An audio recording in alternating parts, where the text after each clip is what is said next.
In the realm of spirits, a war rages on. An army of monsters is advancing, countless in number. Their leader is a massive red-skinned demon with wings, fangs, enormous sharp horns, and silver hair. He soared into the air on his giant wings, his tail covered in spikes, and a menacing staff in his hand. The demon let out a threatening roar and proclaimed that no middle-rank spirits could touch him. Suddenly, from behind, he was attacked by a huge red-haired lion with blood-red markings on his muzzle. With lightning speed, the lion swooped down on the demon and, with his sharp fangs, bit into his arm with all his strength, tearing it off along with the wing. At the sight of their wounded leader, all the other monsters were horrified. No one had ever harmed him before. The lion was soon joined by an incredibly large bird, which soared up and struck the monsters with lightning. With just one flap of her wings, many demons were burned. Struck by the strongest blow, a huge white dragon appeared in the sky with a young man standing on its head, holding on to its horns. He was surprised because he had asked his partners to wait for him to appear first. The guy noticed that the demons were more desperate than usual because he was in the last dungeon, which meant that his role here had come to an end. Our hero realized that it was time to finish, so he thanked his friends and called for his weapons. He grabbed his huge glowing sword in his right hand and raised it to strike. The guy stood firmly on his dragon's head, applying special spells to his legs. He pushed violently against the mythical animal and headed down like a stone. The landing was so powerful that the entire ground bent under his feet. Our hero boldly looked at his opponents because his closest comrades in arms fought behind his back. After finally defeating the last of the remaining demons, the guy found himself in front of a huge door. The dragon told him that since the entire spirit realm was outside the threshold, no dungeons related to the demon realm should appear here. The guy suggested that it would be easier for him to go straight to the demon world and seal the entrance from there to ensure that no one would come abroad again. However, the dragon replied that divine beasts and spirits are different from humans. They are weakened by demonic energy, making it problematic for them to enter their realm. Only then did our hero realize that he could not go further. He thanked his friends, and at last, his long journey came to an end. The fairies were happily flying around. The guy spent his last 10 years in this world, so he remembered how it all began on a very ordinary day when nothing foreshadowed trouble. He suddenly disappeared from his world. The last thing he remembered was his beloved mother, who saw him off in the morning with a smile on her face. Soon it was his mother's birthday. He was then 25 years old. He was everything to her. Due to the invasion of the demon realm, this world was polluted, so they needed a person who would not be affected by magical energy. The guy was summoned, which made him very angry. However, after a huge amount of time spent in this world with his friends, the guy accepted it. Now it was time for friends to say goodbye. They were very grateful to the man for his help. Therefore, the dragon stretched its paw forward and summoned a magical object. He said that the human world could use the seed of the tree of peace. It was a worthy gift. The guy promised to raise it as soon as he returned, but for now, he hid it. He had been through many hard times and was often lonely. Now it was time to leave this place. The guy returned to his friends, waved to them with a smile on his face, and thanked them for everything. The huge, formidable lion sobbed in 3 streams because he had to say goodbye to his loved one. Our hero was embarrassed by such a reaction, so he asked the animal not to cry because a whole river could appear from his tears. Not only his friends were sad, the guy also did not know if he would be able to get used to a new life. Would a small restaurant be enough for him, where he would be a hero hiding his power? A green light appeared in the sky above our hero's head, which began to slowly descend towards him. Up to this point, he had been holding on well, but he still couldn't hold back his tears and hoped that all his friends would be happy. The green light descended lower and lower, slowly absorbing the guy until it disappeared completely. The great dragon raised its muzzle and touched the place where its friend had just stood for the last time. In the modern world, the warning of the rift sounded throughout the area so loudly that everyone could hear it. People were notified that a rift had appeared in the vicinity from which a demonic dragon of black flames was about to emerge, causing people to scatter in different directions. While running away from danger alone, military armored trucks arrived in the thick of things. A young man in an elegant suit with long hair tied in a ponytail raised his head and looked up at the sky. He ordered the nearest military personnel to contain the demon as much as possible until the rest of the military arrived because the rift was very large. The man raised his hand to the radio and commanded someone that his team was in position. All the military realized that this was one of the largest rifts they had ever seen. They were all in their places when it began to burst. Our hero appeared in the middle of the sky of Seoul with the words that the spatial teleporter was worse than the realm of consciousness. Only then did the guy look around and was surprised that the entire city below him was in ruins. Right in front of our hero was a huge rift that was about to burst, which happened literally a moment later. A huge green bloodthirsty monster appeared from it. But our hero was an unusual guy, so he gathered his power into a fist, intending to hit the monster. The guy was very surprised that he hadn't been able to collect even half of his usual mana amount. But even this strength was enough for him, so the hero fell on the head of the monster. A huge explosion rang out in the sky, which immediately attracted the attention of all people. The long-haired commander-in-chief turned in shock at the sound, trying to understand what had just happened. The hero was still in the sky and was amazed that his strength was enough to deal with the black flame dragon. Suddenly, some kind of notification appeared in front of the guy that there was a system error. The guardian god was trying to summon him to find out who he was. The hero was clearly surprised by this turn of events because this had not happened to him before. Our hero thought it was like someone trying to take him away again. He may have been weak before, but now he was a completely different person. The guy simply stretched his hand up and tore the mark off the celestial canvas. He clenched the magic writing in his palm with all his strength. This was enough to completely destroy it, and the hero himself could hurry home. The gathered people looked at the sky and couldn't understand why the black flame dragon and the rift had suddenly disappeared. Neither the military nor the commander-in-chief had ever heard of a rift simply disappearing before. Our hero was lying on the grass and trying to tell the world that he was going to die of hunger.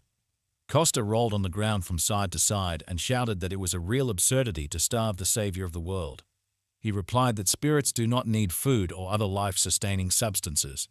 The guy tried to argue for a while, but realized that it was useless, so he jumped to his feet abruptly. He shouted that this was why he needed to stop doing it for the sake of his own survival. He couldn't survive on fruits and vegetables alone. The guy demanded meat, so he ran off to find it, leaving the great dragon alone. Casta's mother stood and listened to the fact that in a couple of months, the building would be demolished, so she needed to find a new place and prepare for eviction. The man tried to explain this to the woman, but she did not want to listen to him and turned away. He was very tired of these constant persuasions because this area is a zone of faults. It is very dangerous here. The compensation is very decent, so he was not interested in how anyone could refuse such a thing. The woman did not pay attention to his words and offered to eat something before leaving. She packed the container and said that she didn't care about money. Her son disappeared 10 years ago, so she must wait for him here. The man was amazed at what he heard and did not know what to answer, so he stood silently. He sat at the table and watched as the woman cooked food for him. The man said that the police should find her son, and the woman would not be able to do it on her own. These words made our hero's mother very angry. She turned to the visitor in anger. The sudden woman froze, opened her eyes in surprise, and could not say anything. It was at this very moment that the doors to her restaurant opened, and someone she had not seen for a very long time appeared in the open. Our hero returned home after a long journey and stood on the threshold with tears in his eyes. The woman was still shocked by what she saw. She couldn't say a word, only slowly backed away. Suddenly, her strength left her legs, and her mother slowly began to sink to the floor. After some time, evening came in the city. It got dark outside. The hostess went to the door of the restaurant and hung a sign that it was closed for today. At this time, our hero was sitting at the table and felt embarrassed and joyful. He was staring straight ahead and couldn't believe that his mum was here. The woman was very happy to return, but she could not hold back tears. She slowly stretched out her wrinkled hands to the young man and wrapped them around his palm. The guy was very happy with such a manifestation of feelings because he had not held his mother's hand for a very long time. As soon as he grew up, he tried not to do this because he was embarrassed. The hostess wrapped her hands around her son's face and could not understand whether she was dreaming or whether all this was happening in reality. Costa tried to explain to his mother that he himself did not fully understand where he had disappeared. Apparently, he was sucked into the rift when he woke up in this world. It took him a while to realize what he wanted. From behind the ruins, the guy lied to his mother because he was afraid that she would not believe that her adult son had gone to save the world in the realm of spirits. The woman could not stop crying, but these were tears of happiness. At that moment, she recalled the time when she walked the streets and handed out leaflets with photos of her missing child. They depicted a fairly adult guy who smiled sincerely. Every evening, the woman returned home and went into her son's empty room. At some point, she thought that he had run away from home on his own. Costa hugged his mother and calmed her down, saying that all the worst was over. With the help of his magic, the guy decided to check his mother's health. He was surprised that her endurance and energy were below average. Even processing does not give such an effect, which means that the woman is sick. Costa offered to go to the hospital to check on the health of his pale mother. However, she refused, and it seemed that she knew her body better than anyone else.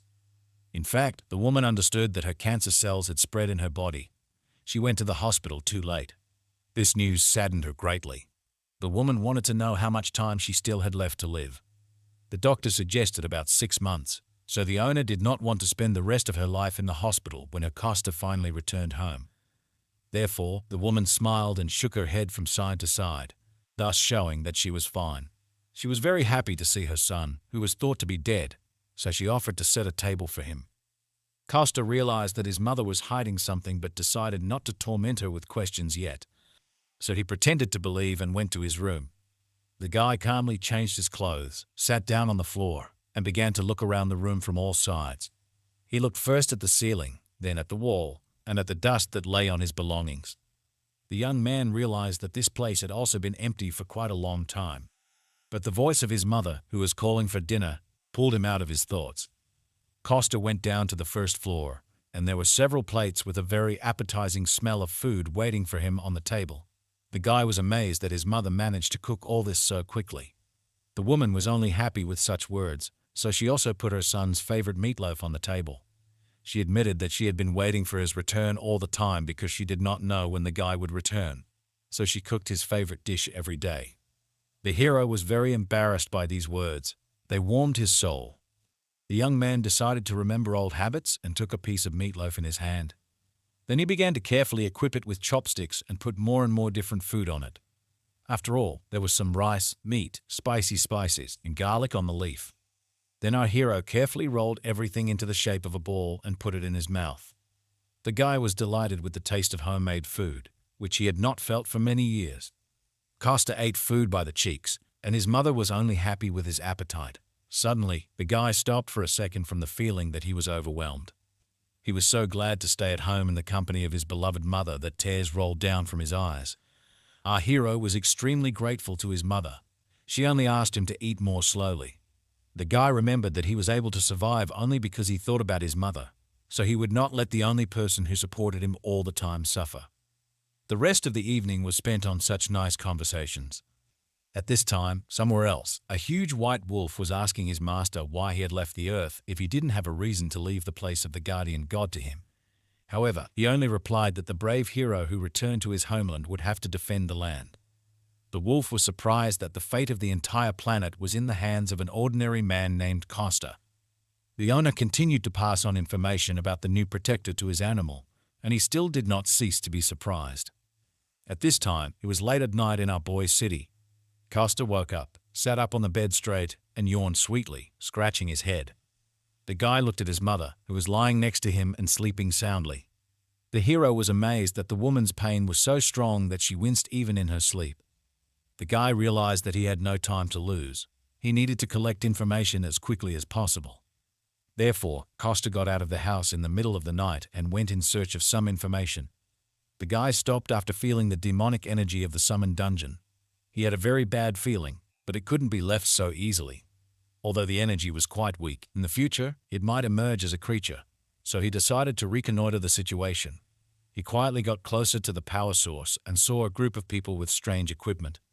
The guy was surprised that the Koreans had learned how to manage dungeons just 3 years after the Great Cataclysm. He speculated that this was why the demonic energy seemed so weak. Costa decided to find out everything anyway, so he pushed off the building with all his strength and flew past the people in suits with lightning speed. No one noticed, but one of them thought something had passed nearby. At this time, our hero was already on the other side of the magical gate. He found himself in an unknown place, and in the sky shone a huge magic circle, in the center of which there was something. The guy had never been here, but he immediately realized that he was in a summoning dungeon. Costa knew that ostrich hearts had healing properties, so he would not need additional materials to neutralize the demonic energy. The guy was also happy that he came up with an excellent dish for his mother. Our hero depicted a good plan, so he smiled bloodthirstily. He walked quietly among these strange animals, and the ostriches hid their heads on the ground out of fear. This allowed our hero to slowly look around. After a while, the guy reached a huge magic circle that was located on the ground. In the center of the summoning circle was a small pedestal on which lay a magical artifact. The guy concentrated his power in his hand, gathering it in the center of his palm. He then released all the energy and directed it precisely towards the magical artifact. There was a huge explosion, after which a crater remained in the ground. After destroying the magic energy, the guy was about to catch a few ostriches, but suddenly a system notification appeared in front of him again. It reported that a force was used that exceeded that allowed by the system. The guardian god tried to summon our hero to find out who he was, so a huge magic circle formed under the guy's feet. Castor was clearly not going anywhere, so he hit the seal with all his strength, destroying it. At this time, a huge white wolf was watching him, who was shocked by what was happening. He had been following the hero for some time, but he did not expect such a turn of events at all. Castor shouted to the invisible guard that if he wanted to see him, he should come to his house himself, but not now, but a little later, because now he had other things to do. The guy needed to collect the hearts of the ostriches as soon as possible before this dungeon disappeared. The animals clearly felt threatened when they noticed our hero, so they screamed in horror. They didn't stand a chance because our hero rushed past one of the birds with lightning speed, easily ripping the heart out of its chest. The guy held it in his hand and rejoiced at such a large catch. He thought it would be a great breakfast, so he put the heart in his hiding place. After all the business was over, it was time to return home. Castor pushed off the ground with all his might and headed back to the teleportation circle, landing in his world in the morning. He was too attached to this place to just leave. Suddenly, the hero felt that something strange was happening around him. He began to look around and noticed that space was distorted. Castor immediately thought that it was the same guard who had come to his soul, the words of a guardian who had already despaired and lost his essence. The wolf admitted that he changed his mind after seeing the karma of our main character. This is the ratio of bad to good things that people do throughout their lives. So, 3 years ago during the Great Cataclysm, the wolf felt a huge threat and gave all people a system similar to a game, so everyone could easily see their karma. The god himself never set limits for its assessment, but our hero still went beyond it. Based on his spiritual force, the result of this very karma seemed to the god that our hero would be quite suitable for the role of the next guardian. He looked at Castor and allowed him to ask some questions. The guy said he had a few, and the guard waited patiently. The guy began to just shout that the magician had gone crazy, trying to just give away the place of the guardian through inheritance. The huge white spirit was shocked by the strange man's unexpected reaction. The hero kept shouting that the work of the keeper was a complete swindle and deception. He looked the wolf in the eye and said with certainty that he was not going to do this. The keeper told him that it was too late to give up the job. These words led our hero into a slight stupor because he did not understand what was happening. Suddenly, a window appeared in front of him which said that the succession ceremony of the guardian of the planet was about to begin. But the hero did not want to become a guardian at all, so he tried to free himself. He summoned all his power to one place, trying to break the circle of inheritance. Even the wolf was amazed at how strong the energy was under the control of the common man. Castor did not understand why he was forced to go through the ceremony of succession without even explaining anything. He noticed something strange and realized that his wrist was in chains. Not only the wrist, but also all the other limbs were shrouded in magic chains. It was a complex chain magic circle, so the guy couldn't just break it with his magic power. The wolf did not understand the point of being so angry and wasting other people's time. However, the guy said that it was obvious to him that the guardian wolf would die soon. Therefore, he tried to make him a guardian himself without even asking for his opinion. The guy didn't believe that this was really what parents do when they protect people and watch over them. He asked the wolf to let him go and just send him back home. However, the keeper replied that he was obliged to find a receiver precisely because he protected people and watched them. After that, he would need a new guardian, and Castor could become one. The guy noticed that the status of a guardian made him immortal, so it was easier for him to stop and continue being a guardian himself. The wolf replied that he had been granted eternal life in exchange for the protection of the world. It was difficult for him to recover on Earth, where there were no more spirits or divine beasts because the planet and the guardian were one.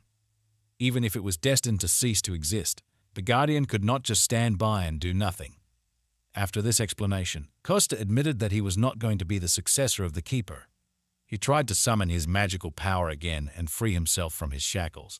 The guy said he didn't want someone like a wolf to rule his life again. This time he made even more effort. Costa decided to open the circle of movement. After that, his favorite huge sword flew into his hand from storage. The wolf was amazed that the guy had enough strength to use his magical abilities. At this time, our hero had already freed his limbs with the help of a magic sword. After that, he gathered his strength and delivered a lightning-fast series of powerful blows. In just a moment, all the seals and chains were broken. The hero was free from them. After that, the guy decided to defend himself, so he took the sword in both hands and put it in front of him. The wolf was furious that it was completely impossible to talk to this guy normally, to which Costa replied that it was impossible to talk normally with the wolf himself. The Keeper said that the guy turned out to be exactly like all the other people he was so tired of. He only cared about himself, and if he did not see his own benefit in something, he turned a blind eye to it. To which the guy noted that for such a person who wants a normal life, this is a good compliment. Costa realized that he needed to calm down and think, because even though the Keeper had become weaker, he was still strong. After that, the guy remembered that his friend had a dog, and when dealing with dogs, you can't fight them directly. Costa heard that dogs do not like to brush their teeth, so he climbed into the mouth of a huge wolf. Then he squeezed out a tube of mint paste for the animal and ordered him not to call on the powers of other people anymore. The wolf didn't want to give up quickly, so the guy had to get another tube of peppermint paste. Even so, the old Keeper still didn't want to give up his position. Therefore, the guy remembered a conversation with his dragon, who did not want to become a guardian for anything in the world. Such confidence of an old acquaintance convinced the guy that he also never needed to become a keeper. Costa was distracted by these memories, so he did not notice the most important thing. At this time, the huge guardian wolf calmly freed himself and spat out the toothpaste from his mouth. He decided to use a different tactic in relation to this guy, so he asked Costa to become a guardian for the sake of his mother. He would be able to cure her illness with the help of divine power if he became a guardian. Since the guardian is responsible for the life of all creatures in his world, he is able to heal any diseases. These words made our hero stop and think carefully. He then looked at the guardian and asked him to save his mother. In return, he promised to do anything for him except become the new guardian. The wolf was surprised by this answer. It seemed to him that it was more logical to become a guardian himself and save his mother on his own. However, Costa replied that he did not know when he got used to his new abilities, so he asked for help from the current guardian. Therefore, with a glint in his eyes, he asked the wolf to take care of his mother first. The young man summoned the circle of movement again and pulled out his huge sword. With a single blow, he sliced through space and opened a passage to his world. The guardian was amazed at the strength of this hero because it is not so easy to cut through space. At this time, Costa was already joyfully running to his native restaurant, at the same time asking the wolf to reduce his size. The keeper did not fully understand why he listened to this guy, but he began to rapidly decrease in size. In the end, he turned into a rather cute little white dog. Costa was satisfied with the size of the dog, so he asked first of all to see the condition of his mother. The keeper already knew that the sleeping woman did not have much time to live. From one glance at her, the wolf immediately said that she had no more than 6 months left. The guy still refused to become the next guardian, so he thought about a plan of action. The cute dog sat next to him all this time and looked at him with a sad face. He then said that he no longer had divine powers, so he used his life energy to compensate for it. As it was too risky to use the remnants of life force without a good reason and receivers, the guy needed to come up with a solution to this problem. After that, Costa came up with the ingenious idea that life force is similar to endurance, so the dog just needs to eat something to help him restore energy. He agreed but warned immediately that he was not going to eat dog food. Our hero had already put on an apron and went to the kitchen to cook food. There were definitely creatures on Earth like beasts or spirits that possessed magical powers. They used to live freely, but the stupidity of the people led to their disappearance, and now it was their turn, and the whole world was in danger. At this time, our hero was calmly standing in the kitchen and thinking about what to cook, and the little wolf stood next to him and did not understand what this man was up to. After these words, the guy woke up from his stupor and drew attention to the fluffy animal in front of him. On the table lay the seed of the tree of peace, and the hero did not know what to do with it. Our man was surprised that the wolf immediately recognized this magical artifact. In fact, he hadn't thought that the guardian would only help restore such a magical object. It turned out that the guy did not understand the full value of this magic tree. Thanks to the wolf's words, he found out that the seed of the tree of peace cannot be obtained anywhere on earth. Castor was hungry at the very thought that this was really considered a rare delicacy. But the wolf was still interested in where such a strong thematic artifact came from in the hands of an ordinary person. After that, all the memories of the last 10 years immediately came to the guy's mind. But the first thing he decided to do was to get into his magical vault. Before, he had sometimes prepared a magic tree, but if we compare the preparation of it for consumption, it would be more effective to grow it first for restoration. Cultivating a tree of peace and saving lives with the help of a large world tree are the duties of a guardian. The wolf said that he had 6 months left, and that was not enough time to fully grow the tree of peace. After these words, the guy came up with a great idea, so he asked the wolf to leave the kitchen. The keepers were not used to being treated like this, so he was surprised by such an order. He didn't have the patience to wait, so the guy just threw the little dog out the kitchen door. The great wolf was dizzy after such a flight. He sat and slowly came to his senses. He just had time to think about everything that had happened, which was what the keeper was doing now. He pondered whether his master had made the right decision when he chose the hero who came from Earth. The wolf believed that he would never be able to believe in people after they had destroyed such a beautiful place through their own stupidity. At this time, in the kitchen, our hero turned on the gas and lit one of the burners on the stove. Then he began to fry something in a pan, even sticking out his tongue with zeal. The guy was glad that he still had not lost his cooking skills. He was done with the main part of the work. Now it was time to take on a special ingredient. These special ingredients were the heart of a magical ostrich from another world. The guy was having fun because if you ate this heart just like that, you could die. It took him a lot of effort to cut it in half with his sharp axe. The guy skillfully wielded a knife, and blood flew in all directions. After a while, he came out of the kitchen all stained with blood and called for the keeper. The wolf was clearly not happy with this appearance of our hero. However, this still did not prevent him from following him to the kitchen, where a beautiful portion of food was waiting for him, which was put in a dog's bowl and decorated with green peas on top. The great wolf was furious that he was dared to be offered dog food despite his appearance. The keeper immediately said that although the dish looked relatively normal, it was still the heart of an ostrich. He knew that it was all imbued with demonic energy and poison. However, the guy was not angry or upset because of these words. He assumed that the wolf would say this, so he called the keeper Belash, which again infuriated him. The guy bowed to the white dog and asked him to taste a freshly cooked dish. The guardian wolf looked at this man and did not understand what he was up to. He was sure that the guy would try to deceive him in some way, to save his mother. In any case, he needed the help of a person, so the wolf bent down and began to eat. After the first couple of bites, some strange feeling pierced through him. The great keeper realized that this food was insanely delicious. He didn't understand since when the heart of a magical beast became so delicious because he was sure that due to the poison and energy, it was inedible. Castor was happy and understood that it was all about how he spent the last 10 years. About 10 years ago, he had just entered the spirit realm. At that time, he was terribly emaciated, with bones peeking out from under the skin. He was talking to his deceased grandmother right in front of the river Styx. She came to the bank from the river and stretched out her flabby hands to him. The guy turned out to be so thin because there is no food in the spirit world. He ate only fruits for a whole month. The young man sincerely believed that in this way he would soon die of hunger. He was having a dialogue with his grandmother when he noticed something strange. Suddenly, she became huge, her eyes shining with rage because someone dared to starve her grandson. She ordered the young man to get up and promised to help him. This is approximately how our hero explained his cooking abilities to the great guardian. Despite the obvious delirium of the story, the wolf's life force began to recover. The guy promised that he would cook for the keeper as much as he wanted as long as he did not need to treat his mother and protect anything. The wolf was glad that they had agreed on at least something. The keeper liked the dish so much that he asked our hero to give him more, and the guy was only glad that someone liked his cooking. Therefore, he called the wolf Bellows and gently stroked his head with his finger. A global company that is now at the top of the Korean economy and has a high status all over the world. In front of us sits the second son of the executive director, Sergei. Now he is once again faced with a difficult situation. At this time, in the restaurant of our hero, He woke up his mother and called her to breakfast.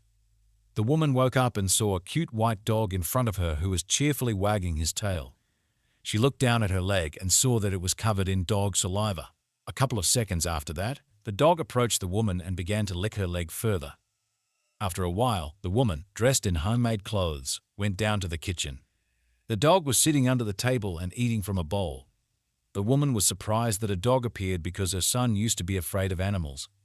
But the guy replied that the dog would not hurt them and was there to guard the house. The woman was upset. She realized that they were living in a very dangerous time. But the guy distracted her from these sad thoughts because he had prepared a wonderful breakfast for her. In front of her were several plates, each full of delicious food. The woman was amazed that her son had personally prepared all this for her. She also immediately noticed that the guy began to cook much better than he did before. The woman took the chopsticks in her hand, then carefully grabbed a piece of food from the plate. After that, she slowly put it in her mouth and began to enjoy the taste of homemade food. She was lucky because she had not yet seen the mess that was going on at the car wash. Our hero just remembered about it and realized that he needed to clean up as soon as possible. The woman was so happy to have her son back that she could now entrust him with her restaurant and relax. She was glad that his mother could now live in peace. At this time, the keeper called him from under the table and asked for more. He said that he had done a good job and that the woman should no longer be in pain. After all, he licked her leg all night and thus cured her of the disease. The mother just remembered about the new member of the family and decided to pat him on the head. The woman asked her son if the dog needed dog food, which horrified the keeper. Costa promised to come back later for groceries to look for food for the dog as well. At this time, in the corporation, Sergi was sitting with a sad face in an armchair. Then the door to his office opened, and a young girl in a strict black suit entered. She said that she was unable to complete his task and find out the cause of the incident. The whole team was still investigating, but it was already clear that the CCTV system had not stopped working. Even the workers who were then at the scene said that everything happened just like that for no reason. The girl listened very carefully to the testimony of each of them. Such a report to his subordinate clearly did not suit the young boss Sergi. The guy lowered his head to his chest and asked the girl if there would be any consequences this time. To which she replied that he would be called either the diamond spoon or the mediocrity of the family most likely. But the guy thought the girl was mocking him and did not answer seriously. At the moment, he wished he didn't have a nickname at all, not even more horrible ones. He had spent 500 million won on this dungeon, so now he was worried about the failure. After a while, Sergi calmed down and asked the girl if his father and older sister were aware of what had happened. And after receiving a negative answer, he was glad that this was at least one good news. He admitted that he was too excited at first, although he was awake. Mediocrity would always remain mediocre. The girl was unpleasant and sad to hear such words from her boss. After that, the secretary Diana said that the chairman hates people who say something like that. The girl added that Sergi is the only one who is making efforts to resume going underground, and even if he decides to stay, then let him find a more appropriate reason for this. These words touched Sergi. He was glad that Diana was alone on his side. The guy was looking through the list of the composition of the dungeon hike and asked what happened to the first group, which was mobilized 6 hours after the incident. To which the girl replied that this group was still nearby.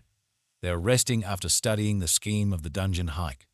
Nothing has leaked to the press yet, and she has already sent the recordings from the CCTV cameras to Sergi's tablet. The guy just found this data and decided to look through it carefully. He chose one video that was supposed to be the first, judging by the time. The young man hesitated a little at first, but then gathered his thoughts and pressed the start of playback. Sergi and Diana watched the recordings together. At first, nothing special happened. However, after a while, something on the recording.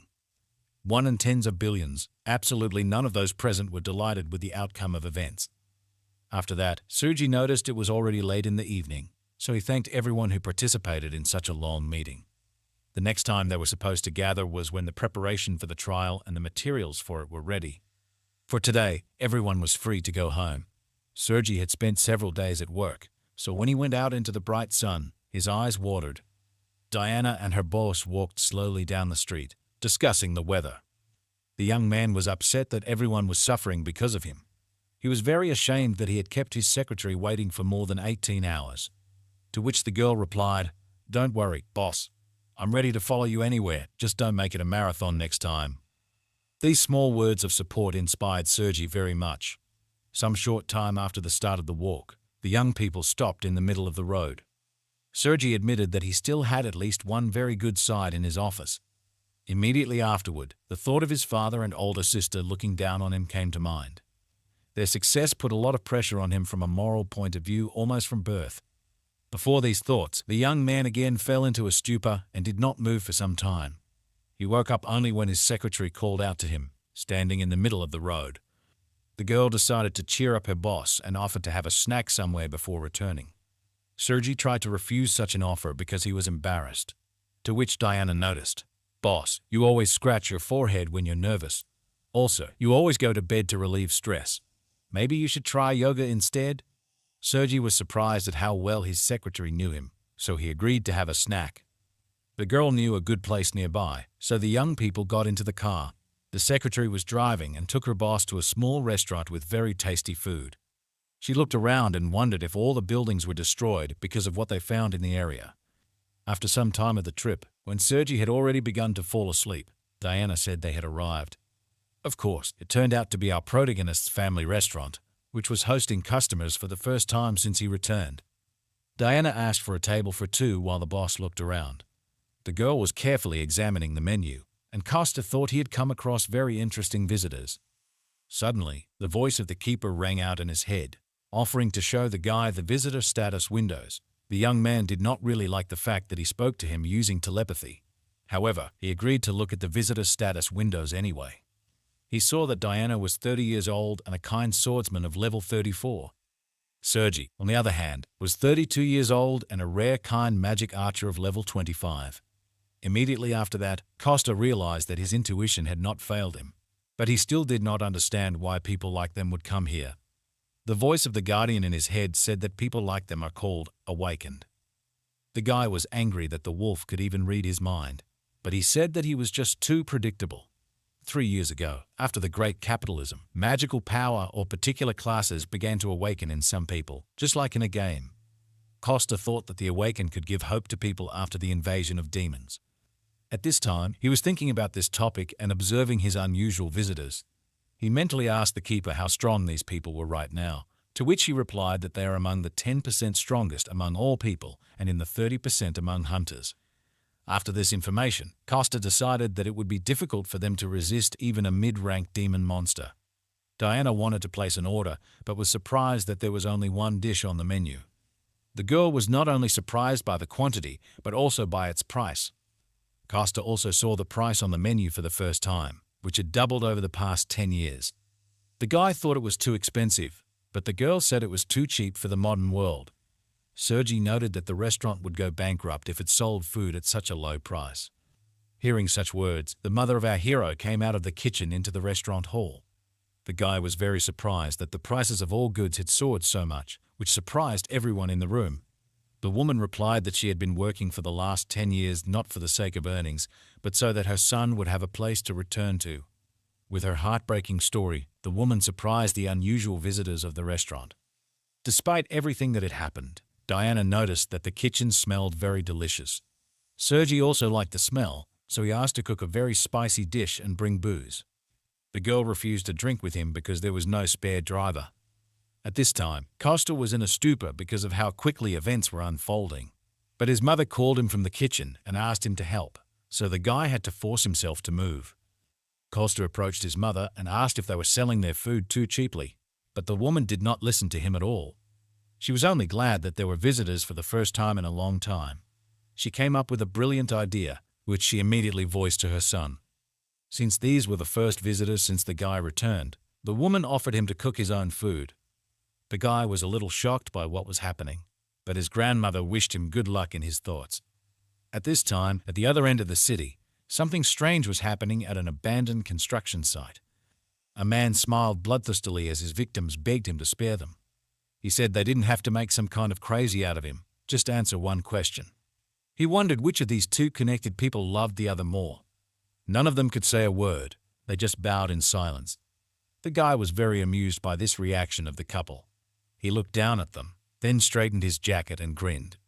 The guy admitted that there is nothing to hide in the absence of love. Therefore, he decided to choose his first victim at random. It turned out to be a guy. At this time, strange customers were still dining in our hero's restaurant. Costa put his hands out in front of him and very persistently refused something. At this time, Sergi argued with him and, on the contrary, very persistently offered to take something. It turned out to be a check for 5 million won signed by him, which was just a huge amount. Costa was shocked that he had never seen so much money before. Sergi continued to persuade the guy to take the money, but he refused, referring to his conscience.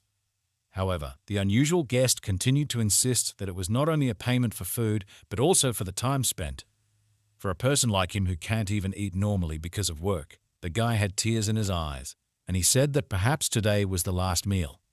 It may have been the last cooked meal that even his father couldn't give him before he died. In addition, the combined dish that the chef prepared was very tasty. These words spoken to the visitors pierced our hero to the very heart.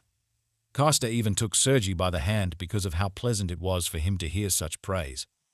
After these words, he gladly accepted the money, although it was still too large an amount. After that, the young man escorted the dear guests outside the threshold of the institution and said goodbye to them. He was immensely happy that his food was praised and also that he earned money. At this time, the curtain was pulled back and the mother of our hero came out of the kitchen. The guy immediately ran closer to her and showed her the check that the visitors had left him. The woman wanted to praise her son for making some money, but something caught her attention. At the sight of the sum of 5 million won, her eyes literally fell out of their sockets. The woman was amazed that her son was able to bring such a large amount. The guy said that they bought a food subscription. They really liked it, so they are going to come here all the time. So they paid the whole amount at once, and they will have to serve them in the future when they come. The woman was so shocked that she believed in this fake story. She returned her eyes to their place, and Costa regretted that he continued to lie to his mother. The woman was still happy with this money because they just had to pay for the institute. Our hero did not even immediately understand what institute she was talking about, so he asked his mother again. The woman explained that she would need to inform about his return, buy basic necessities, and change clothes to new ones. The guy decided not to add problems to his mother, so he went to the law enforcement center himself. Since people now disappear quite often, the procedure for restoring the status is not so long. While Costa was thinking about this, he came across an employee of the center who offered his help. The man looked through the documents and said that he had already collected everything he needed. He just needed to scan them. While he was telling this, the guy listened attentively, but something attracted his attention. The worker had a bracelet with a magic stone on his left wrist. The man said that everything was in order with the documents, and Costa looked quite young for his 35 years. After that, he asked the young man if he had ever used magical engineering procedures, to which he received a negative answer. Costa justified himself by saying that he had lived in the mountains for a long time, so he had not heard anything about them. The worker explained that magical engineering fully lives up to its name. It is a new science that combines magic and the powers of magic stones. As an example, he showed off his bracelet, which was made with it. However, this bracelet is not an artifact, although it is very similar. Only the awakened who are able to control magical powers can use artifacts. But things made with the help of magical engineering can be used by those who are not able to control it. Therefore, these bracelets can be called a simple imitation of artifacts. After that, the employee said that such items could be bought at the hunter's market. However, he did not have time to warn Costa. He could be deceived there, and he had already rushed away. After a while, the guy walked happily after purchasing a mobile phone, but it turned out to be a deception. The guy hoped it was a bargain. He was completely unaware of the current prices. Although he still had a whole 1 million won left, he could go and buy his mother an artifact for protection. The guy walked around the city and tried to remember what the clerk had told him about the magical objects. After some time, Koshia reached the hunter's market where you could buy them. He held small stones in his hand and was amazed that such a crumb was worth as much as 3 million won, even though they were lying everywhere in the dungeons of the spirit realm. He asked the seller if there was anything cheaper, to which he replied that they had the lowest prices in the area. After that, Koshia said that he needed protection from a human or from a mid-rank demon monster. The seller noticed that a few million won would not be enough to protect against a mid-rank demon monster. It would require at least a few 100 million won. The guy was amazed that there was so much trash that could be found just by walking around the spirit realm. Suddenly, the voice of the guardian rang out in his head. calling out to him very insistently. The wolf was still angry with his new nickname, Balash, which our hero had awarded him. Despite this, the keeper still warned Koshia that a looter had broken into their restaurant. The seller was surprised that such a young guy did not manage to share something with the looters. After all, the marauders are the awakened who have lost their way over time. But before he could finish speaking, the young guy who had just stood in front of him disappeared. The man didn't even have time to notice when he evaporated because just a moment ago, he was still standing right in front of him. At this time, Costa was already rushing home as fast as he could to protect his mother from danger. The young man tried to run as fast as possible, afraid that he might not have time. He had just returned home, just reunited with his family. How could he have lost it the very next day? At this time, the villain who had only recently killed the couple was holding a red candy in his hands. He opened his mouth wide, then placed the ball on his tongue and swallowed it without chewing. He then licked his fingers, which still held the taste of the candy. Then he arched, stretched slowly, and stretched his back and stiff joints. He smirked at some thought that had just crossed his mind. After that, he began to laugh under his breath and walked cheerfully away from the scene of the murder, closer to the city center. The guy was clearly in a good mood. He was singing and dancing, carrying something in a black bag.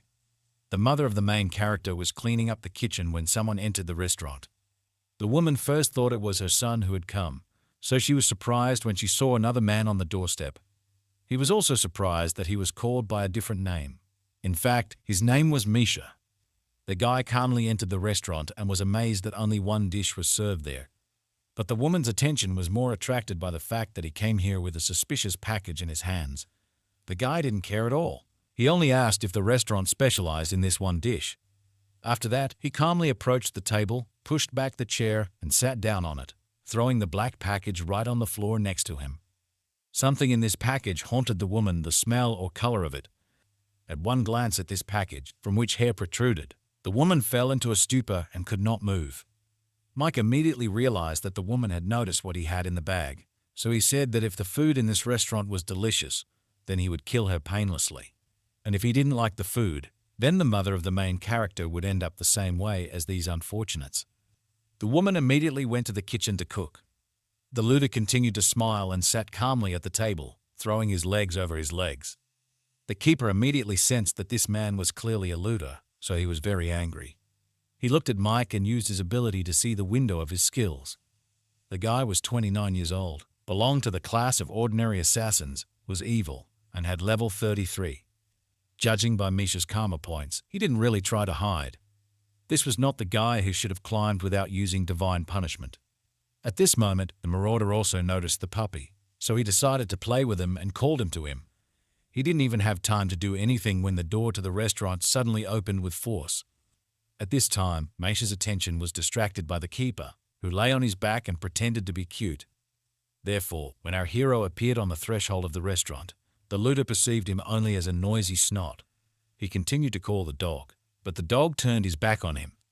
Moreover, he demonstratively and without turning around walked in the opposite direction, closer to Costa, who had entered.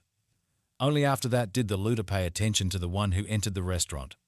All his clothes were covered with the blood of the people he had killed before, and from the black bag next to the chair, evidence of his atrocities peeked out. The hero silently and with a menacing look approached the marauder, mentally clarifying with the keeper where his mother was. He also asked the wolf if he could erase people's memories, calling him by his real name for the first time. After that, the guardian realized that the guy was very serious about the invader. After that, Costa decided not to hold back anymore and released a huge stream of mana around him.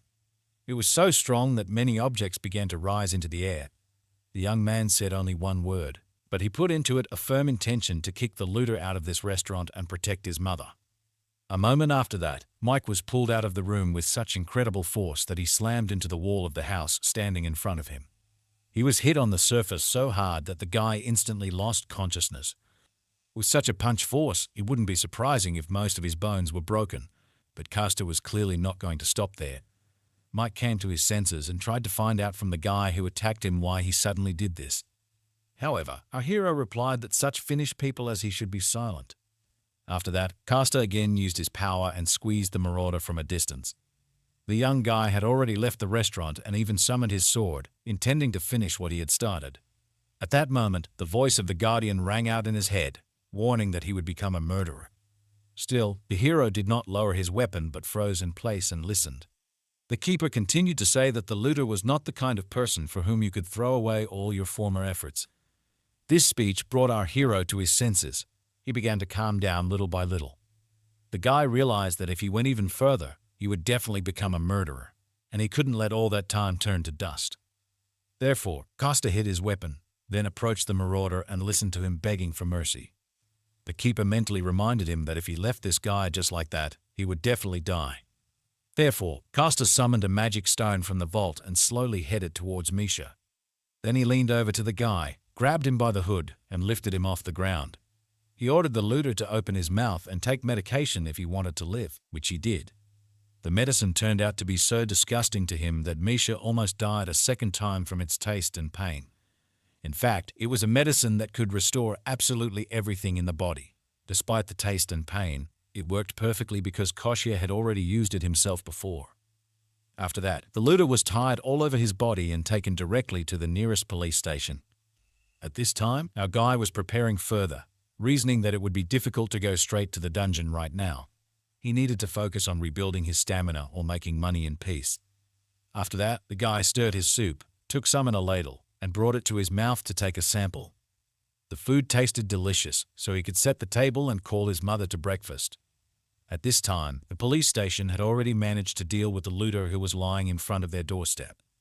The policewoman was angry because of something early in the morning. The candy case brought in even more bodies instead of moving forward in the investigation. Her colleague approached the woman and tried to invite her to lunch, but she was clearly not in the mood for eating. The guy noticed that if she did not eat, she would not be able to work normally because in order to take good care of others, you first need to take care of yourself. The woman was infuriated that a colleague who was younger than her was lecturing her. Her phone rang, so the girl picked up the receiver and introduced herself as the leader of the first squad of the Department for Looters, Tatiana. It was reported that Misha had been caught, so Tanya and her colleague went to the scene. They looked at a report on the suspect's movements. According to the information department, there were about 10 victims. Judging by the video that was sent to them, Misha definitely ate sweets. After the news, Tatiana lit a cigarette to get rid of the accumulated stress. She was pleased that she managed to detain the culprit in 10 incidents. But Misha was not the only suspect in this case. These candies are actually an artificial enhancer. The woman said that she was not going to break for food until she got to the bottom of the truth because it was more important to find out where these sweets were obtained. Immediately after this phrase, an awkward silence followed. In the silence, the younger colleague's stomach rumbled very loudly. To Tatiana's menacing look, the guy replied, "Hey, I can't do anything about my hunger. I wouldn't refuse snacks, so I looked around hoping to find some place with food nearby." Nearby was a small restaurant of our hero and his mother. Therefore, the guy persuaded his senior colleague to go and have lunch there, at the same time figuring out the information. Based on what the employees of the institution saw and heard, the guy and the girl went to the restaurant where they were met by Costa with a smile on his face. The couple entered the establishment just as the hero was cleaning. They, like all previous visitors, were surprised that there was only one dish on the menu, so they ordered 2 portions, sat down at the table, and continued to talk about their own matters. Tatiana was clearly dissatisfied with the situation. Instead of investigating, they were spending time sitting in a restaurant. Great, she thought. Now we can talk to at least 10 victims over soup. If they did not reveal this body, they would face defective things, the owners of which would lose control of themselves. That's what the press says, and a large corporation is bound to take advantage of it to make a fuss. The guy only finished off Tatiana by saying that the boss would be very angry with her. It didn't matter because all they could do was investigate and collect information about the incidents. All the victims had nothing in common at all. They even tested newly formed religions. They also did a lot of work in analyzing the composition of these candies. In addition, the guy noticed that the identification department would ignore all calls after the end of the working day and on weekends. Therefore, work is good and important, but you should not overdo it, he said, trying to cheer up his boss. The guy promised to follow her if she was kicked out. At this time, an equally important conversation took place in the kitchen. The keeper told Costa such important information that it took the guy time to perceive it. Because of the visitors, they had to communicate only mentally. It turned out that all this time, the wolf was at the first level. In order to move to the next level, it was necessary to successfully complete the quest to fulfill Tatiana's wish so that the boss would not punish her. Costa immediately guessed that Tatiana was the same woman who was now sitting in their restaurant and waiting for her order. However, he did not understand at all how he could make sure that her boss did not punish her. The wolf continued to talk about the fact that the power of the guardian directly depends on the faith of a person. It changes when something bad happens or a desire appears, but if this request is granted, then the divine power of the guardian grows. Costa correctly noted that using strength for this is the same as pouring into a bottomless pit, so the wolf decided to ask the guy if he really understood what he had just said. The guardian reminded the hero that he must complete this quest if he wants his mother to recover faster. Costa could not even think of how he would be able to solve the problem of people he saw for the first time in his life. He brought the order to his visitors, interrupting their conversation for a while. The guests really liked the appearance of their food, but the guy still did not stop worrying about the task hanging over him. He tried to think of some excuse to talk to his guests. Therefore, he offered to bring them some radish kimchi, which the owner of the restaurant had prepared in winter. Tatiana wanted to refuse, but her colleague said that beef soup must be eaten with radish kimchi.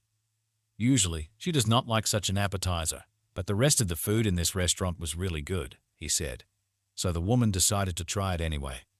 She thought about eating them together. It would be the right thing to do. This thought led her to believe that looters always use candy along with artifacts. This was something new in the investigation, so Tatiana could not wait a minute. The woman got up from the table, left her food, and ran away in an unknown direction, allowing her subordinate to eat her portion too. The guy was surprised by such strange behavior from his boss, but decided not to pay attention and asked for a third portion of soup. He told our hero that as soon as his boss came up with an idea, she rushed to check it no matter what. It means that the quest to fulfill the wish had been completed, he said with a grin. A few years ago, a young guy was sitting on the ground with his hands around his briefcase. Right in front of him, some girl threw another guy over her shoulder. She did this because they bullied weaker students. The beautiful girl told the hooligans not to even try to say anything bad about the shelter or about herself. After that, she straightened her clothes and was about to leave. At the last moment, the guy with the briefcase called her by the name Dasha. He offered the girl to eat rice cakes with him, which he was quite good at making. These were memories from the childhood of our hero, who was surprised that his mother was still communicating with Dasha after so many years. To this woman, she replied that she was just a lonely child in this dangerous world. Thanks to mutual support, it was a little easier for both of them. Therefore, today the woman wanted to meet her young friend together. The mother of our hero was heading to the exit and asked him to cook dinner for the last time. Then the woman left the restaurant and slammed the door behind her, leaving the guy alone with the wolf. He knew right away that she was going to the hospital, but he wanted to keep it a secret from him. The hero wanted to thank his childhood friend Dasha for her mother's help, so he called Balash for a walk for groceries. At this time in the city, a young girl with fiery hair greeted her old acquaintance, whom she called Mother. She apologized for being late due to being kept in the Hunters Association. After that, the woman and the girl took each other by the arm and went to the hospital. At the doctor's appointment, he looked a little discouraged. It turned out that the mother of our hero had become much better. Her condition had improved markedly. The tumor had greatly decreased. The doctor said it doesn't happen often, but it's definitely a good sign. The woman burst into tears from the feelings that overwhelmed her at that moment. She was very grateful that the illness was receding and that she was able to spend more time with her son after a long time. The owner of the restaurant admitted to herself that she wanted to live again. At this time, our hero went instead of a store to the nearest beach. There, he built a kind of fishing rod, tying some strange fish to an ordinary rope. So he decided to take revenge on this fish for trying to kill him and now made bait out of it. Costa took the rope in his hand and began to twist it around him with all his strength. At some point, he caught a good position, applied additional force, and threw the bait into the water. At the same time, it flew so far that it was impossible to see the place of the fall from the shore. Costa decided that this sea looked like this because of demonic monsters, which means that there must be someone like the kraken or more interesting. The guy complained that ordinary freshwater fish is now used for fish cakes, and it is important for him that the taste reminds of the sea. The wolf most likely did not know, but the kraken is very tasty, although its head and bones contain poison, so you can't eat a lot of them. While our hero was telling the keeper about the various ways to cook kraken meat, His improvised fishing rod began to twitch. At the other end of the rope was something huge, but it was imbued with magical power, so you couldn't just break it. At that moment, a fight began between the monster and the fisherman, who was stronger. Castor held the rope with all his might, rested his feet on the ground, trying not to let the monster fall off. Gradually, he began to pull the rope towards himself, and something gigantic appeared in the distance. The wolf was once again amazed that his master had chosen an obviously not ordinary person as the next guardian. At this time, next to him, a battle was taking place, not for life but to the death. With one last strong jerk, Castor pulled the real monster ashore, which was several hundred times larger than himself, which once again confirmed the fears of his guardian. Soup broth began to boil on the stove, and meat frying sizzled in the pan. It was Castor who returned from fishing and began to cook fish cakes from the kraken, which he had caught recently. At this time, Dasha and the mother of our hero were returning from the hospital and were standing in a traffic jam, which usually should not be in this place. The girl was very hungry, so she asked the hostess what would be served for lunch today. The woman looked at her adopted daughter and pondered, remembering what they had. She remembered that Dasha was very fond of rice cakes, which were often cooked by her son Costa. The lady offered to cook them, but the girl, in response, suggested that it would be better to go somewhere else and eat stew. In the middle of their conversation, a bright red light suddenly appeared from afar, illuminating the entire sky. Both women paid attention to it, and Dasha suggested that it could be waves from the rift. The owner of the restaurant immediately began to worry about the girl because it meant that it was time for her to run. In reality, Dasha was an official member of the Korean team that works with the S-rank awakened people. They called her the Crimson Witch, the Witch of Flames, or the Destroyer. However, the girl herself thought for a moment and told her mother that she was not going anywhere.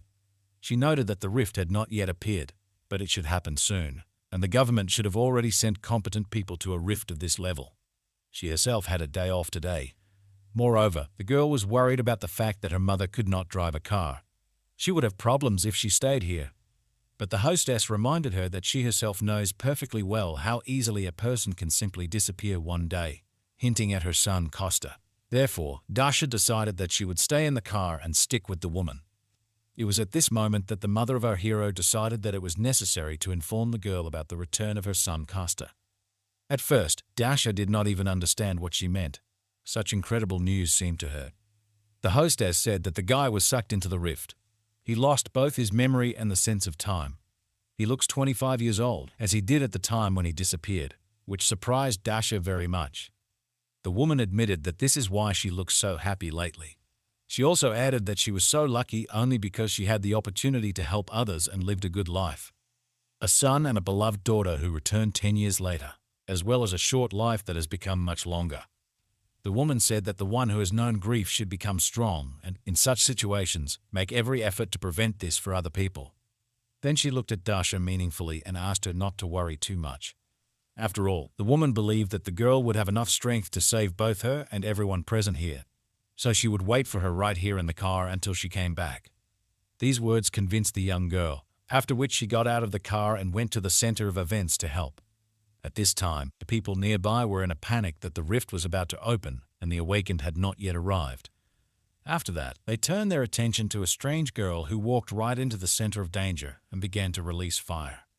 Her palms were sweating as people watched more and more tubers of flame appear around the girl. Her red hair allowed them to guess that the Crimson Witch herself was standing in front of them. This calmed the townspeople a little because now they were safe under the protection of a very strong awakened. Dasha had already arrived at the scene and realized that the rift would open much earlier than she expected. Therefore, the girl decided to prepare in advance, collecting some fire in reserve. She didn't know what to expect from the unknown rift, so she decided to use all her strength. Dasha summoned the power of fire, then divided it into several parts, leaving it hanging in the air next to her. After all the preparations were completed just in time, the girl was able to fully prepare for the attack. She stood waiting, knowing that as soon as the rift opened, she would immediately begin to attack and would not allow any monsters to reach the people nearby. As soon as she thought about it, a crack appeared on the rift, and the eye of the monster appeared. The people around also noticed that it was beginning to open up, so they rushed to the cliff with even more urgency. At this time, a herd of giant nightmarish animals broke free. The Crimson Witch immediately recognized them as steel-horned goats, which were a very dangerous enemy even for her. Although she was an S-class mage, she still shouldn't underestimate such opponents as they had high magic resistance and weak melee attacks. Dasha realized that in this situation, it would be better to use an awakened specializing in close combat. However, the girl immediately realized that there were no other awakened nearby, and even if they made it in time, she still needed high-level fighters. Therefore, in order to protect the people close to her and the townspeople, the girl must stay and hold back the advance of the monsters. She definitely could not stand idly by because her mother was here. After that, Daria immediately decided to attack. Gathering a huge amount of her magic power in her hand, the girl unleashed all her power on the first of the monsters with a single blow, causing an explosion of immense force. The witch was furious that even such a huge explosion could not cause damage to the monster due to its high resistance to various kinds of magic. It simply flooded against the animal's shell without causing any harm to it. Therefore, the Crimson Witch decided to resort to another spell that had a more powerful physical effect. A huge spear of azure flame magic fire slammed down on the monster's back, piercing through its body. The goat immediately fell to the ground, a huge hole gaping in its body, which was left after the blow. Dasha spent a few moments catching her breath and coming to her senses. At this time, the rest of the monsters were already rushing towards her, having managed to break through the rift. The girl counted 10 goats while she herself could only use the azure flame 8 times. A moment later, she pushed herself off the ground with force and soared up. The girl then slammed down on the second goat with force, thrusting her flames directly into its head. Dasha was angry that the reinforcements hadn't arrived yet, and those idiots from headquarters didn't know at all what it meant to show up on time. The girl understood that the azure flame would not be enough for all the monsters, so she would have to resort to an even more powerful and dangerous means. It was magic that covered her entire body with fire. She had chosen it because close combat was a weakness of these monsters, but technology wouldn't help her much. The girl waited a couple of moments before the animals began to slow down. After that, she used her new magic and went on the attack with lightning speed. A moment before the blow, Dasha gathered all her strength in one hand, concentrating it there. Then she lightly touched the animal's head with it, directing all her energy to that place. Huge streams of blue flames burst out of her hand, which were supposed to take the life of the monster. It lasted only a moment. Then the girl's skin was covered with spots, and the goat's body began to exude steam. Immediately after that, Dasha jumped over the monster, leaning on it with her hand. The girl did the same thing again, concentrating all her strength in her leg. She delivered a crushing blow, throwing the huge monster into the air. After that, Dasha fell to the ground. She had 8 more monsters to defeat, and they were already rushing towards her at full speed, which did not bode well for the girl. She struggled to her feet. After a short fight, her muscles were already starting to feel tired. The girl knew that she was unlikely to be able to cope with all of them, but she had to do everything in her power until reinforcements arrived. Suddenly, something caught her attention. It was the rift that began to suck in nearby objects. At this moment, the girl could only think about the fact that her mother was still behind her. Several small stones rose into the air, shining as if they were surrounded by magic. After that, they fell exactly onto the heads of each of the remaining goats, instantly killing them. Immediately afterward, our hero appeared in the air, thinking that his old friend was still as flaming as she had been before. He slowly knelt down next to Dasha, who was lying unconscious on the ground. Castor thought that the girl was in great pain due to the depletion of her magical power, so he tried to help and put his hand on the Crimson Witch's back. Although he couldn't help her restore her life force, he could replenish her magic force so that the life force wouldn't burn up and affect her mana core. Now was not the time for reminiscences, but the guy was glad to see his girlfriend again after so many years of separation. After a while, the Crimson Witch came to her senses and sat down on the cold ground. The girl looked at her hands and was surprised that she did not feel any pain at all. It didn't matter at all now, though, so she got up and ran as fast as she could back to the car. The girl was extremely happy to see that her mother was completely fine and safe. At this time, the woman was already standing on the street and talking to one of the policemen. She was also very happy that she was able to see her ward safe and sound. The woman immediately reached out to the girl to find out if she was okay and if she was injured. The Crimson Witch decided to lie a little and said that everything was fine with her because the reinforcements arrived in time. The girl said that she was a little tired, but she did not have any serious wounds. After that, both women laughed happily because they got off so easily. After that, they decided to go out for dinner as they had planned before, so they needed to look into the store. However, Dasha had already changed her mind about eating the stew and suggested that her mother go to her restaurant so that Costa could cook them her favorite rice cakes. At this time, our hero was just in the restaurant and was thinking about when his mother and girlfriend were planning to return. Their first meeting after a long separation was very joyful. Dasha threw herself on the guy's neck, knocking him down. Costa sighed tiredly after such an emotional meeting with his old friend. He remembered the first minutes of their reunion and realized that the girl was much more grumpy than she had been before. The mother of our hero said that she was very tired today, so she was going to rest. Finally, she asked Costa to cook a delicious meal when Dasha came and also not to quarrel with her. The doors to the restaurant opened and late visitors entered. It seemed to be Sergei and his young secretary. The guy was very happy to meet him. At this time, Costa was trying new snacks, not expecting to see anyone at such a time. At first, Sergei even thought that the guy had a break, but he persuaded him. Our hero said that he was just preparing night snacks because there were no visitors.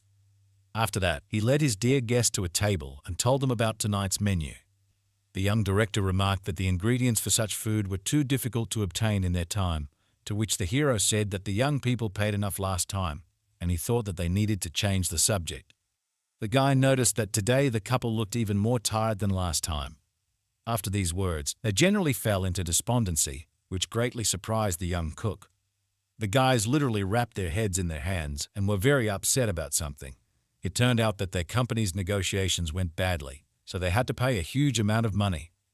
Then the chairman's son announced the amount of return of 500 billion won, which greatly surprised our hero. Costa could not believe in the existence of such a huge amount. His whole body suddenly weakened and began to shake. Sergei said that they had a problem with the guild. They invested in the newly renewed dungeon they had bought, which had suddenly disappeared without a trace. The renewable dungeon slowly releases monsters when the owners draw a magic circle, so they had invested about 500 billion won in it. Costa immediately realized that they were talking about the dungeon that he had cleared, so he was really horrified by what he had done. He said that this is an unaffordable amount for most people, so he clarified whether they were talking about the place that until recently was filled with all kinds of equipment. Sergei confirmed that all this belonged to their guild. There were so many things piled up there that the guy most likely noticed it when he passed by. The main problem was that they missed a great opportunity for the guild to become stronger because the Awakened trained in that dungeon. It provided them with the financial stability they aspired to become a strong guild capable of clearing difficult dungeons and recruiting strong Awakened. After that, Costa immediately asked what exactly had happened during the negotiations. Because of such questions, Sergei suggested that Costa could hide his identity behind a restaurant and, in fact, be a journalist, but the guy convinced him otherwise. He admitted that his mother owns this place, and he himself just helps her because he loves to cook. After that, Sergei admitted that they were really lucky to meet here by chance, after which he asked the name of our hero. The guy introduced himself and said that he was 35 years old, which greatly surprised the guests because he seemed much younger than them. After that, Sergei introduced himself and clarified that he would turn 32 this year. If the guy looked on the internet, he would find out that he was the head of the guild of the Shinoa company. Then the young son of the chairman looked at his secretary meaningfully. The girl immediately introduced herself, gave her age, and clarified that she was now the secretary of the guild leader. Costa thought that he already knew this, but he only said aloud that, in fact, he was unemployed and was still very far from being a reporter. After that, he began to cut meat, and the young people decided to make friends with such a good cook and offered him a snack with them. Our guy gladly agreed. At that moment, the keeper called him in his mind, and the big white dog ran into the kitchen and stared at our hero. He told Costa that there was a new quest to fulfill a wish. The number of karma points as a reward for completing a quest depends on the consequences that will be caused by its successful completion. So this promised as many as 5 million points. This meant that the two guests who needed help clearing the A-rank dungeon weren't blinded by their own interests, so helping them meant helping a lot more people. Costa thought that this would help raise the level of the keeper, which meant that it would be possible to cure his mother's illness faster. At this time, he had just finished cooking the dish and put it in front of his visitors. The guys were completely delighted with its appearance and clarified whether cooking was just a hobby for our hero. The guy admitted that the restaurant has been owned by his family for 3 generations, so he is interested in this area. After that, the guests tried the dish and were completely delighted with its taste too. The three of them were sitting nicely and having dinner when Costa decided to ask if the guild could get their money back. He suggested that although this deal was significant because it could lead to a large growth of the guild, they should return the money to it since the rift was gone. Sergi replied that as compensation, they were given the opportunity to clear the A-rank dungeon. At first, Costa thought that this was a great option, but the thoughtful expression on the faces of his new comrades confused the guy. Diana clarified that although this was not a bad offer, it was different with the A-rank dungeon. The girls said that there were almost no A-rank awakened in their guild, much less than 5 A-rank awakened to clear them. Therefore, for a guild like them, this is just an impossible dream. Sergi agreed with all of the above and added that if they had at least one's rank awakened, then it would be much easier for them to clear this dungeon. Costa thought that the matter was quite serious, after which one thought suddenly came to his mind. He called out to his new friends and invited them to introduce them to someone. The guys were so shocked by what they saw that Sergi even dropped the spoon from his mouth. Right in front of them, some red-haired girl tried to strangle Costa. During this whole squabble, she did not pay attention to those present. Then she noticed them and became embarrassed. The girl immediately let go of our hero's neck, smiled sweetly, and greeted the people once. As a child, Costa asked Dasha why she treated him differently from others, to which the girl simply smiled calmly and said that he was her friend. She continued by saying that someone like her is only friends with a certain type of person. She added that our hero was one of those who could be her friend, which confused the guy. It was hard to believe because, at the moment, it was difficult to say. Dasha simply tied up her old friend and left him hanging upside down at the entrance to the restaurant. At that time, she was talking with Serge and Diana, who offered her to help them clear the dungeon. The guys added that she could help them only if she had time for it. In return, they would definitely not remain in debt. In fact, they could really use the help of such a powerful, awakened one as the Crimson Witch. In response to this, the girl thought for a while and then asked the guys if they knew how to drink alcohol.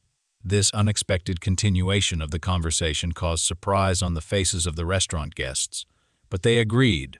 After some time, Costa was able to free himself from his bonds and return to the establishment. He was angry that the boys had messed up so much, but he was glad that he had convinced them to go somewhere else for the second round. The guy noticed that the quest was still not completed because the corresponding notification window had not appeared, but he thought that the girl would somehow sort out this matter. The Guardian replied that the level did not rise so quickly. Perhaps this was due to the fact that the guys were quite famous. After which, Costa offered to go to the mountains with him as a reward for the quest. He said he was going to get ingredients to cook a nutritious meal for himself and his mother. He was going to dig up and prepare a plant that could only be found on the mountain. It was useful for those suffering from lung cancer. In addition, this mountain is considered a gray area, and Galgoro black bears have often been seen there. These are demonic monsters, the danger level of which reaches the first level. They have a rather nasty character and capture a large territory. As soon as an intruder appears on it, they begin a battle with him to the death, even if the intruder is the same bear. Therefore, the only race that can get along with them is the golden bees, which can hardly be called demonic monsters. The keeper clearly didn't like being put on a leash, but Costa noticed that it would be difficult to move around the city without it. So, he asked the wolf to be patient a little. It was all for the sake of restoring stamina and finding ingredients for the food that the guy was going to cook, which pleased the keeper a little. The truth was, let it all be for the sake of finding the next guardian and trying to impose succession on another person. But the wolf still had little reason to justify going into someone else's house to save a dying man. This behavior only meant that the guardian actually loved people very much. After which Costa thought that he was really taking advantage of the kindness of his guardian god. However, the guy noticed that he was not going to become his successor. He was not going to become someone as great at all. After this, a complete image of a guardian wolf immediately appeared in our hero's head. The guy had already forgotten what he looked like in his usual size. After which, the hero decided that it would not be difficult for him to protect one single person. After some time, the strange company of a man and a white dog arrived on the mountain. The guys had been walking around looking for the plant they needed for a long time. Finally, they found the necessary ingredient and began to assemble it. Costa was just telling his friend that the taste of this plant is not the main thing, because it helps well in restoring stamina. Before he could finish speaking, he immediately felt the presence of a huge black bear. The wolf also immediately felt the energy that emanated from this monster. Our hero put the plants behind his back, straightened up, and asked the keeper to hold the bear for a while. He would have done it himself, but he had something more important to accomplish than that. He took out a glass jar from his bag that he had prepared in advance. The honey from the bees he talked about at home is very tasty and restores a lot of stamina. After these words, the keeper agreed to detain the bear, which made our hero very happy. The guy asked to give him about 10 minutes to collect honey, after which he had to return and help the keeper. A huge bear, angry at the presence of strangers on its territory, advanced on the intruders. Costa saw the monster approaching, so he once again asked his guardian friend to detain him for 10 minutes, after which he promised to return soon and set off at lightning speed in search of honey, so as not to waste a second of time. The smaller wolf took a deep breath from the fact that such a difficult task was assigned to him. At this time, the bear wasted no time. With its huge paws, it broke the thick trunks of perennial trees with one blow. The guardian looked at his opponent. He could not believe that he had actually agreed to this adventure. At about the same moment, Costa had already reached the place he needed. So he was now sitting on a tree and thinking about a plan of action. The guy was still a little worried, but he was sure that the keeper would be able to take care of himself, and he had more important tasks now. From his mana, the guy formed small golden balls that were supposed to help him in his business. Then, still high in the tree, Costa sent them to the nearby territory. He knew that even by lightly touching the bees with magical power, they could be forced to return to the hive, and it would not be difficult for him to find them. As soon as he thought about it, one of the bees fell into his trap. Thanks to this, our hero immediately guessed where he should go next. Therefore, he pushed off with force from the tree branch and moved after the insect. It was not difficult for him to find a bee among all these forest plantations, thanks to his magic.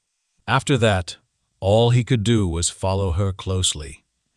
After all, he would need about 5,000 bees to receive honey at least once a month, and in addition to the excellent taste, it also perfectly restores stamina.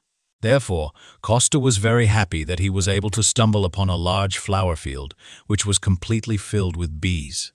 The guy froze briefly in admiration for such a beautiful view that revealed itself to him in this forest clearing. One of the giant bees landed on his hand, and the guy realized that everything was fine with their size. He began to look around in the hope of finding the place from where they were all flying out. Having walked a little to the side and moved the branch to the side, our hero found what he was looking for. Not far from the clearing, among the small trees, there was a huge beehive. Costa was very surprised by such a huge size, although he was counting on it. He was especially pleased that, thanks to such a large size, there would be enough honey to come here not once a month but once a week. Our hero began to knock on the walls of the bee house, hoping to snatch a piece of it for himself, and the insects stung him. Defending their shelter, our hero still managed to collect a sufficient amount of pure, beautiful honey. Costa knew that this would be enough for him for the first time, so he was excited about his first test. The guy really thought that he should come here every week. Suddenly, something surprised him very much, and he even exclaimed a curse. In fact, Costa remembered that he had completely forgotten about his friend, the Guardian. At this time, the Guardian was fighting an unequal battle with a huge magical bear. In the heat of the slaughter, the animals even got to the hero himself, which allowed Costa to find himself on the battlefield. The guy immediately rushed to his white wolf, coming to his aid. The Guardian was clearly very exhausted, so Costa immediately apologized for losing track of time. The guy put his hand on his friend's now soiled white fur.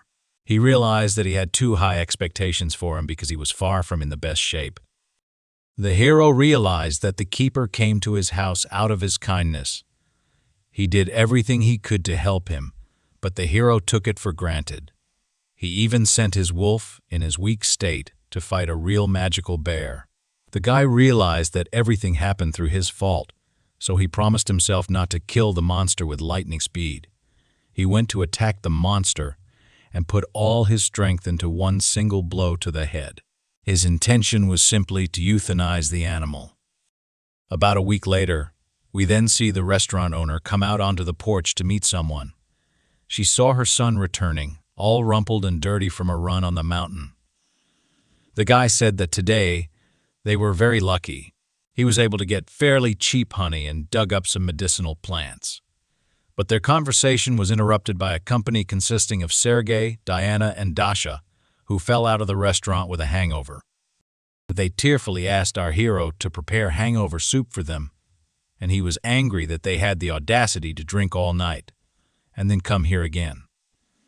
At first, his mother did not understand how to react to such a strange gathering, but then she cheered up, following the rest of the company.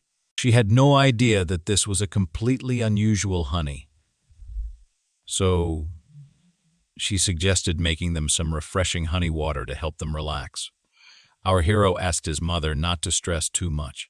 The woman said that everything was fine with her, but let him not neglect the connections he had already created. She took the jar of honey from her son's hands and sent him to prepare breakfast. Meanwhile, the guardian again turned into a small white dog and rested in our hero's bag. Several years ago, young Dasha told our hero that once when she was adopted, she was immediately sent back, which surprised the guy. He asked if it was normal for her to tell him this. However, she added that at that age, she could not do anything about her anger. So 2 months later, those people sent her back to the orphanage. At the time, she didn't understand why she was returned, but as she grew older, she began to understand the reason. The girl was clearly upset about something, so she said that she needed to hide who she really was. After that, in all foster homes, families, she began to behave as calmly and sweetly as possible. Dasha said that she tried to adhere to this pattern of behavior for the rest of her life. These memories came flooding back to our hero as he looked at his now eccentric, drunken girlfriend. Dasha jokingly said that honey water is so good that it seems to her that he added something else to it. After that, the whole company began to discuss what a wonderful cook Costa had become. They also complimented our hero for looking very young for his age. They endlessly demanded hangover soup, breakfast, or honey water, which greatly irritated our hero. The guy warned that he wanted to fry some of the plants that he had dug up in the mountains, but he immediately warned that he wouldn't give much to the guests because, in fact, he was doing it for his mother. Sergei was immediately surprised that, even though the guy had honey and plants in stock, it was extremely difficult to get this food. At this time, the guy asked his secretary whether Costa would be uncomfortable if he also paid, although he had even prepared a gift. He had prepared them as a thank you to his friends. One of his employees gave them to him this morning. Dasha was very inspired by such a surprise, so she asked to give her gift first. She joyfully extended both hands forward, expecting Sergei to put something in them. The guy turned around, reached into his bag, took out a box, and put it right in the girl's hands. Dasha immediately noticed that even the box looked very cool and asked if it could be opened. After permission, the girl carefully opened the lid. Inside, on a red velvet pillow, lay a watch, and she immediately put the gift on the table and said that it looked very expensive. She could not accept it. Sergei noticed that this was a gift, including for her future help. The watch was fireproof and should withstand even the strong flame of the Crimson Witch. Dasha listened carefully to every word the guy said. The girl was absolutely delighted with this gift. She really liked it. She even jokingly asked Sergei if she could marry him. At this time, footsteps were heard from the inside of the house, and someone entered the kitchen. It turned out to be the owner of the house, who came downstairs because of the noise. She saw that her son needed help, so she decided to go to him. In fact, the guy had everything under control. He brought out an absolutely amazing platter of appetizers. Every person present here spoke positively about the smell, color, and appearance of the food. Costa said that this was done thanks to the amazing culinary skills of his school friend Dasha, meaning himself. After that, he put away the extra dishes in the sink, then joined his friends at the table and asked if it seemed to him that Dasha was going to marry Sergei. The guy was in such shock, but the girl happily began nodding her head in agreement. There was probably still alcohol in their heads. That's why the guys reacted like that. Sergei looked at Costa and his mother and tried to convince them that this was just a joke. He explained that he just gave the girl a gift. He had prepared it for the owner of the restaurant, but now a strange atmosphere arose. The hero's mother was amazed that someone had prepared a surprise before her, but she was pleased. At this time, Sergei pulled out from his bag another similar box with a watch on a pillow. The woman also admitted that the watch was very beautiful, but she doubted whether she should accept such a gift. However, the guy said that everything was fine because her son saved their lives. Now they would go to the restaurant quite often. He suggested thinking of it as a bribe, as a joke. After which, he began to talk about one special place, a dwarven workshop. The guy continued to talk about how the dwarves are one of the races that came to Earth after the Great Cataclysm. Sergei added that the Great Cataclysm was both a disaster and an opportunity for them too. Since they could not find ways to return, they decided to adapt to life on Earth because they had no other choice. So the government gave them a region to settle. The company recruited them to sell little things that they could make with their techniques. He didn't have time to finish when Dasha immediately understood what was going on. She said that they recently aired an advertisement, and a kitchen knife made from it looked very cool. The company is quite popular among housewives. His mother was surprised that her gift was bought in such a great place. Sergei awkwardly noted that since they were stopping in one place anyway, he put away the gifts there too. The guy began to talk about how it was always profitable, but he was afraid that he had upset his mother too much with his cold calculations. However, the woman still said that she would accept such a gift with gratitude. She admitted that if she refused, it would be rude to them because they spent so much effort on getting this watch. Sergei was very pleased that such a wonderful woman thanked him sincerely. Before the guy could remember the joy, someone's strong hand grabbed him by the tie. Then the fist clenched forcefully and even began to cause some pain to Sergei. It was Costa who put a threatening expression on his face and ordered his friend to be honest with him. Sergei was even frightened by such an unexpected reaction to this story, and Costa, with a furious expression on his face, asked where the workshop that makes the famous kitchen knives was located. Sergei was confused, even tears appearing in his eyes. He did not expect such a question and such a reaction at all. After that, the guys were separated. Sergei went to cry to his secretary, and Mom and Dasha scolded Costa. This still did not stop the guys from going to that same dwarven workshop. A little later, Costa was in this area for the first time because he had appeared during his absence. He expected it to be some kind of strange place, but it looked quite good, a fairly reliable building. He ordered the wolf to follow him, although he did not understand why he came here. The guy explained that it is ideal to be as passionate about completing the quest as possible. This was the only way to quickly cure our hero's mother, with which the keeper could not but agree. He wanted to answer something to our hero, but he was not allowed to do so. A red disc flew right in front of the wolf's nose, and a beast, like monster, rushed after it. It was surprising that people did not run away in fear. On the contrary, they watched this performance with enthusiasm. The Guardian looked at all this as if he was not at all surprised. He admitted that the dwarves were quite comfortable on the ground because such physical ability could be used to perform acrobatic feats.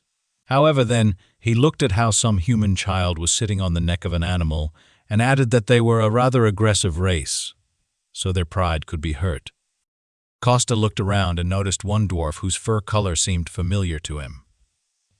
Suddenly, a security alert sounded throughout the village, calling on all visitors to leave the place. But our hero clearly had no intention of following this decree. Costa was almost caught by a guard, so he had to quickly go behind a tree and hide from his sight. The guy thought that sooner or later he would be discovered, so he needed to use the skill of stealth. However, as soon as he started using magic, someone suddenly attacked him from behind. The guy barely had time to jump away from the tree when a blow immediately fell there. If he had not managed to do this, his body would also be cut into several parts, just like this trunk. The monster held enormous power in his hands. Even the earth cracked under his onslaught. In fact, the monster sensed the use of magic, so it came to check its source. However, the guy replied that he knew him, even called him the Blue Fang Tribe, and suggested that the monster's name was Tyler. The gray wolf was very surprised by this guy's strange reaction, and our hero noticed that the wolf was not so familiar with a large number of people, but still managed to forget him. The guy said with a smile that he just wanted to clarify whether it was really his friend, but it turned out to be him. After reuniting, this small company went to the dwarven home itself. While the wolf was calling to a certain old man, the guardians noticed that this guy also had a quest. Costa replied that he first wanted to meet his old acquaintance and then watch the quest itself. After some time, a small old man came to the threshold of the house and immediately recognized our hero. The guy was very happy about such a meeting after a long separation. He immediately stood up from his seat and said the old man's real name. This grandfather was also very happy to meet him and called our Costa hero Choi. The men walked towards each other to greet each other. Costa heard that the old man had moved to live in another place, but he could not think that this was Earth. To which the old friend noted that, in fact, they did not intend to live here in the first place. He said that one day, 5 years ago, the hero Costa Choi was called up at the first meeting.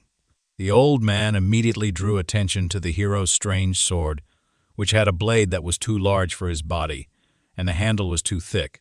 He said that although the material of the sword plays an important role, it is also important whether the blade is suitable for its owner. After the old man tried to pronounce the hero's name several times, he suggested simply calling him Hero Choi. In gratitude for saving his family and tribe, the dwarves decided to upgrade his sword to better suit him. His little granddaughter came out behind them and screamed that her grandfather was called a genius, which appeared once every 100 years. So he was definitely telling the truth. Costa was amazed at such a bold reaction from this little girl, so he could not ignore the old man's advice. He happily handed his sword to the master and offered to play with the children while the work was going on. In fact, his games were quite strange. They brought children to tears because the guy was spinning these little dwarves on his shoulders with such force that their bodies simply could not stand it. He was asked to moderate his actions a little, after which the guy calmed down a little and decided to talk with the older dwarves. The little girl replied that the dwarves did not stay in one place until the ore was depleted, but they themselves were on the move and were almost at their destination. The world in which they lived, due to the invasion of demons, began to resemble ruins more. The magic of teleportation, which allows them to move between worlds, spends a large amount of bodily and magical power and could have trapped them in the eternal universe if they had miscalculated. Therefore, they thought that they were very lucky to get into the kingdom of spirits until they were attacked by ostriches. The whole family was preparing for the inevitability of death until, at the last moment, a hero suddenly appeared and saved them. The granddaughter said that they all survived only thanks to him, but still, she didn't think they would stay here for long. After this, the guy admitted that he himself also did not belong to the kingdom of spirits. He is here only until they get rid of all the demons. In any case, the guardians of this place will not send him back until he wins and achieves his goal. The girl listened carefully to his story and offered her help. She said that she could return the hero back to the world from which he came, which greatly surprised him. He even thought that the guy didn't hear her, so she repeated her offer again. She said that she would need to ask the elders first, but since the hero helped them, she did not think that they would be against it. The hero didn't expect everything to happen so quickly, so he didn't know how to respond to this. He needed some time to think about her proposal and decide. Meanwhile, The granddaughter continued to talk about how they would have to try several times, but mistakes could not be avoided, and they would also need a huge amount of magical power. But I suggested that even with a huge amount of power, they would still need to complete the magic that allowed them to travel between dimensions. In addition, even if the probability of making a mistake was almost zero, the risk of getting lost in space still remained. The girl was amazed that the guy knew a lot about their own magic. Therefore, Costa looked at her with gratitude and decided to refuse their offer because he believed that he would still be able to return to his home world. At that moment, images of his mother and Dasha came into our hero's head. However, the last time he saw them was so long ago that they were blurry, and the guy could not remember anything clearly. At this moment, one of the adults from the tribe approached them and warned them that the sword was almost ready. This made our hero very happy, so he suggested coming closer and waiting there. He once again expressed his gratitude to this little girl and asked her not to be upset. After some more time, Costa was surprised that the dwarf family still decided to come to another dimension. The news was told to him by the huge lion, who had heard it from someone else. Our hero was very happy for his friends, but at the same time he was surprised why they decided to leave so suddenly. Perhaps, in that world, there were many magical stones that the courtyards really needed. Most of the stones in this world are found inside monsters, and dwarves are not very good at fighting, so digging would be ideal for them. But in the spirit realm, this type of stone is difficult to find. After this conversation, our hero climbed onto the back of his friend, the lion. He decided that he definitely needed to say goodbye to his old acquaintances. Lev warned that Maxime was there, helping the tribe to travel their magic through the dimension. Our hero was not very friendly with this Maxim, but promised not to do anything, after which this strange couple immediately went to the village. The huge lion covered long distances in just one jump, so the hero had to hold tightly to his mane.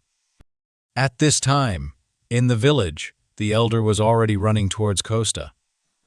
Both of them were very glad to see each other after quite a long separation. Costa said that he hoped the tribe would get used to this place and settle here, but it seems too difficult for them. He can help them with many things, but he was powerless against the ecosystem. The guy noticed that the old man had tears in the corner of his eyes, ready to flow. He admitted that the hero already helped them a lot. He saved them from death many times. If not for him, they themselves would have become spirits and would not have tried to travel through dimensions. After these words, another dwarf came out of the crowd and brought out something in his hands.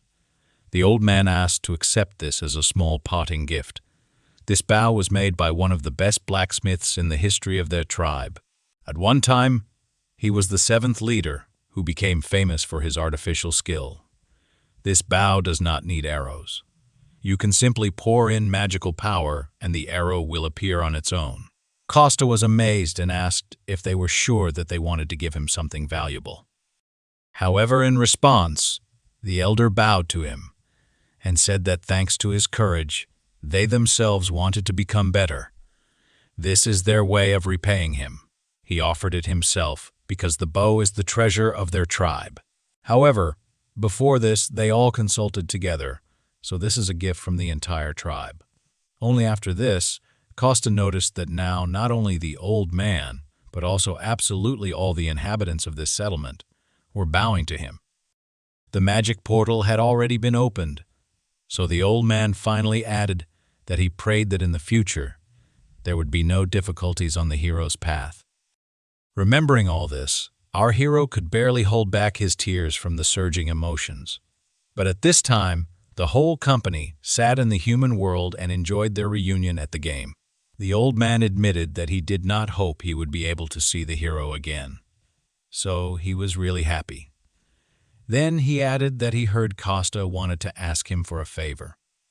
After that, our hero remembered why he came here in the first place. He handed the elder a note with a drawing and said that he was going to give it to a hunter he knew, so he just needed the device to work without having to put in a lot of effort. The old man thought for a long time, and the hero even thought that this was too difficult a task. Grandfather explained that the density of magical power on the ground was too weak, so now they couldn't activate the brazier using magical power, and the mana core was damaged in the last move. They were prepared for the fact that something would go wrong during the spatial transition, so they landed on the ground without any problems. He apologized for the fact that the hero had put so much effort into finding them, but the tribe was defeated. To this, the hero remarked with a smile that they had absolutely no need to apologize to him. The elder was surprised by the guy's easy reaction to his words. However, the hero asked his elder friend to come a little closer to him. After that, he pointed his hand in his direction and began to exude some kind of magic from it. He used this power to restore his friend. The old man immediately felt that something had happened to his mana core. Costa explained that he tried to invest magical and life force. Although today was the same as before, it should have been much better. After that, he gave his friend a whole glass of golden bee honey, which could help him. The guy admitted that he was lucky and was able to get some, so now he was happy to give some of it to his friend. Costa said that he would try to make sure the entire tribe could restore their mana core, but in the middle of the conversation, he noticed that the dwarf began to cry. The guy immediately rushed to find out what happened. Suddenly, the old man reacted like that. He said that with such help he would only need 1 day to complete the task. He was very grateful for the help. He looked at the drawing on the sheet and said that he would try to complete everything on time. After that, our hero returned home using his unimaginable power, doing it in the blink of an eye. He immediately received a message from Serge that the date had finally been determined when they could go on a raid in the dungeon. Costa continued to talk to him on the phone, and at this time he went inside the restaurant. Sergei said that in 3 days, the dungeon itself would appear, and their raid would take place in 7 days. After that, our guy asked if his friend Dasha had told him about this. He was not satisfied with the answer, so he invited Sergei back to his restaurant to discuss the problem. But he could hear absolutely nothing. He only burst into tears while lying on the table. It turned out that Dasha agreed while she was drunk, and then sobered up and simply took back her words after the party. The girl heard Serge's proposal again and said that she didn't remember anything. Then, she added that she didn't work in groups at all. Costa calmed his friend down and said that he should have concluded a written contract with the girl or recorded the conversation while they were drinking. After this, our hero came up with a great idea, so he invited Sergei to have a drink during the day.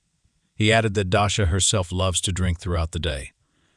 According to their plan, Costa was supposed to try to negotiate with her, and Sergei was to take advantage of this. After that, our hero immediately dialed his friend's number to ask her to come to the restaurant. The girl did not pick up the phone for quite a long time, but eventually did. She immediately said that she had warned him yesterday that she would not do anything for him. However, Costa noticed that he had a different opinion about his friend, who had never broken a promise to someone before, but he himself called for a completely different reason. He just wanted to offer her a drink, after which they agreed on a time to meet and hung up. The first phase was completed successfully. After the end of the conversation, Costa said that he was able to drag Dasha into the restaurant, so the second stage of the plan was up to Serge. The young director was very grateful to his friend for what he did for him, after which he left him alone in the hall and went to the kitchen to prepare snacks. At this time, a car stopped outside with a huge squeal of tires. The young businessman shouted to his friend, the cook, that the girl had arrived. Dasha entered the restaurant and hoped that all preparations for drinking had already been completed. She was very surprised to see Sergei because no one warned her about this. The girl was angry that they called her for this, but Costa said that Sergei was just passing by and decided to come in. He wanted to leave when he heard that Dasha would come here soon, but she caught him on the way out. So, he suggested that they both stay. Sergei was grateful for this offer but asked whether everything would be fine. He was worried about Dasha's reaction, but the girl said that nothing bad would happen and he could stay. Sat down at the table, they began to discuss the snacks that their mutual friend had recently prepared.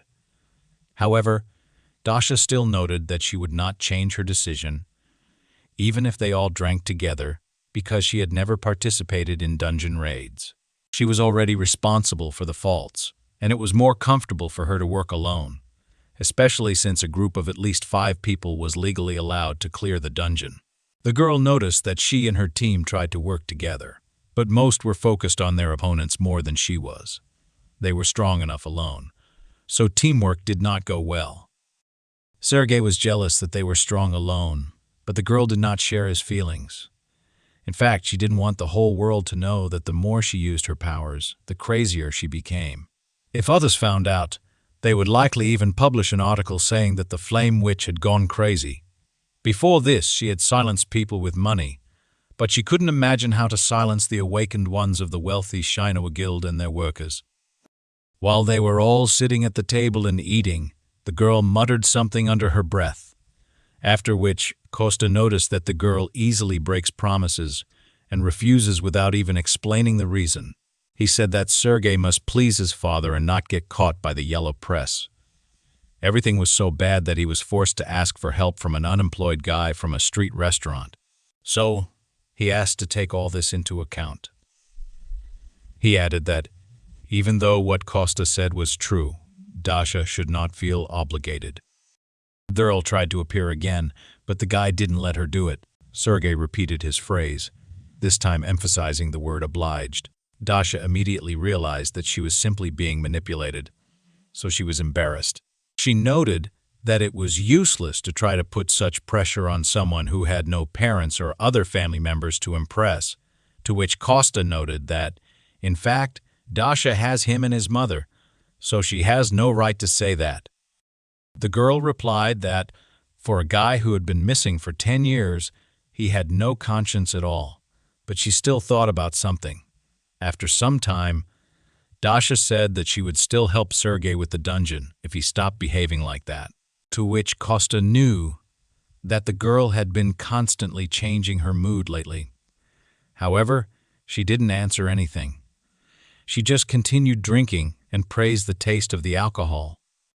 Our hero thought that sometimes he doesn't understand his girlfriend at all. However, he noticed a system notification that the quest to conclude a contract for a raid in a dungeon with Dasha was completed. He received 5 million karma for this. Literally, a moment later, Dasha and Sergei were already drunk and went on a spree. While the guys were resting and preparing for future work, Costa went to the kitchen and decided to clean up a little. The guy was focused on this matter when he noticed that someone was about to enter his restaurant. Literally, a moment later, the door opened, and an elder and a huge gray wolf walked inside. After that, the trio went to a park nearby to see something. Both dwarves were very surprised that, in the middle of the city, there was a tree of peace growing on the ground. Meanwhile, it had already grown quite tall, even sprouting several branches and illuminating everything around with its magnificent appearance. Costa said that this is the same tree the world gave him his seed before he returned. It grows quite well. The elder even noted that the spirit responsible for it must live here. Costa admitted that he couldn't even grow a cactus himself, so he simply made a contract with a spirit nearby, then clapped his hands, urging it to come out immediately. After this, a small spirit flew out of the crown of a small tree towards the friends. He was very cute. Costa admitted that he called him Christ because he was very similar to him, to which the elder noticed that this little spirit did not at all look like a cricket. These words struck our hero to the very heart. However, the grandfather admitted that the spirit had done an excellent job looking after the place. After which, Christ flew up to the wolf and handed him a golden leaf.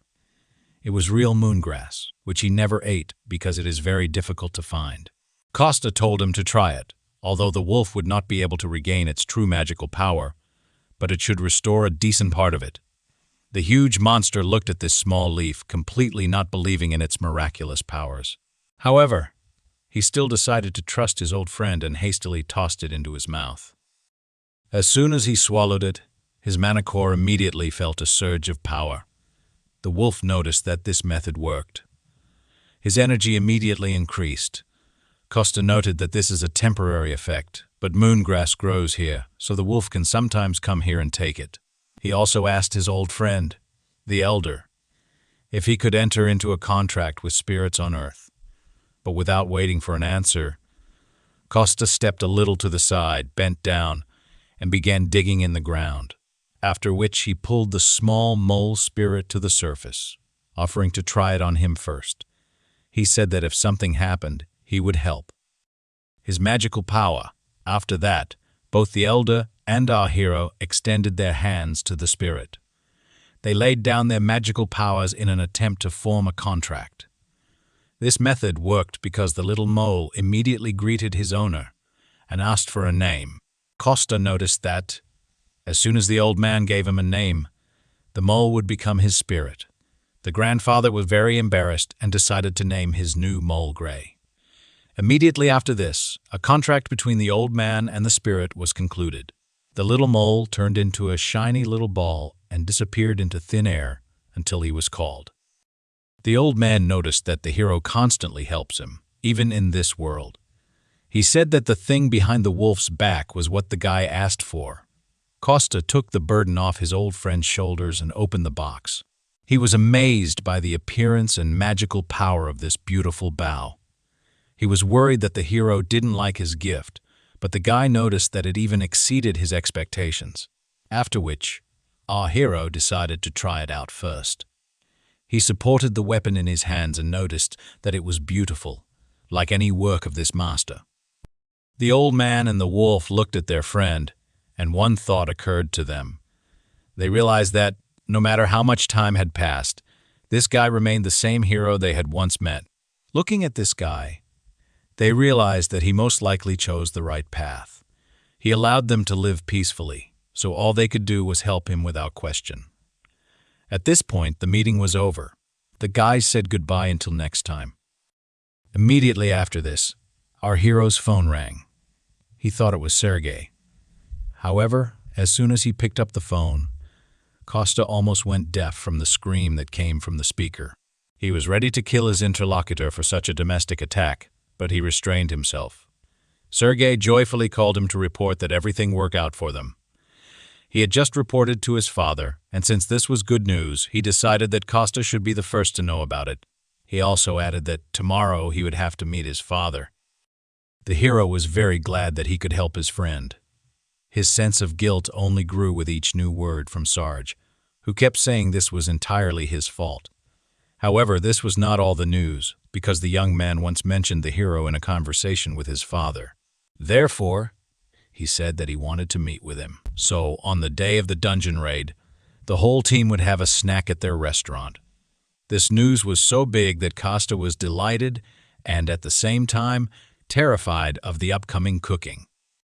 A few days later, there was a raid.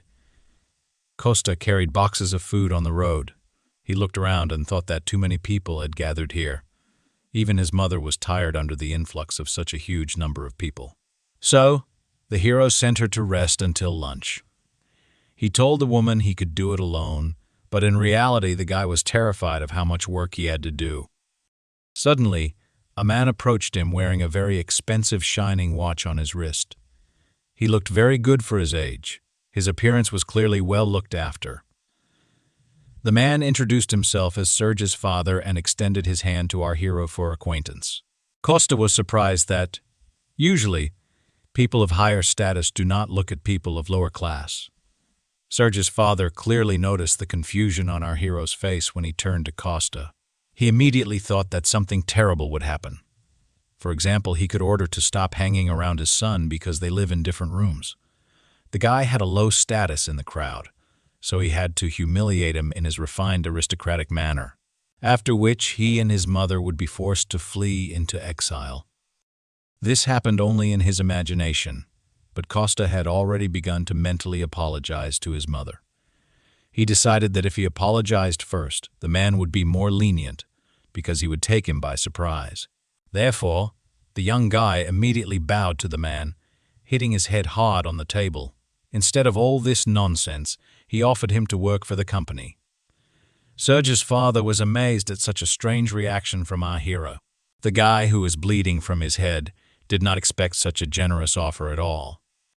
After some time, when the blood was stopped and ice was applied to the head, both men sat down on a bench nearby and began to talk.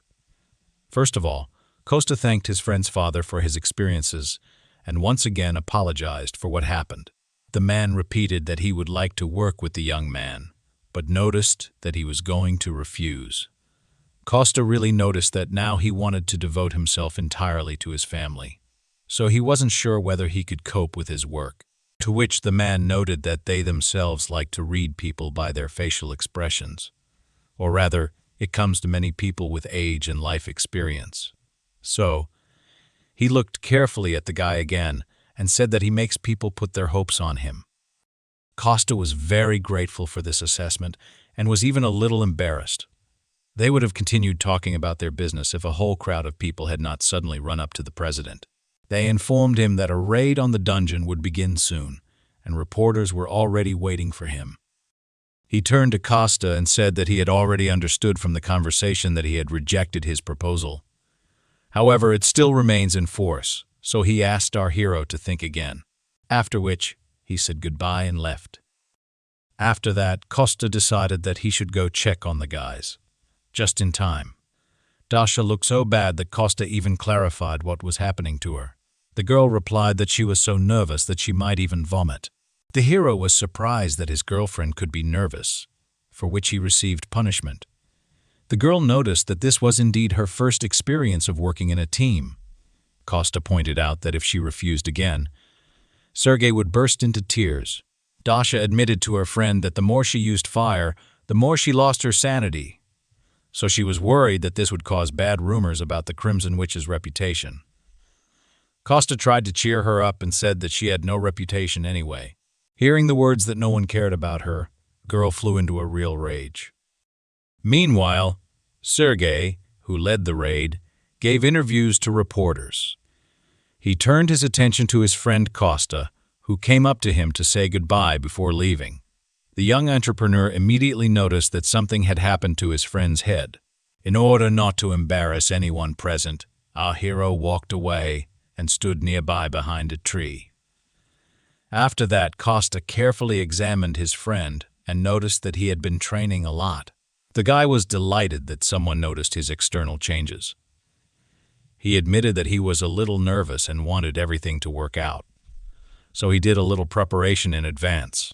Costa noted that Sergei always tries his best, and this impresses him. Sergei's inner mood noticeably improved from just these encouraging words. In fact, Costa noticed that his friend had raised the whole class, but something still worried him. There was a suspiciously frightening aura emanating from their dungeon. Costa hoped that this was all just his paranoia. By that time, all preparations for the raid had already been completed. Sergei and his team set off, finally asking the cook to prepare food for them before returning. Costa waved goodbye to his friend, hoping that everything would go well for him. However, after some time, in a huge mountain of prepared food, the guy only thought that if his friend returned alive and unharmed, he would kill him himself. Just then, his mother finished counting and packing the boxes. The awakened should have already returned, so the guy had to hurry up and clean everything up. Suddenly, a strange feeling of anxiety and danger pierced the entire body of our hero. He was not the only one who felt this, because even the birds decided to leave these places. Costa looked at the flying flocks and agreed that he was experiencing a frightening feeling at this moment. Even the guardian began hot, rendingly calling for our hero. He was literally screaming that something was clearly wrong with the dungeon. But literally 8 minutes ago, Dasha stood in it, breathing heavily after the fight. The girl had just single-handedly defeated a whole crowd of giant scorpions. She was so strong that everyone else in the raid didn't even have to make any effort. The Crimson Witch, at that moment, was worried that people were looking at her like she was crazy. After which, Diana noticed that they entered the dungeon only 6 minutes ago. Sergei was also amazed at how strong his new friend turned out to be. After that, the guys went as close as possible to the Crimson Witch to help her if she needed anything. The girl noticed that there were no more monsters nearby, so Sergei allowed her to go outside with the others. He promised that he and Diana would catch up with the remaining team members when they were sure that the cleanup squad had begun work. The Crimson Witch was satisfied with this answer, so she and several other people headed out. All the guys made a promise to each other that they would see each other outside. However, as soon as they left the dungeon, something strange immediately began to happen. It seemed as if the sky was covered with cracks and split into several parts. Our hero, Costa, immediately felt that something was wrong. He noticed a strange energy. The technical team also detected an anomaly. A fissure appeared right in the dungeon, and in terms of indicators, it was at the level of a catastrophe. Costa ran to the specialist and tried to find out whether his friends had time to leave the danger zone. The man immediately replied that most of the hunters had left the dungeon, but Sergei, Diana, and the cleanup group were still inside. After that, Costa immediately threw off his extra apron and gloves and rushed to his friend's aid. At this time, a young businessman, his secretary, and a cleanup team found themselves inside the rift. They all also felt that something was wrong.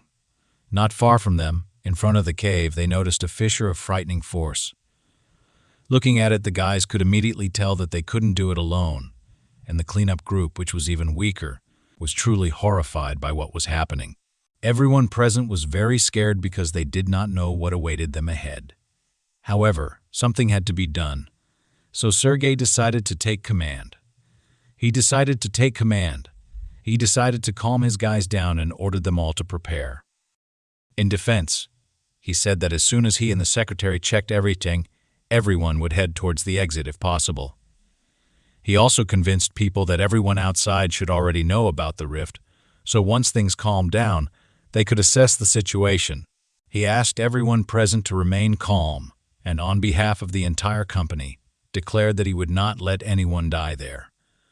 Immediately after this, Sergei and Diana went to reconnoiter the situation.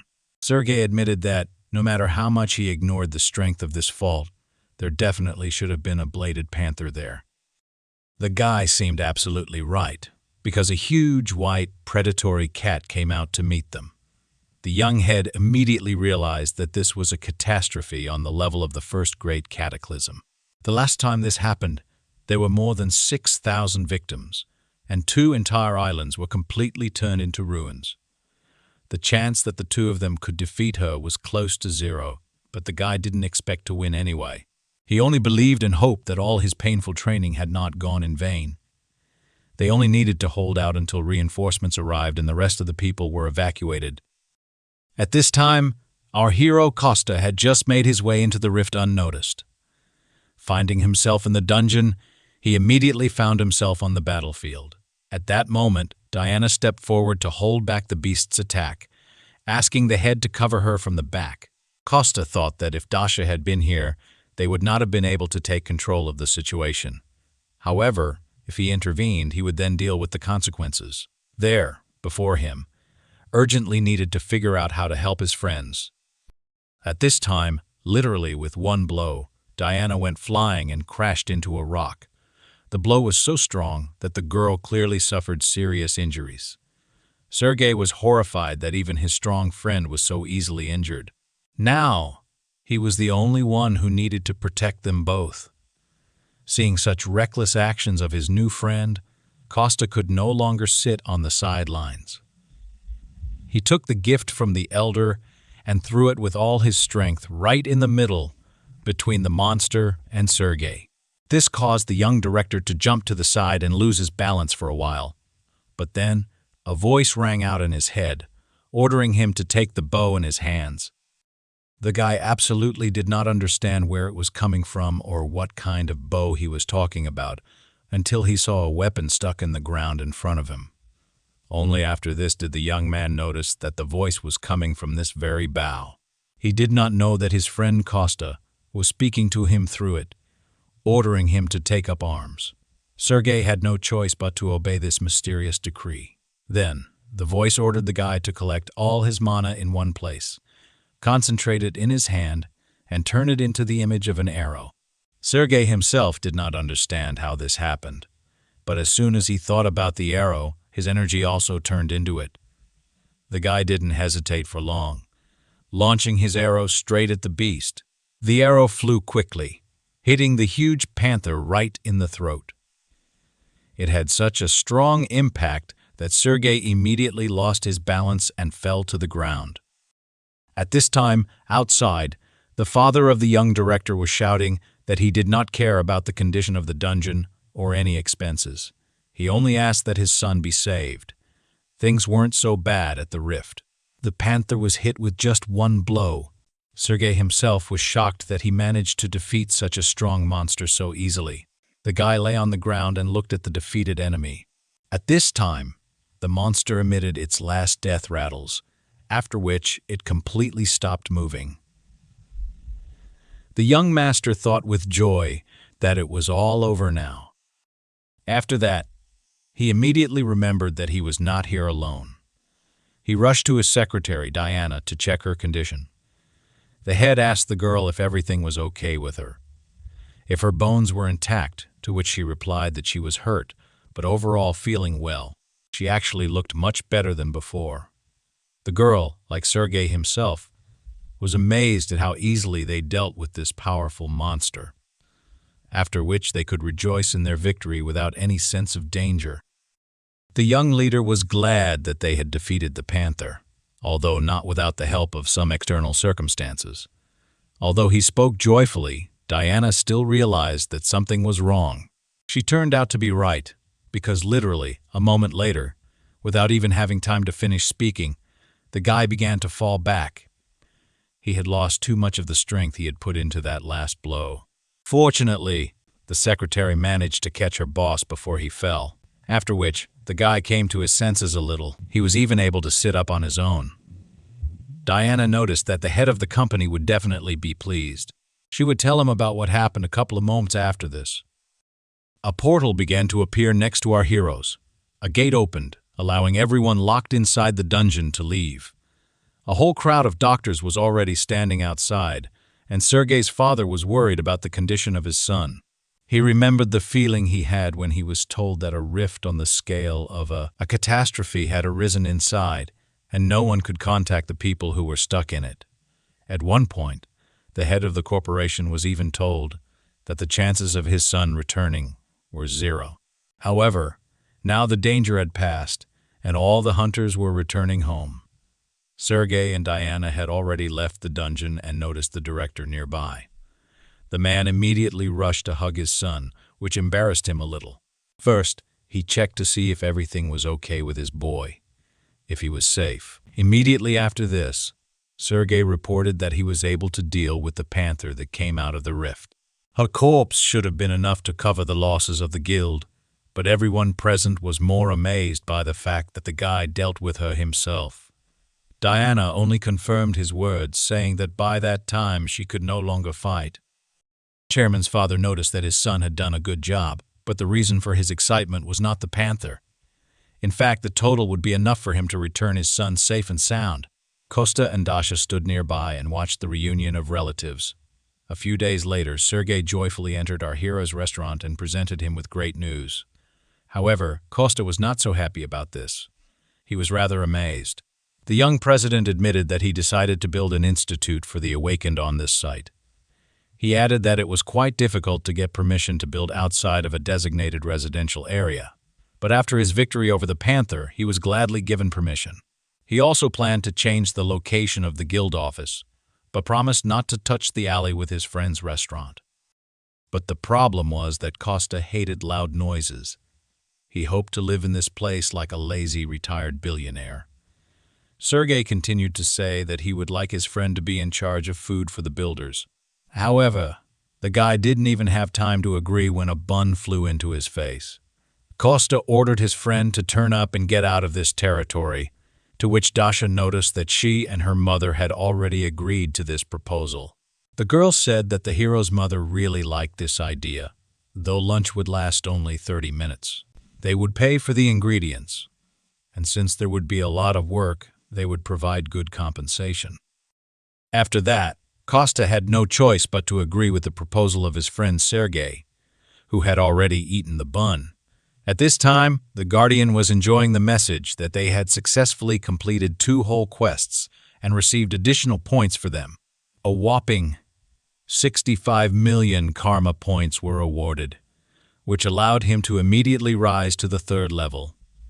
This meant that now he could finally sign the student contract that he had been waiting for so long. It was late in the evening when someone shouted loudly throughout the entire restaurant and asked to take care of him. At this sound, sleepy Costa came out to check what was happening. He was not yet fully awake. His mouth was with the remains of saliva. His eyes were crusty. At the entrance to the restaurant, he saw a young girl with a backpack on her shoulders, who was talking with his mother. It turned out that this was Miss Olga, who would be helping them with the restaurant for some time. A couple of hours later, we see the main character sitting at the table and looking very gloomy.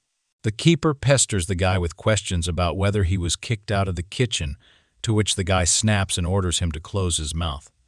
He remembers his last conversation with Sergei, when he said that they had a very small premises and should expand. So, he should buy the neighboring building, after which he immediately fulfilled his promise. Costa was shocked by such a huge number of tables for visitors. The guy was a little angry that everything was decided for him. He even thought that all rich people were like that. The hero did not fall for this. He knew that the Guardian had left last night and returned only at dawn. The wolf was annoyed that, due to Costa's bad mood, he was now taking it out on him. He actually admitted to going to Tyler the dwarf's home. He said that when Costa helped Saroa, the keeper increased his level, and now he could sign a student contract. The wolf explained that this is something like how, if Tyler gets karma points, then he gets them too, and his level increase has a good effect on Tyler himself. This is something like a connection in a team, to put it in more understandable terms.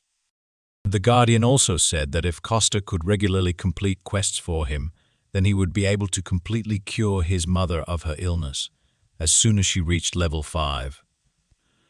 The guy was very happy with this news because it meant that he could help his mother faster. While they were talking to each other, not noticing anything around, the door to the restaurant opened, and someone entered it. Costa had to pretend that he was actually just playing with his dog all this time. In fact, Diana and another man came to the guy because they wanted to turn this premises into a restaurant. He understood that everything depended on the business for which they bought the land, but still clarified what they needed from him. Diana explained that after surveying the entire area, they discovered a vegetable garden in the backyard of this restaurant. Perhaps it should be destroyed. Costa remembered that he had recently argued with Sergei about this. He didn't care about the safety of this place, but he was worried about the tree of the world. So he said that they grew vegetables there for the restaurant, so he would like to keep the garden. After which, Diana proposed to assign this entire territory the status of an eco-park. After this, the secretary said that as soon as they completed the design and expansion, they would begin construction. But Costa was confused by the man who was sitting next to them. It was Daniel, the foreman, who would oversee the construction. The girl brought him with her to introduce him personally. The guy was very cheerful despite his suffering appearance. He shook hands with Costa. The hero was surprised that such a young guy was already the head of a construction team, which embarrassed Daniel. Diana sighed and said that the guy used to work in their guild, but he did not have any unique ability, so he was reassigned to construction. Although he doesn't have a unique ability, he is still awakened, so he's able to work much more efficiently than ordinary people. Immediately after this, Costa learned that he had a quest to fulfill, a wish to return Daniel back to the guild. At the same time, the guy literally felt with his back how the Guardian was looking at him intently from behind. Our hero learned that the builder had the class of the largest warrior, which was very rare, especially since he had unusual abilities. A larger body meant that the more a person ate, the more fat he accumulated, his bone structure becoming extremely dense. Inflammation meant that stored fat and bone density would be used, and if he had features related to strength, speed, and mana, then his mana defense and recovery would increase. And the last compression power was the most useful feature. The guy only needed to reach the 8th level. Our hero understood that this guy had the potential to become really strong. At that moment in the kitchen, Olga and Costa's mother were having fun and cooking together. Diana continued to talk about how they needed to start with demolition. And since the equipment would be moving, the restaurant's residents might hear loud noises coming from that direction. Costa agreed, offered to feed all the workers, and at the same time get to know them. He said that such work was not a burden to him, and he would only be happy to help the guys. Everyone left, and after a while, night fell. But someone still did not sleep. Small gray mice with red eyes ran through the trash cans, squealing pitifully. One of them looked quite unusual because she had some kind of device attached to her body. This mouse behaved a little differently. It even stood on its hind legs and sniffed something, as if sensing danger. The animal immediately began to run. It rushed through the middle of this deserted street, as if its life depended on it. But in fact, the mouse had well-developed intuition, because all this time, a strange green cat was watching it. However, the animal did not manage to escape, because the predator overtook its prey in one jump. The first thing he did was press the button on the device on the back of the mouse with his strange green paw and claws, after which there was a fairly strong explosion that caused pain to the animal. Licking its wounds, the cat reasoned out loud in a human voice that it was a self-destruction device. He walked literally a few meters, after which he stopped, sat on his hind legs, and began to glow. Suddenly, the same green wings began to appear on the cat's back. A few moments later, there was no trace of the animal left. Instead, a bird soared into the sky. After some time, construction was in full swing. Cranes and building materials were delivered. Workers scurried back and forth, laying out their plans and discussing construction. At this time, life in our hero's restaurant changed dramatically. Every day, it was visited by quite a lot of workers who really liked the food in this small establishment. The guy was only too happy to feed all these hard workers because he really liked to cook. But that didn't change the fact that he still needed to discover Daniel's secret ability and complete the quest. Therefore, between work, our hero ran and looked after his ward. This time, just as he wanted to come up and talk to the guy, something stopped him. In fact, it was one of the brigade leaders who ran up to Daniel and asked him about his well-being. It turned out that, just recently, Daniel was injured very seriously, which could even lead to a fracture, but there was not a scratch on him. Although the guy was not sure that Daniel was seriously injured, he dissuaded him and calmed him down. After that, Costa's short break ended, and he went back to the restaurant to cook. Olga was already serving the workers. Today's dish, pork in sweet and sour sauce. While the girl was serving everyone at dinner, our hero did not stop watching Daniel.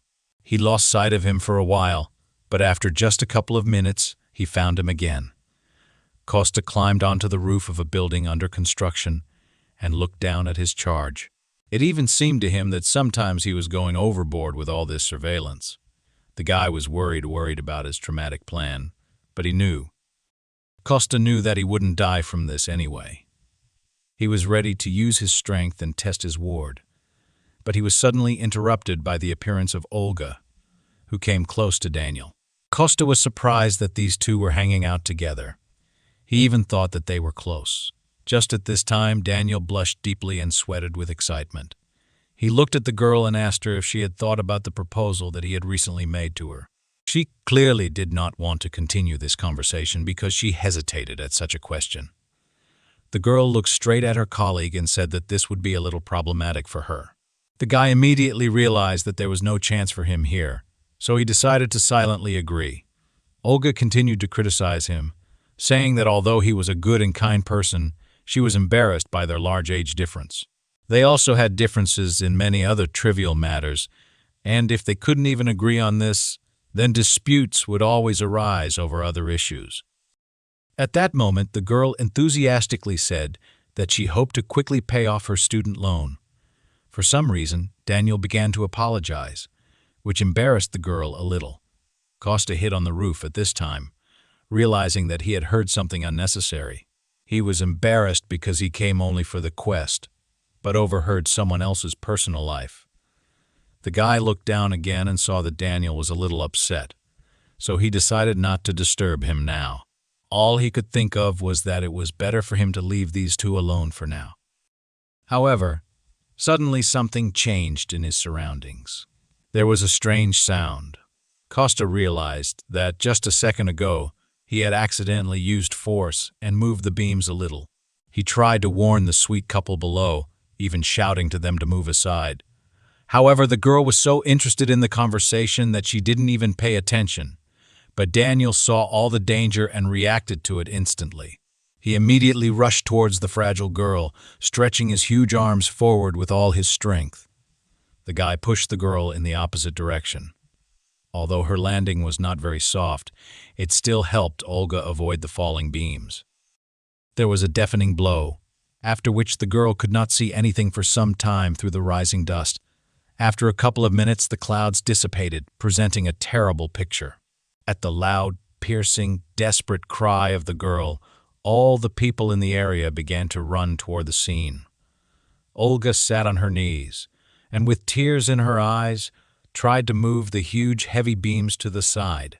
The girl kept calling Daniel, trying to understand whether he was still alive or no longer alive. Her hands were bruised. Her nails were broken. Although they were not serious wounds, she was still injured. After some time, the rest of the workers reached the scene of the incident, and Costa looked at the whole picture from top to bottom, realizing that it was his fault. At this time, builders used various methods and devices to free their colleague from under the rubble. Our hero was suspiciously calm and thought only that these sufferings and difficulties would become the basis for achieving his goal. A few minutes later, when the ruins were dismantled, a strange picture appeared before the eyes of the builders. Even Olga noticed that it had become suspiciously quiet around, so she decided to see what was happening. Everyone was amazed that instead of the plump Daniel, there was a very thin guy with his appearance lying on the ground. Just by this time, an ambulance arrived, quickly examined the guy, and took him to the hospital. A few days later, Sergei, Diana, and Costa came to visit him, worried about their foreman. On the hospital bed sat a rather thin and athletic guy with long hair. He turned to the window. Having heard his name, he turned his head toward the visitors and greeted the head of the company. From that moment on, everyone was in absolute shock because they expected to see their old, plump Daniel. A little later, the guy said that he thought it was his peculiarity. He squeezed hard and recalled that due to the fact that he constantly and continuously ate breakfast, lunch, and dinner, he could not get rid of weight. During rehabilitation therapy, his body only stopped getting thinner when he used a lot of force. He admitted that he even jumped off the roof once to make sure of this. Although it was reckless, it confirmed the guy's expectations. At that moment, the door to his room suddenly opened, and an excited Olga appeared at the rock. Daniel was very surprised by the presence of this girl here, and everyone present was also a little shocked by how exactly she appeared. At that moment, the girl herself stopped and threw all her things onto the floor. After that, with tears in her eyes, she rushed toward the hospital bed. She ran close to the patient, leaned on his bed, and asked if he was okay. Daniel was shocked that the girl even knew where he was. He wasn't worried about himself at all, so he decided to ask the redhead if everything was okay with her. The girl cried the whole time and only said that her hand was completely unimportant now. They continued to bicker cutely with each other, while our hero, in the background, made bunnies from red apples. After this, Sergei decided to intervene in their conversation. Costa, as the head of their company and employer, was amazed that the guy had mastered the hunter class only thanks to his powers. This was his real appearance. In fact, she was worried that the guy had lost so much weight due to severe operations. After this, Daniel asked his boss if he could show him one more feature. He then freed one hand from his long sleeve and extended it forward. The guy began to concentrate all his power in one place, and gradually his hand began to glow, acquiring a purple hue. Daniel said that he initially thought it was just a morphosis, but in fact it was a slightly different feeling, as if something ready to explode at any moment bit into his hand. It was like there was a magical force around him, even though he couldn't use it. Costa thought that its potential usefulness and opportunity were simply amazing. At that time, he made a butterfly from a red apple. Daniel continued to say that, with such a feature, he would be able to do a lot. Sergei stopped him, saying that he understood perfectly well what he was getting at. Therefore, he invited the guy to return to the guild as a full member. He also offered to help Daniel better study his new ability. The guy immediately agreed, saying that he would be very pleased to work in the guild again. Immediately after this, Olga became a little embarrassed and asked to talk to her about what they had recently discussed. Daniel immediately understood what she was talking about and became embarrassed in front of strangers. However, before he could finish speaking, the girl took a full lungful of air and screamed loudly. She came close and admitted to the guy that she agreed to be his girlfriend. They were in a rather awkward situation. The girl continued to ask for only one date. Daniel was surprised because earlier she had told him that she was very busy, but all this was only because she was in the guild and had to work hard to see the guy. The girl told him her entire short life story. In fact, she admitted that she had never been in a relationship before, so she wanted to fall in love at first sight, as happened in many films and books. While the couple was explaining to each other, our hero in the background made a whole cake out of red apples.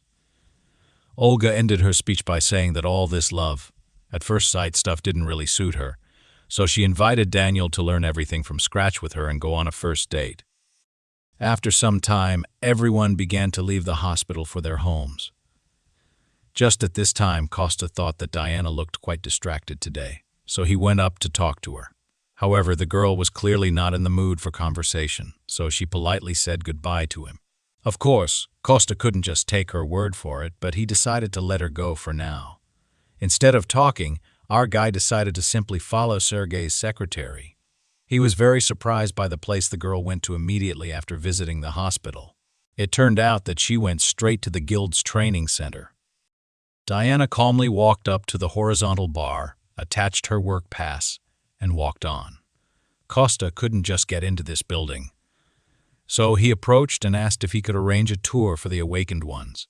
Immediately after this, he was registered and given a temporary pass. The guy just managed to go inside in time to notice how the girl changed clothes and went into some room.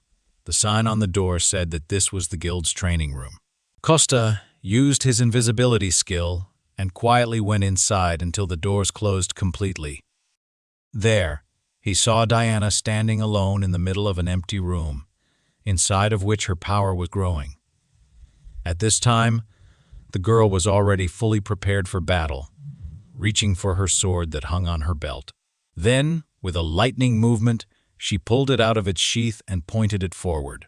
She grabbed the handle with both hands and took a defensive position. To begin with, the girl practiced the most basic movements with a sword.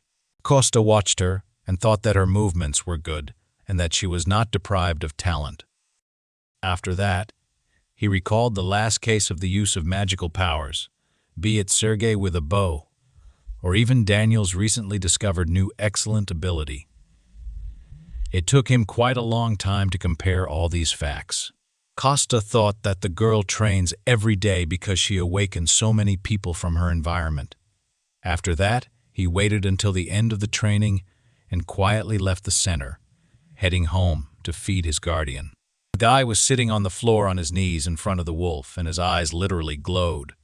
The keeper looked at the huge portion of food on his plate and immediately thought that this was definitely some kind of bribe. Costa fell in front of him in a low bow, saying that he had no hidden intentions. He admitted that during the quest, he helped Sergei and Daniel, but did not help Diana in any way. Recently, the guild announced the possibility of increasing their rank, so the guy thought that the girl was so upset because everyone around her except her had grown as hunters. Costa asked the keeper if he could help someone without directly influencing them. After that, he asked what method he should use to increase the hunter's rank. The keeper advised him to listen to the voice in his head. It could give clues. After which, he began to eat. Costa admitted that the girl is capable and her equipment is quite good.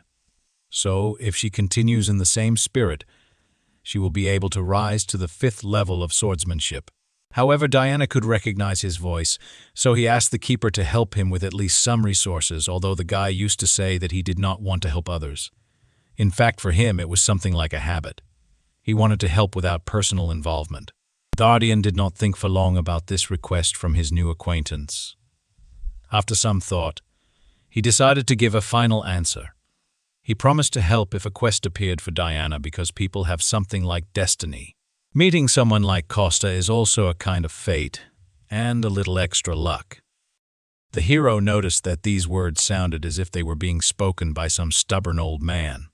After that, the keeper and Costa went back to the training center to see the girl in action. They used the invisibility skill and watched her from afar, but they didn't have to wait long, because just at that time, a quest for Diana appeared. They needed to increase her level in the next 7 days. After which, the keeper promised that he would do it himself. The Guardian promised to help the girl with the help of telepathy, so Costa could go about his business for now and check back later. After such strange behavior, the guy noticed that the Guardian's actions very much reminded him of a Sunder. However, he still decided not to interfere with the wolf doing his job, so he went home. There, he decided to change clothes and go to the conference to which Sergei had invited him. The guy quickly had a snack and said goodbye to his mother, after which he went to the company. The woman was glad that her son had been quite busy lately and had even found new friends. At this time, the opening ceremony of a new office was taking place in the conference hall of the Shinoa Guild. Quite a lot of people had gathered there who could cover the event in the media. Several individual journalists were invited, who had already set up their cameras and were ready to film. Costa came almost to the opening itself, so he was amazed by the large number of people. He decided not to go down, but to stay alone on the balcony and watch everything from above. And just in time, because at that very moment, the poems and the speaker came out on stage.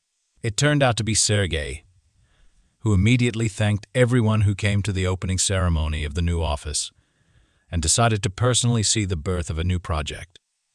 Costa sat on the balcony and thought only that, from afar, his friend really looked like the son of a very rich family. Meanwhile, Sergei continued to say that along with the move of the guild office, they planned to continue recruiting new people into it, giving priority to the potential use of their own characteristics and honing their skills, rather than selecting candidates only by the current rank of their magical power. This greatly surprised the specialists gathered here.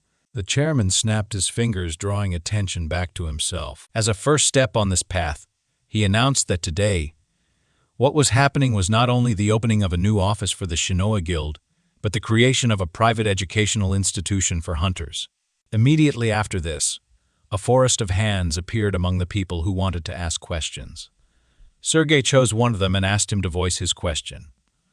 One reporter rose from his seat, first congratulating the company on establishing a new office. He then said that it was previously mentioned that the company was opening an educational institute. He clarified whether the criteria for admission to the institute would differ from the worldwide standards for measuring the magic rank of an awakened person. Sergei confirmed this information, adding that the criteria for admission to the institute would be the same as the criteria of the guild itself. Then, the guy looked out from the whole crowd at one more person who wanted to ask something. He addressed a young lady in a formal suit and glasses who was sitting in the 3rd row. The girl had seen a report that said that during an unexpected awakening, Sergei had heard a strange voice. It was thanks to him that they were able to kill the snow panther. Because of this story, many low-ranking awakened people gained hope. More and more hunters, who were quite weak before, went to recheck their ranks. However, it is worth assuming that this could only happen to the head of the Shinoa Guild. Therefore, she was interested in whether the educational institutes would not be just a simple squeeze of money from the dreamy, awakened ones. Costa was amazed that all the reporters asked such tricky questions. On the other hand, he understood that such questions did not arise out of nowhere. He understood that everything initially became possible only because of his help. However, Sergei was clearly not at a loss from such complex questions. He thanked the reporter and said that such thoughts were quite understandable because he himself constantly asks himself this question. It is possible that a miracle happened to him, and maybe he was so lucky only once in his life. However, he saw this opportunity, so he decided to grab it with all his might. Such a strange wording of the chairman's answer surprised Costa. Little did the girl reporter expect such a detailed answer from the head of the company. At that moment, Sergei called an invited guest onto the stage, which surprised Costa. Everyone present was also amazed at what appeared before their eyes. In fact, this invited guest turned out to be Daniel. He stood next to Sergei and amazed everyone with his enormous size. Compared to him, the guests were clearly impressed by this huge man. Sergei continued to talk about how Daniel was one of the first members of the guild, and that they could only find all the information about him by reading a couple of articles from that time. He admitted that the awakened C rank was a label that constantly followed him, as well as Sergei himself. He then asked to bring to the stage the very bow that helped him in the last battle. Costa was surprised that these guys were filled with such determination. At this time, on stage, Sergei defiantly took a bow without arrows and seemed to pull the string. On the other side of the stage, Daniel prepared to repel the attack. He took in as much air as possible into his lungs. After that, the guy also stood up, ready for battle. It took literally a couple of moments for Sergei to begin gathering all his strength together. Just like last time, it was not difficult for him to transform it into an arrow. After that, the guy took good aim and warned Daniel that he was about to shoot at him.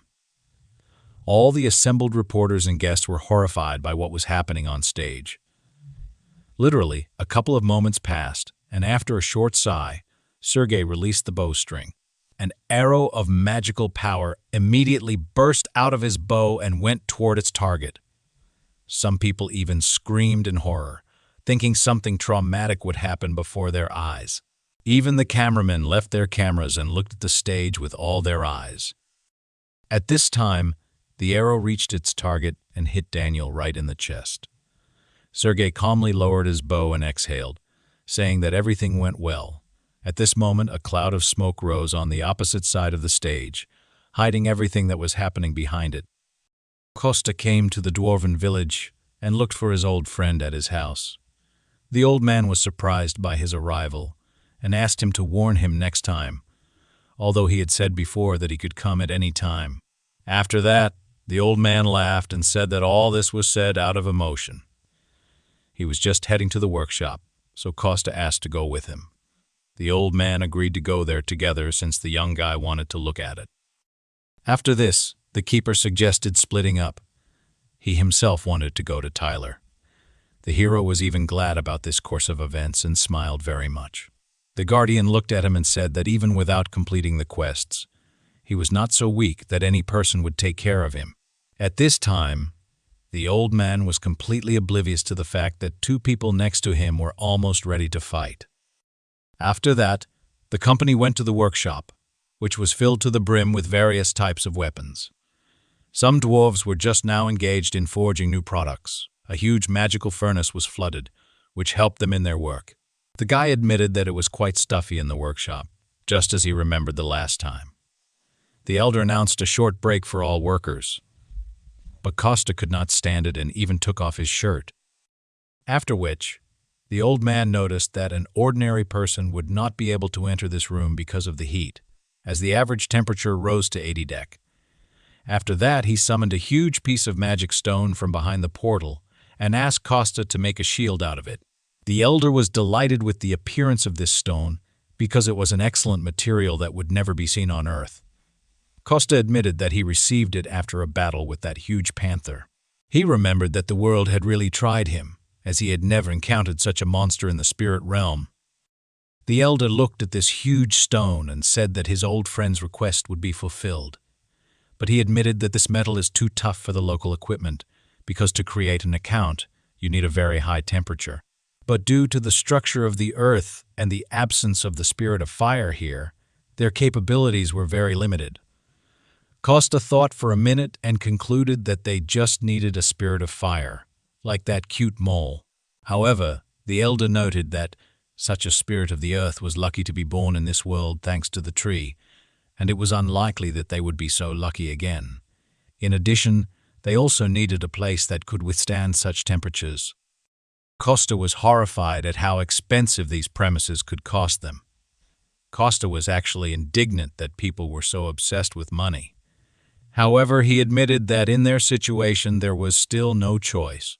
Just at that moment, one of the workers called the elder over, and they talked about something for a short time. The old man asked Costa to look around himself, but he needed to go away for a while on business. The guy just had time to think about where he could get such a room. For this reason, he even decided to turn to his guardian, who had just returned to his guardian. He didn't look very happy, but after a while, he admitted that he had an idea. These words were clearly significant. Given with difficulty, the keeper still said that the fiery fox could help them. Costa was surprised that this divine beast was still on Earth. However, the keeper also added that the fox was very broken, which greatly surprised our hero. The guardian added that the fox's core would give them the required temperature with extra reserve. However, there was one thing that confused the great divine wolf. The guardian clearly did not want to continue this conversation, but he understood that he had no choice, so he stayed silent for a little longer. Then he added that the fox was broken and devoid of reason. He was once the first guardian apostle named Ralph, who fought alongside him during the Great Cataclysm and exhausted almost all of his magical and physical power. He gave too much, and it could not help but leave a mark on him.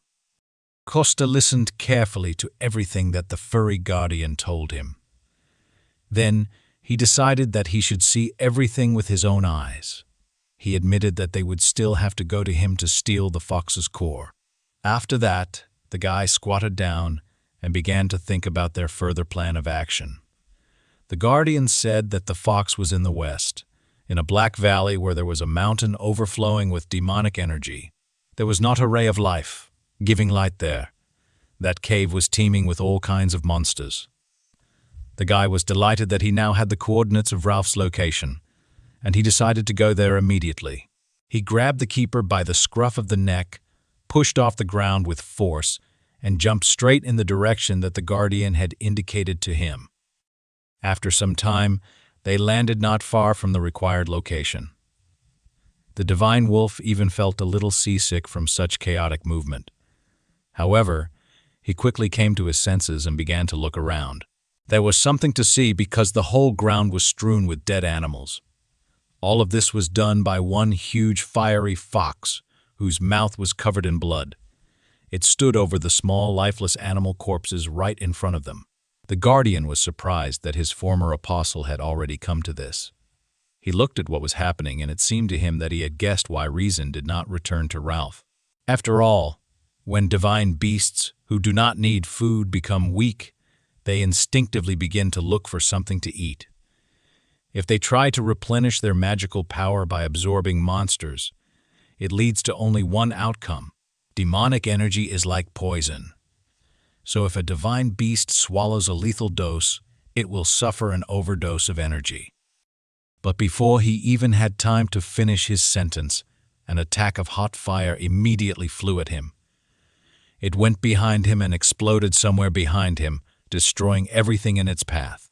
If Costa had not managed to dodge at the right moment, he would already be dead. The guy was amazed that the fiery fox detected his presence, despite the fact that the guy hid.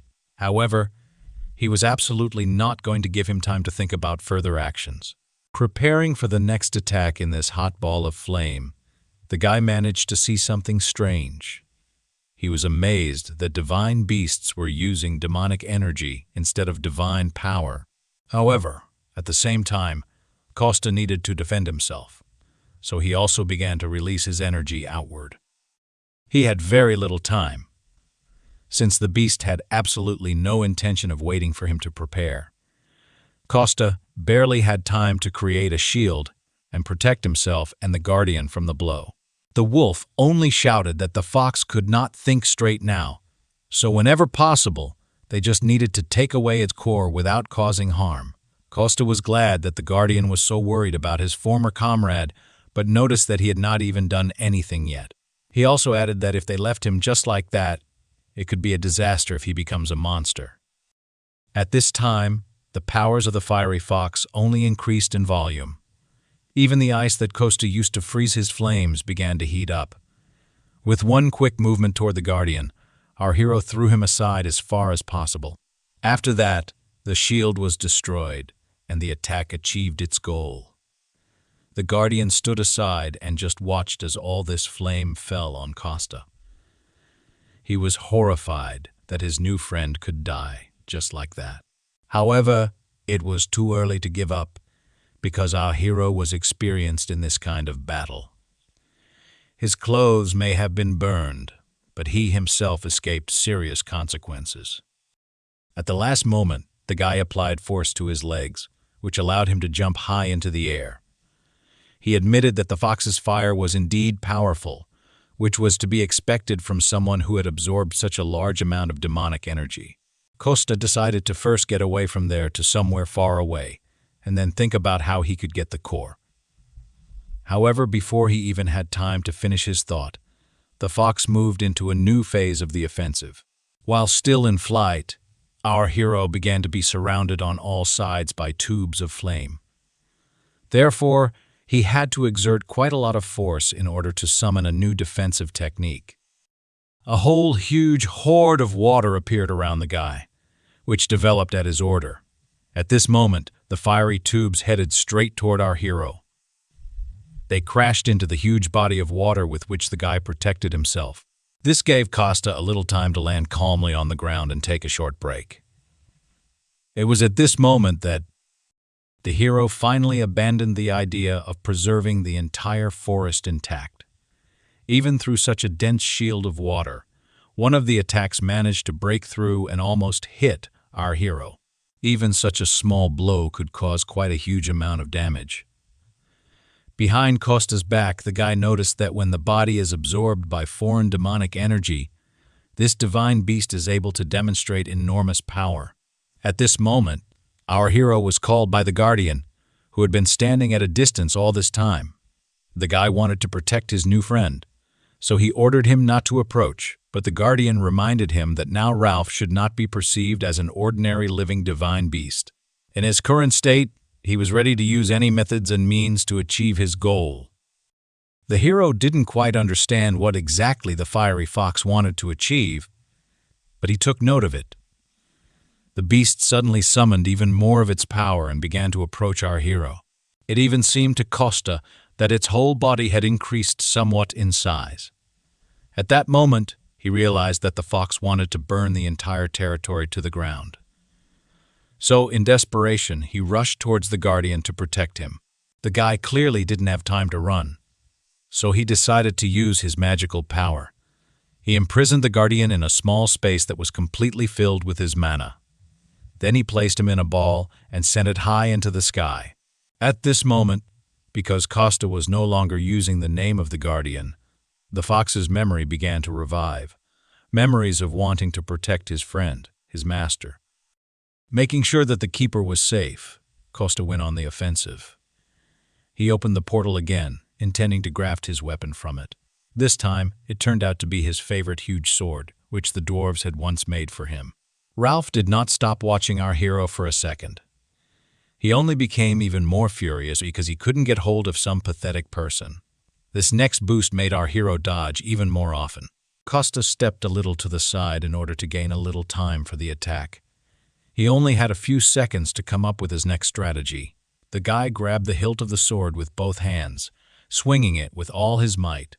Now, he could only wait for the moment when the fox would come close enough to him, after which Costa dealt him a cutting blow, applying a huge amount of force. The guy thought that this attack would have at least some effect. However, he immediately noticed that there was something strange about the fox's paws that he had just cut. Literally a moment later, the paws reunited as if there had been no injury. The guy realized that no physical residue would work on the fiery fox. At this time, he only in vain allowed the animal to get even closer to him. He was already practically inside the mouth of this huge monster. Costa tried to unclench the jaws with his huge sword, but failed. The huge, fiery fox sent him flying with such force that no normal person would have been able to survive for long. As if she felt something, our hero's mother decided to listen to her feelings. Her motherly heart told her something, but the woman thought that she had imagined it. Her intuition did not let her down, because at that moment, Costa was really fighting a very strong opponent. The guy barely came to his senses after such a strong blow from the fiery fox. This was almost the only divine beast left alive, but with all the demonic energy absorbed, the guy was not sure that he could stop it without killing it. Costa realized that he couldn't get infected with him at half his strength. He needed to take the enemy seriously, but he was still worried about the Guardian's request. At this time, the fiery fox began to summon a new technique, which was formed into a ball. It was a clot of energy, the very core that Costa himself was hunting for. The guy looked at the once sacred animal and thought that he should spend as much energy as possible now, so that it would be easier to defeat him later. He hoped that the fiery fox would pour all the demonic power into this core. Ralph didn't need anyone's orders, so he himself directed one of his most powerful attacks towards our hero. The guy came up with the idea to cut this clot of energy with his sword, so he now concentrated only on delivering one precise and clear blow. The core kept approaching our hero with enormous force. At the last moment, the guy realized that he couldn't cut it, so he simply beat it back to the fox. Now, the guy realized that it was definitely a core, but he couldn't understand why it was so big. Even the color was too muddy, as if it did not belong to the fiery fox at all. At this time, the animal seized the moment and attacked the hero with physical force. The guy barely managed to put his sword under the teeth of the huge beast. Meanwhile, right above them, a clot of energy continued to absorb demonic power. The sky became darker and darker from so many dark forces in it. Costa realized that they were both in danger and urgently needed to leave this place. However, the fox held the sword in his teeth and would not let go, so the hero had to come up with another plan. Instead of taking out his sword and running away, he decided to use force and simply move the fox along with him. Of course, the animal didn't like this, so shaking its head, the fiery fox made the guy get off the ground. It was at this moment, as they fought fiercely, that a huge stream of energy shot out from the core. Both Costa and Ralph were thrown with force in opposite directions. A moment later, Costa came to his senses and decided to look at the place where the cannonball fell. Literally, a few centimeters from his feet, a huge black crater was punched into the ground. Costa had a hard time seeing from this place how things were going, so he decided to get up and see what was happening. Before he could do this, a huge stream of energy fell on him from behind. The guy managed to jump away and then turn around, running into the attack. The fox did not waste time while the guy came to his senses. It decided to attack. It was still hard for Costa, but he was glad that the demonic energy had already weakened greatly. Even though he still had to put in a huge amount of effort just to dodge, there was light at the end of the tunnel. The guy dodged, delivering small blows, exhausting his opponent. Some strange feeling overcame our hero. He turned around and some unusual energy came from exactly the place where the core fell. Now, the guy managed to look at it closer and clearly realized that something was wrong. He knew that it was impossible to reach such a state by simply eating meat with demonic energy for a couple of months. The guy was sure that the fox's core was forcibly filled with dark energy because it was the embodiment of the soul of a divine beast. If the core is destroyed, it would be a huge loss for the beast. If you kill it, the core will be destroyed. The guy tried to guess what kind of demon could do this. The hero heard the voice of the fiery fox who wondered if he knew Carnis. Costa was amazed that this beast still retained the remnants of its sanity. The guy decided to check this version, so he asked the fox why he was asking him about this. to which the beast replied that this was the only name that remained in his memory. As soon as he thought about it, his head began splitting. At this time, the guardian, whom he had been looking for all this time, looked down at him. He was now in a different form and was enclosed in a protective bubble. Gradually, he came closer and closer to the fiery fox, who raised its head up and looked at him. He called out to Ralph, trying to talk to him and help him recognize him. The fox froze for a while as if listening to his words. Costa decided to take advantage of the moment and finish what he started. Since the guardian had bought some time, he had to use it wisely. The guy immediately turned around and headed straight for the hole in the ground. He extended his hand towards the core and tried to grab it. Just when the guy thought he was about to catch it, something went wrong. The guardian continued to call his former friend, trying to reach him, but instead, the huge fiery fox only opened its mouth wide. It instantly slammed shut, locking the guardian along with the ball between its jaws. Immediately after this, all the demonic energy that had been accumulating in him all this time began to come out of the fox. Now, instead of a small white dog, a huge white wolf appeared before him. Animals that were once friends were now standing opposite each other. Now, having decided in his true form, the guardian tried to talk with his former ward. However, the fox did not recognize him, whether in his small form or in his truly large one. Instead, the fiery animal simply grabbed the guardian's throat with force. Ralph knocked him to the ground, crushing him with his entire body on top, immobilizing him. The guardian was angry and frustrated that his charge could not remember him.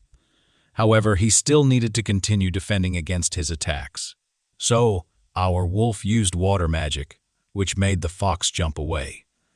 The guardian literally built a shield of water with all his paws, which forced him to let go. Afterward, he jumped up and began frantically calling out to our hero, Costa. He said that the core was half of the soul of the divine beast, so if they won, they would be able to return at least half to it. At this time, our hero fought desperately to free himself from the core. The guy literally extended his hand inside the core but could not do anything else with it. Meanwhile, the fiery fox was becoming more and more crazy every minute.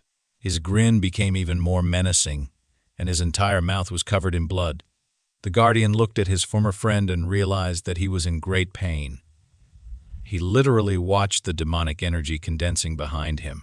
The fire beast still did not give up, summoning more and more black demonic flames.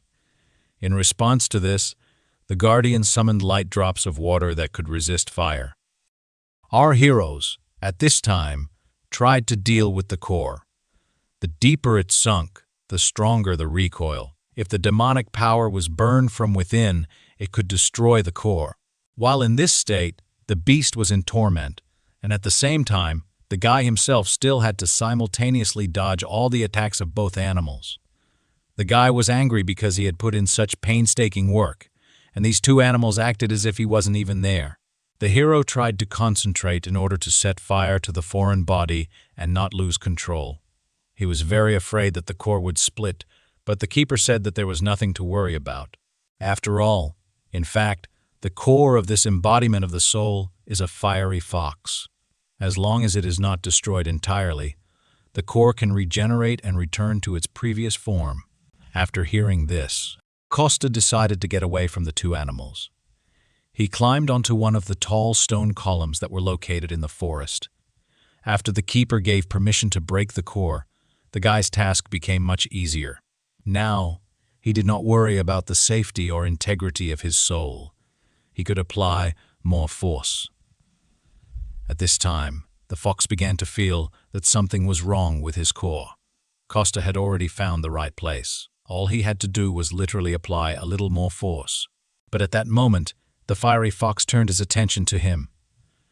The fox decided to remove the source of pain that was causing him to suffer, so he sent a huge stream of energy directly to the place where our hero was.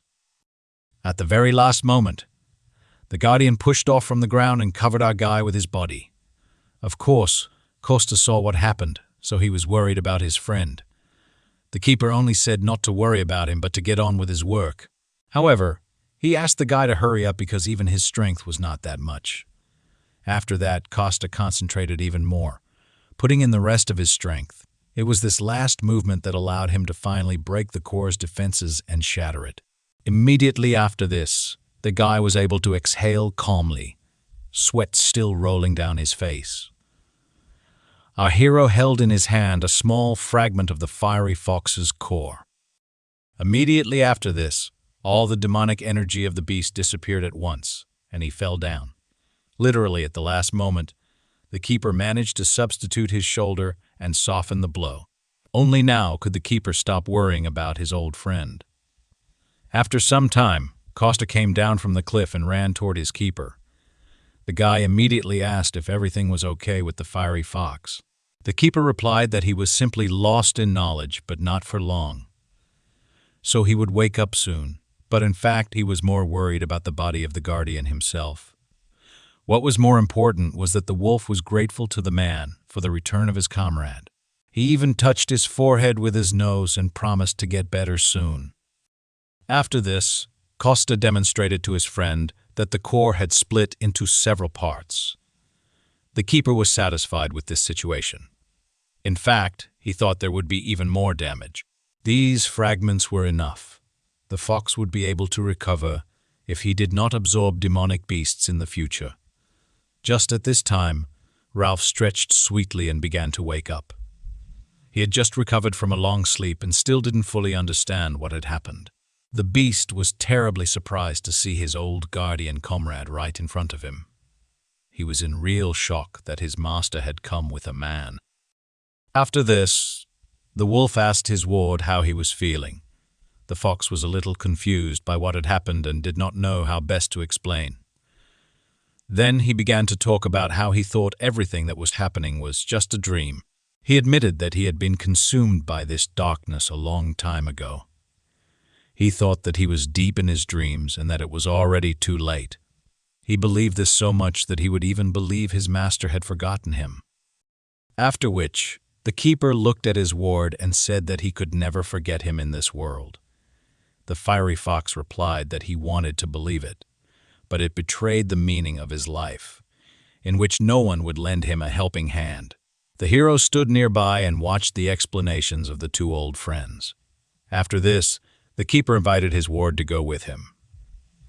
This proposal made the fiery fox very happy because he no longer needed to be alone. But even so, he decided to refuse this generous offer and remain completely where he was. The guardian assumed that he was worried about the rest and restoration, but the fox only slowly raised his head and looked at the night sky. Then he replied that he first needed to restore everything that he had managed to destroy. He said that he could not let the land where the divine beasts live dry up and die. Then he looked at Costa and asked if he had come for his core. The guy tried to deny it at first, but then admitted everything. The fox noticed that his words contradicted each other. Everything was too obvious. He added that, on any other day, with his character, he would have knocked him down and killed him long ago, tearing him in half. But today he helped him, so he forgives him and gives him life. He also noted that even now, the guy is capable of tearing apart a weakened divine beast if he just wishes it. People have an evil nature, so with such power, he would not spare him, even if it cost the fox his life. However, the owner intervened and said that it was he who brought this man here. This is a brave man who will protect the earth and take the place of the guardian. After this, the fox realized that this was the great man about whom the owner had spoken in predictions several thousand years ago. After that, he no longer looked at the person that way. Although he expressed disappointment, the fox noted that he does not believe in a specific person, but in humanity as a whole. Either way, he was going to stay in this place and focus on recovery. Some hostility immediately arose between the fox and our hero, Costa. The guardians returned to. Their earthly appearance promised that even years later, he would definitely return to pick up his comrade. After that, our heroes headed home, leaving the fire beast to rebuild everything it had destroyed. In parting, the keeper added that even if the whole world disappeared at once, he would disappear, preserving the memory of his comrade. He promised that he would never be able to forget him, no matter what happened to them. Ralph was delighted with such words from his master. It gave him true joy. After these words, he gladly allowed our heroes to take the remains of his core. Olga had a hard time getting up because she had to carry a lot of things. Her beloved guide, Daniel, turned around at the girl's words and noticed that it was hard for her. Instantly, he ran up to the girl to help her carry her thing. Olga was upset that the guy was not caring for her enough. It was an ordinary quarrel between two lovers, which happens to everyone. This situation was witnessed by the head of the company where both of them worked. He asked forgiveness for his subordinate because he carried him with him everywhere. However, the girl did not obey the boss at all. On the contrary, she only shouted at him for being so overworked. She demanded a day off for her boyfriend, and also recalled the dangerous performance that time. Everything really worked out with a demonstration of Daniel's strength. His body absorbed the energy and took on its best form. The girl was worried about the fact that in the morning she worked in a restaurant and in the afternoon she disappeared with business at the guild. She demanded a day off, or at least one day when she and Daniel could be together, but he covered her mouth with his hand. Everyone understood that this was not serious at all, so they were not angry. Immediately after this, the driver shouted from the passengers that he needed to leave, so everyone in the group rushed to take their seats. At this time, an abandoned temple stood in the middle of the desert. In its center, there was a dark entrance that allowed one to enter a place never seen before. A small green mouse crept there, unnoticed through a gap in the floor. She quietly watched what was happening inside. This strange green mouse had a small camera on its neck that recorded everything that happened. The werewolf looked at what was in front of his eyes and could not understand what these creatures were up to. Very small people rushed back and forth with tools in their hands. A beautiful, dark-haired, slender woman commanded them menacingly. She was worried that the gate was almost completed, but Pasha had not finished yet. The girl was thinking that everyone was working too slowly. At that moment, someone called her from behind. Another little man with glasses ran up to her and said that the gate ball was completed. Risa looked at the small sphere in his hands and was very happy about it. Then she pulled herself together and praised Pasha for doing such a difficult job. She added later that after this, she simply had to treasure him. This cute boy was incredibly embarrassed by such open praise. Risa did not think that on Earth it would take only 3 months to create a ball, but now she held it in her hands. She added that this was only thanks to such a master as Asha. Thanks to these words, the boy added that in the future, he would be able to make an even more effective device. He said that he understood the essence in general terms, so it would take him about 2 months. However, the girl turned her eyes and said that Pasha, with his abilities, would be enough in a month. The guy was again embarrassed by such praise and promised to try to cope in a month. After that, the girl smiled joyfully and said that this was exactly how she appreciated him. After that, Pasha went back to his laboratory and Risa stood, joyfully waving goodbye to him. She did this until the guy disappeared around the corner, after which the smile disappeared from her face. The girl straightened her hair. She was unhappy that she had to constantly persuade and praise the dwarves so that they would at least do something, although she understood that, for a traitor like her, there was no option to be picky. The girl slowly approached the gate step by step and thought that she would not have another chance. She came close to the stand and realized that even if she had created a gate without the key and battery, she would simply have wasted her energy. She took the ball in her hand and extended it toward this strange installation. She mentally prayed that this would help them achieve what they wanted. As soon as the ball entered the groove, a gate immediately opened in front of the girl. She was incredibly glad that she had managed to do everything right. The girl took the key back and thought that it could be used about 9 more times. She hid the ball in a small bag and secured it to her belt. After that, she turned to someone and ordered them to go out and not crowd in the dark. Immediately after these words, boys and girls began to appear out of nowhere. They looked exactly like Risa, but had different hair and outfits. She told them that she was able to achieve everything only thanks to the dwarves and resources. She also added that they all knew that they had an unenviable position, but today's success should have changed a lot. Her subordinates looked down at the ground. The girl listened carefully to her every word. She stood confidently in front of her followers and talked about their successes. Risa added that today she was more worried than she expected. Her subordinates did not even immediately understand what the girl was talking about. Literally, a second after this, the girl sharply looked up somewhere. She directed the force of her blow to one of the inconspicuous corners in the wall. After that, it was destroyed. The girl discovered a green mouse spy. She was furious that she hadn't noticed him sooner. She used her power again, trying to get the spy, however. Right before her eyes, the green mouse suddenly sparkled brightly. Literally a second later, huge wings appeared. It rushed right next to Risa, hitting her painfully somewhere in the waist area. The girl immediately noticed that this strange green bird had stolen her bag with the ball. The result of their long, painstaking work was stolen by some spy. Risa understood that this could not be allowed at all. She was once again convinced that it was indeed the bag from her belt, after which she ordered to immediately mobilize all forces and find the Green Eagle. Her subordinates were not supposed to act alone, but to attack in groups. Immediately after this, all the boys and girls gathered here took up arms. They were in excellent physical shape, so they rushed in pursuit of the green bird. This werewolf was in the same group as Dasha, our hero's friend. Although he was unable to gather evidence, the situation was quite serious due to the fact that this group managed to build the gate. They were hunting him, and at that moment, the eagle was only thinking about what catastrophe would happen if all the gates were activated. At the moment when he was already pressed into a corner, the eagle began to shine brightly again. In the next moment, a huge green paw squeezed the guy's throat with one blow. He was slammed against the wall so hard that it left a huge dent. The green hand disappeared, but the white-haired man still could not move after such a blow. The huge animal was now leaning on all its paws and trying to run as far as possible. Due to its size, the gorilla could not be afraid of pursuit but simply threw enemies to the side. Now, all his pursuers were afraid to attack him openly. They tried to avoid a direct confrontation with the same monster. Risa saw the state her warriors were in after meeting this animal. She realized that the gorilla was trying to break through from the outside of the sector. Therefore, the girl summoned a huge black bow with her power. Then she added a black arrow to it, which was created from the same energy. She ordered all her subordinates to gather on the opposite side and block the spy's path. After that, the girl carefully took aim directly at the fleeing creature. She picked the right moment, held her breath for a while, then released the arrow.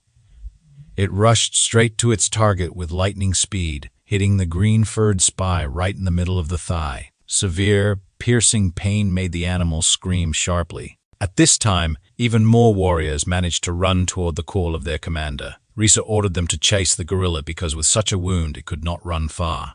At this time, the spy hung the ball around his neck and tried to run away with all his might. He already felt that this wound would not go unnoticed by him. He understood that he needed to get out but saw no light anywhere. The wound occupied more and more of his thoughts with each passing second. His leg also gradually ceased to obey him, and his consciousness became clouded. His vision became worse, as if he was about to collapse from fatigue. He tried his best just to get the message to his headquarters. Suddenly, a very bright light appeared right in front of his eyes. For a few seconds, it even caused the werewolf to go blind and lose his orientation. Immediately after this, he realized that he had fallen into a trap that had been prepared for him. Right in front of him, there stood guards with weapons in their hands, guarding the exit. Above them and on the sides were archers who were ready to shoot at any second. And most importantly, the commander of this detachment came out in front of him. Risa stood and looked down at the driven green animal. She only doubted that the spy had nowhere else to run. It seemed to her that now he must give up because there was simply no other way out. To her surprise, the huge gorilla only smiled triumphantly. Instead, the girl did not expect such a reaction at all, so she could not understand what he was going to do. The spy, with the last of his strength, told her that he had not lost yet. After which, the huge green gorilla again glowed with bright light. This time, this transformation quickly caused the entire destroyed temple to shake, because delivering a message to the guild was more important than saving one's own life. Risa stood and looked in front of her, amazed. The cornered animal did not give up. Instead, the beast began to glow with bright green light again, indicating that it was ready to take on a new form. The last transformation was of such incredible proportions that the entire structure began to shake and threatened to collapse. At this time, Costa was somewhere in the middle of the forest and heard a strange sound. The keeper was surprised that the guy was using the brave man's sword to butcher horned pigs. The hero replied that such an artifact of the legendary class cuts like a legendary one. Thanks to the variabilities of this artifact, the hunt was extremely easy and successful. Costa reported that he heard a strange roar of an incomprehensible animal and suggested that the keeper check it out. Balash was not delighted with such an offer, because he had not fully recovered yet, and the hero himself had fallen into this place on the way home. Suddenly, for no apparent reason, he began chopping up the pigs, declaring that they needed to finish them for dinner. However, Costa still suggested going to look at the beast, because fights were the most interesting to watch. The Guardian said nothing but thought that the situation looked too serious to simply be an observer. A huge green tail, all covered with durable scales, whipped from side to side. Instead of a gorilla, a gigantic crocodile appeared in the huge hall. It threw its opponents in different directions, swallowing some. The Dark Elves looked at their enemy and did not dare to attack. They were amazed at how easily their brethren died in battle. Risa was unhappy that her subordinates could not gather their courage. The girl ordered them to immediately restore order in the camp. A squad of archers must keep their distance.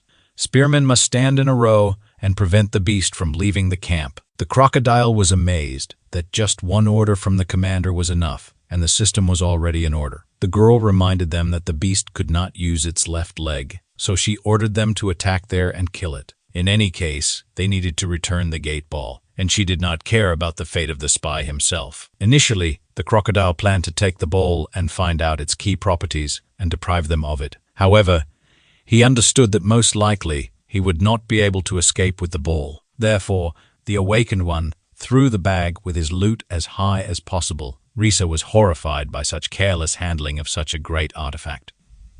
The spy only thought that the elves were too skilled at archery, so there was no point in trying to escape by air. He clearly had a new plan in mind, and the commander-in-chief looked at him and waited for the next step. In fact, the beast realized that its only chance to destroy the ball was to swallow it. The crocodile slammed its mouth shut with great force, hoping that the ball would break inside. Risa was horrified that all the work done recently had gone down the drain. The girl literally saw with her own eyes how the ball shattered into small pieces. She stood in the middle of the hall, opposite her almost defeated enemy, and watched how he managed to deceive her. The girl was truly furious that this green beast had managed to so easily destroy their work. The spy had clearly made a huge mistake, as the commander-in-chief was truly furious. In order to somehow implicate the spy, the girl ordered all the archers to aim at him. The crocodile stood silently, completely surrounded on all sides by opponents. At this moment, he was completely prepared for his imminent, inevitable death. Suddenly, a little girl appeared in the man's thoughts, bleeding from her mouth. The man recalled the last minutes of his beloved daughter's life. All he could think about was that he would soon be able to meet his sweet little Anna. However, something clearly went wrong. Instead of being destroyed, the ball began to work. A huge stream of dark energy was released out of the lock, piercing the insides of the huge green crocodile, quickly being absorbed into its insides. The beast, ready to die, suddenly raised its head high, and black smoke poured out to save it. Even Risa did not expect such a reaction, but she noticed that something strange was happening to the spy. The girl ordered all the archers to shoot at the same time. Immediately after her words, more than 100 well-aimed archers lowered their bowstrings.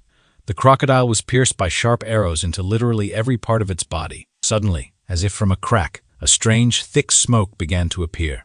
It was getting closer and closer to the elves, making them worry. Many of them sought help and protection from their commander, Risa. However, only by turning to her did they notice that the girl herself was bleeding. A strange clot of energy, of an incomprehensible color, pierced the girl's body right through. Even one of the Dark Elves could not survive such a wound. While they were worried about their commander-in-chief, dark energy took over the beast's body more and more. The deputy commander was horrified by what was happening and ordered the remaining elves to retreat immediately. All the subordinates immediately rushed away from the scene, saving their lives. This is exactly the picture that our main character, Costa, found when he appeared right above the hole that had formed in the ceiling. The guy had just arrived and was still trying to figure out what was happening here. From the smoke, a huge green leg of a monster appeared, swollen to incredible sizes, and the once green crocodile itself turned into a huge, strange golem. There wasn't a single living soul left. Around him, everyone ran away. One of the elves charged his arrow with dark energy and aimed at the monster. He put a lot of his strength into the last blow, then released the arrow. The elf wanted to avenge his commander-in-chief, who died in this battle. However, this was not destined to happen, because at the last moment the monster felt threatened. It turned towards the shooter, which greatly surprised him. A huge beam of energy was suddenly released from the monster's mouth, moving straight towards the poor shooter's location. The impact was so powerful that it completely destroyed the entire small balcony on which the elf stood. He would most definitely have been dead if his comrade had not pushed him away at the last moment. The comrade reminded the dark elf that their main task was to prevent information from spreading. The commanders would not return, but they had to prevent information leakage and survive. At this moment,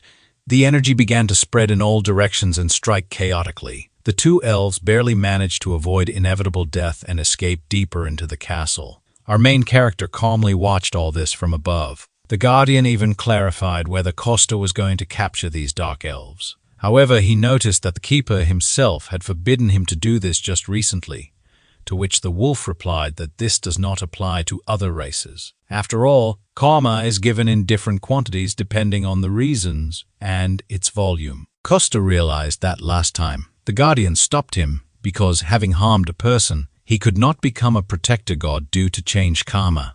The guy also thought that the Dark Elves had the same laws of the world. They value the lives of their relatives and should not kill each other. However, judging by their last reaction to events, the guy was wrong. The Guardian noted that no creature deserves to die. However, the living cannot always avoid conflicts, and this is understandable. Moreover, these Dark Elves are unlikely to benefit people, which is why he asked Costa as a person. The hero replied that the Guardian too often asks questions that confuse him. The wolf noticed that the guy was too hostile. He may not want to become a protector god, but even so, such statements and actions only prove his immaturity. The hero was irritated by the gap between them, which was always felt at such moments. The guy spread his hands and said that he partially agreed with the words of the Keeper. However, his main goal now is to save Dash's colleague from a scrape. The guy did not hide the fact that the Dark Elves also bothered him. However, at the moment, what interested him most was the black demonic energy.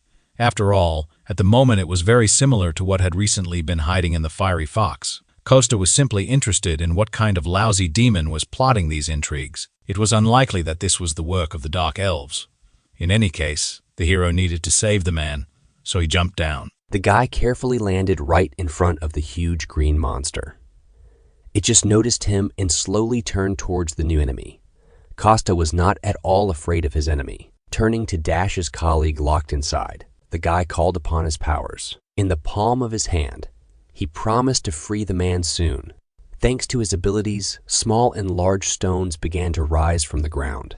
More and more of them rose into the air, glowing with a yellow flame. Gradually, the stones began to twist in a spiral, as if they were in a whirlpool. From such a strain of magical power, even our hero's eyes turned blue. Immediately after this, Costa directed this entire gigantic flow of energy, along with the stones, forward. His improvised weapon came closer and closer to the monster surrounding it. But the monster did not think of giving up quickly and again released a clot of energy from its mouth. The monster aimed right at the middle of the stream, intending to reach the enemy. However, his path was blocked by sand and stones that blocked his view. Now he stood completely inside this vortex and looked around. The guy had literally imprisoned the monster inside a cluster of stones covered with his energy. It was necessary to cleanse and free this man's core from demonic energy. Therefore, the guy clenched his hands tightly and increased the resistance of the wind and energy. It was a difficult confrontation. The hero decided that he needed to speed up. It must be faster than the cell division of the green beast. But the demonic energy that sat in the man's core was not going to give up. Even in this state, it forced her clots to release and attack our hero. One of them had already taken him out, inflicting a small wound on his left cheek. The guy only managed to dodge when several more new attacks were already rushing towards him. However, this reminded our hero of something from his past.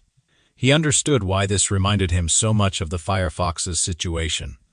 Even though the circumstances were different, the guy spread his arms to the side, causing the diameter of the vortex to expand. After this, he noticed that the streams that had previously attacked him began to collapse. After this, the hero realized that he was now moving in the right direction. The time had come to begin the next stage of liberating the green beast. Now, he unclenched his fists and concentrated energy in his open palms. The whirlwind gradually subsided, and only a small cloud of dust remained in the air.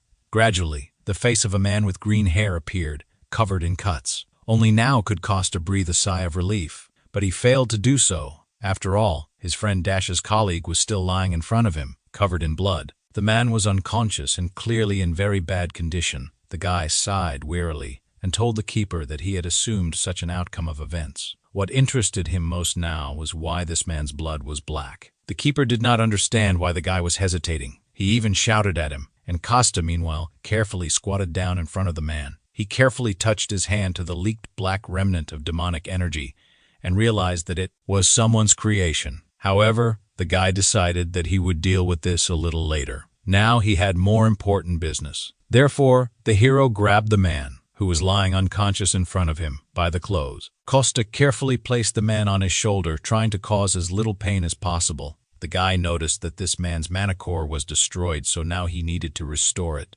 First of all, it was necessary to find a deserted place. So the hero and the guardian pushed off the ground with force and got out in one jump. After some time, the man began to gradually regain consciousness. He clearly felt tired and overwhelmed. Slowly, he opened his eyes and realized that he was in an unfamiliar place. The man was able to focus his gaze on the young guy, who stood in front of him with a white puppy on his shoulder. The awakened one clearly did not expect to see such a strange picture, so he shouted sharply and loudly. Our hero also did not at all expect that the man would come to his senses so quickly, so he screamed along with him. They were lucky that they were in a house in the middle of the forest, otherwise someone might have heard them. It took Costa some time to explain to the man what had happened here. The guardian lay and listened all this time. The hero now noticed that the man was in critical condition, so he offered to talk about the details after he swallowed the medicine.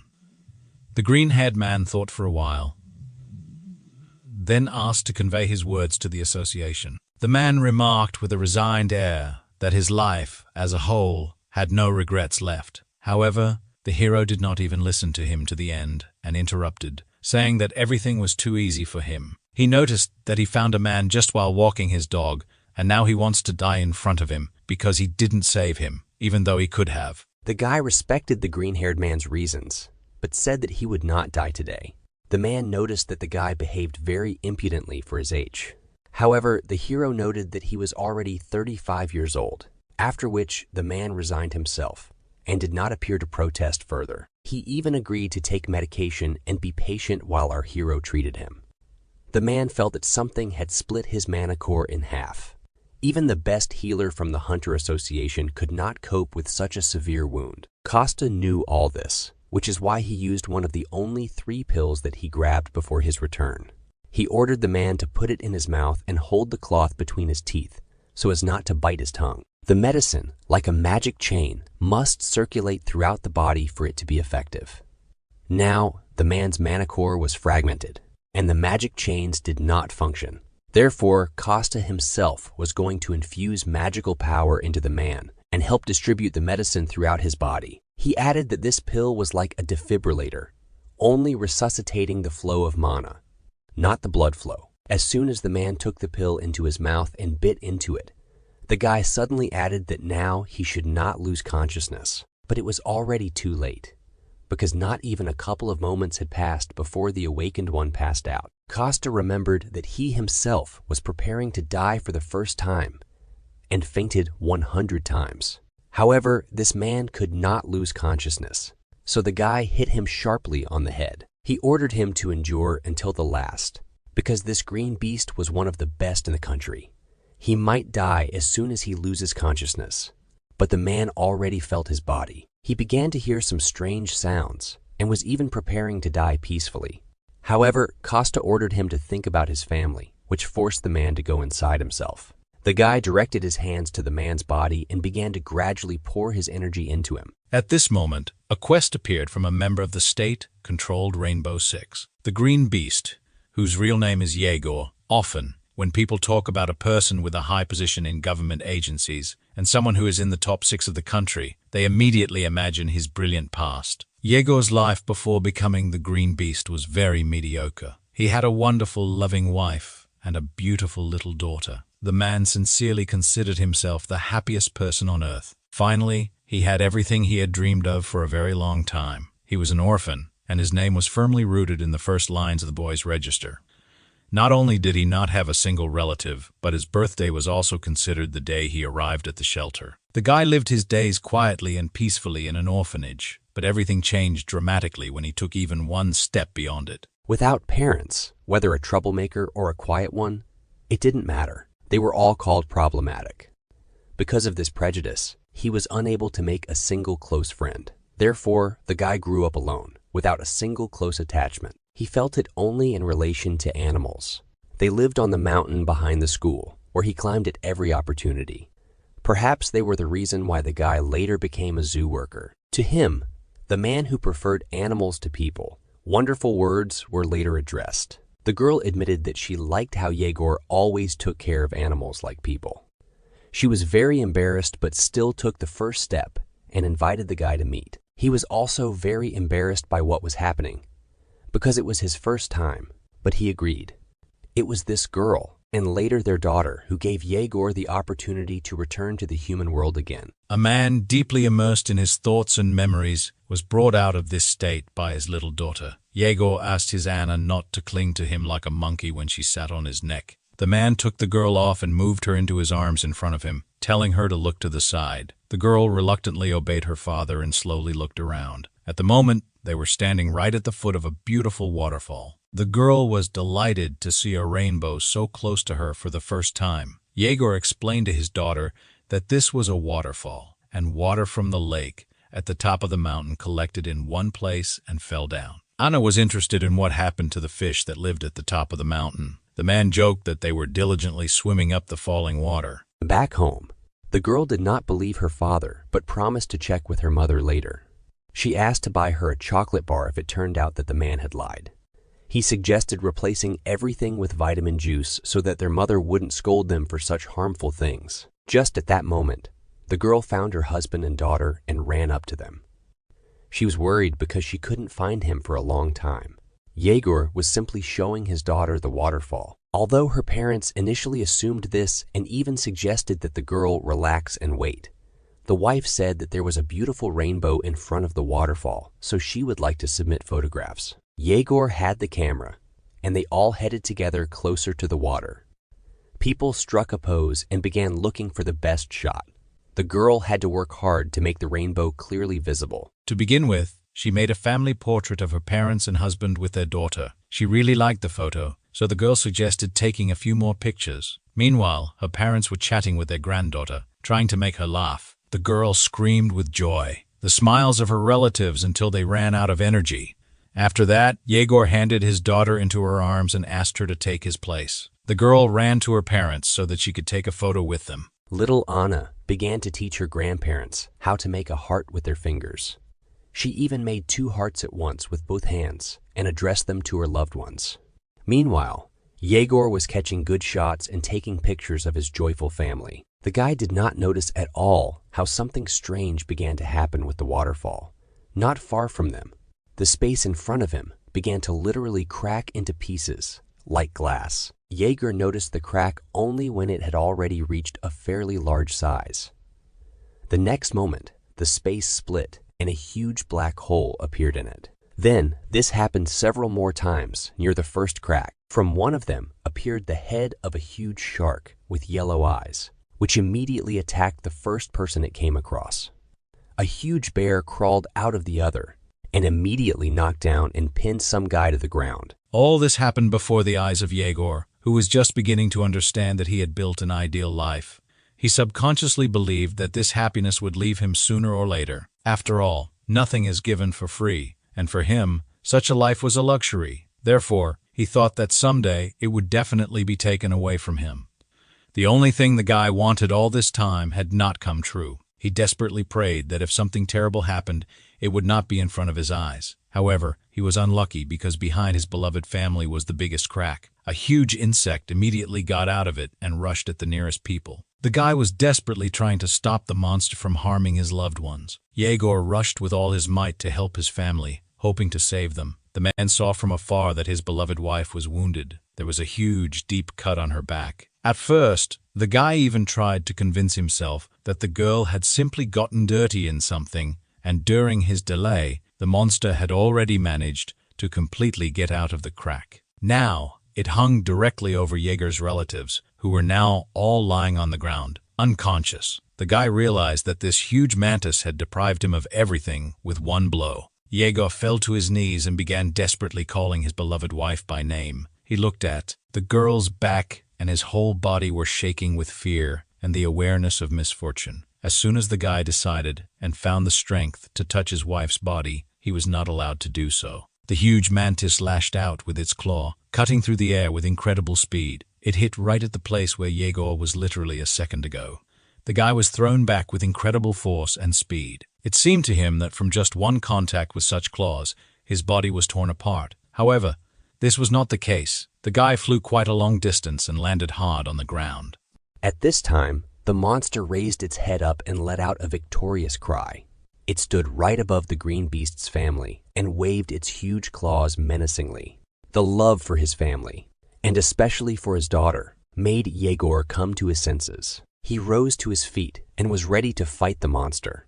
The green beast rushed toward the huge mantis. After what happened to his family, the guy was no longer afraid of this monster. On the way, he kept swearing at the monster and picked up some kind of sharp stick as a weapon. The guy had nothing to lose, so he attacked the monster with zeal. Just at that moment, when Jaeger ran past the bodies of his family, he heard a familiar voice. The guy looked back and noticed that his daughter was still alive, protected by her mother's body. This all happened literally in an instant. When the guy could no longer stop, he noticed that the girl had come to her senses and was very scared. The very next moment, Jaeger had to defend himself from an attack by the praying mantis. Its claws were very sharp, and Jaeger's weapon was useless. Therefore, the guy fell to the ground, and his stick was easily cut into pieces. The mantis continued to advance on the green beast without stopping. This time, its claws pierced the ground right next to the guy's head. Jaeger's entire consciousness was now absorbed only by the thought that his daughter was still alive. The girl was already sitting next to her mother and crying with fear. She was calling for her beloved daddy. When a huge shadow covered her, Anna slowly turned around to see what was happening behind her. Jaeger understood that he could now lose the last survivor of his family. At that moment, something arose deep inside him. Some strange feeling grew stronger and stronger with every step he took. It appeared in his chest, but now it was spreading throughout his body. A strange energy and green glow enveloped the entire guy from head to toe. The claw of the huge praying mantis was already a few millimeters from the girl's body. One more step, and it would not be the human foot that steps on the ground, but the paw of the beast. The monster's huge, sharp claw was torn off with one strong jerk. A huge green tiger carried her away in its powerful teeth. Anya, with tears in her eyes, out of fear, clung to her mother's body. The tiger stopped nearby, holding the severed claw of the praying mantis in its mouth.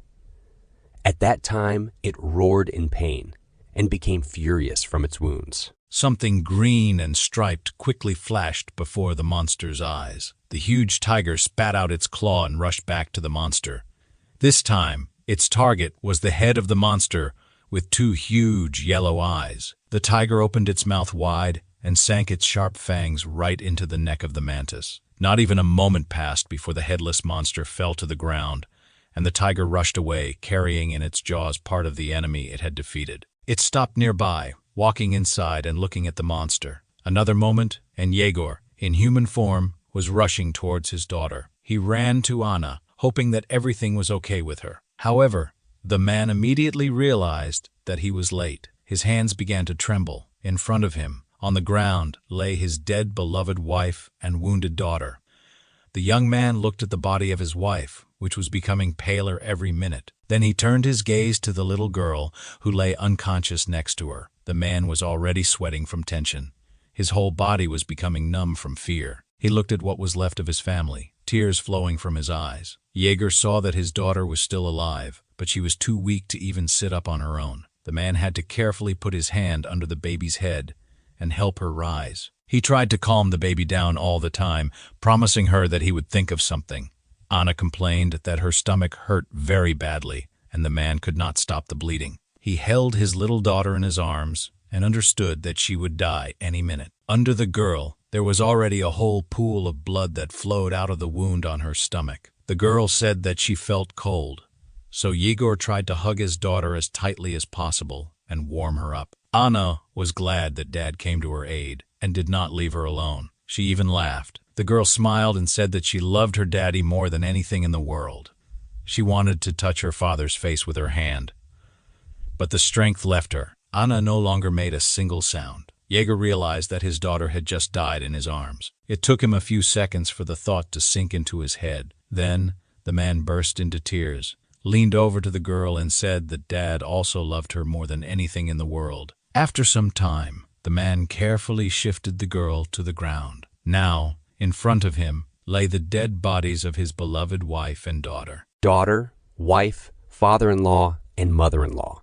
It was at this moment that Yegor dreamed that God, if he existed, would turn out to be an unsuspecting fool. He was ready to follow his will with pleasure if, as a reward, he would allow him to save the lives of the people he loved. Yegor was grateful that he was able to meet people born in love and promised to devote himself entirely to this goal. After this, he turned into a huge green elephant and rushed to protect the people remaining in the park. Costa realized that this thought was driving the man when he burst into the dark elf base. He could see all of this in the man's head while he lay unconscious and thought about his family. Finally, after some time, when the medicine took effect, the man came to his senses and opened his eyes. Yegor asked the guy how long he had spent unconscious, but Costa replied that all the most dangerous things were left behind. Yegor looked at the man and was disappointed that he chose this path. Yegor just turned his back to the guy and added that he had nothing to say to such a boy. Costa realized that the man felt bad and was going to die. This was clearly reflected on his face. He was silent for a while. Why did he say that? He recognized this feeling. He remembered himself at a time when he had only recently found himself in the world of spirits.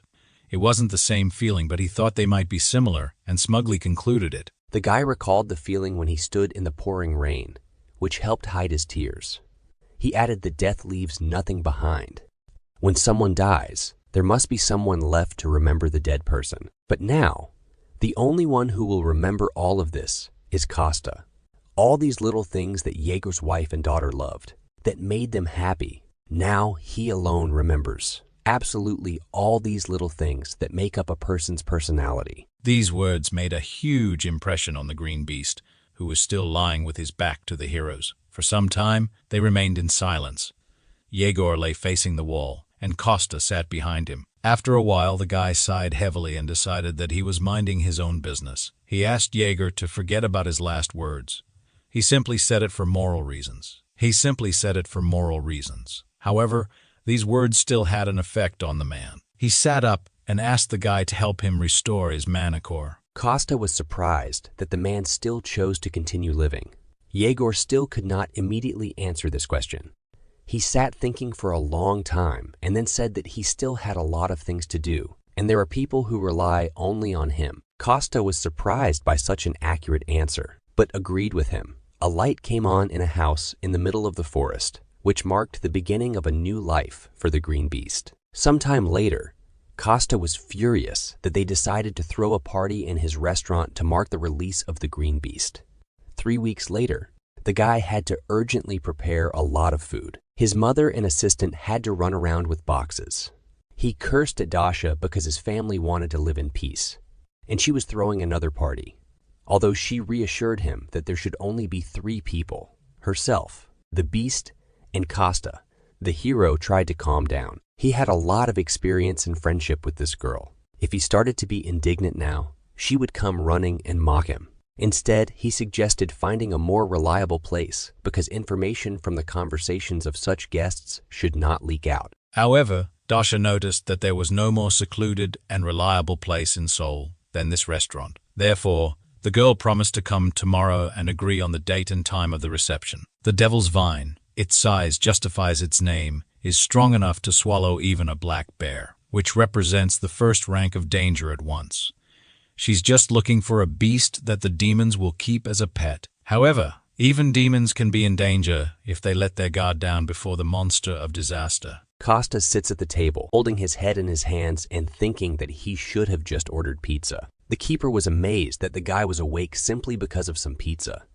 But for Costa, this was very serious. He even asked Belash what was most important in pizza.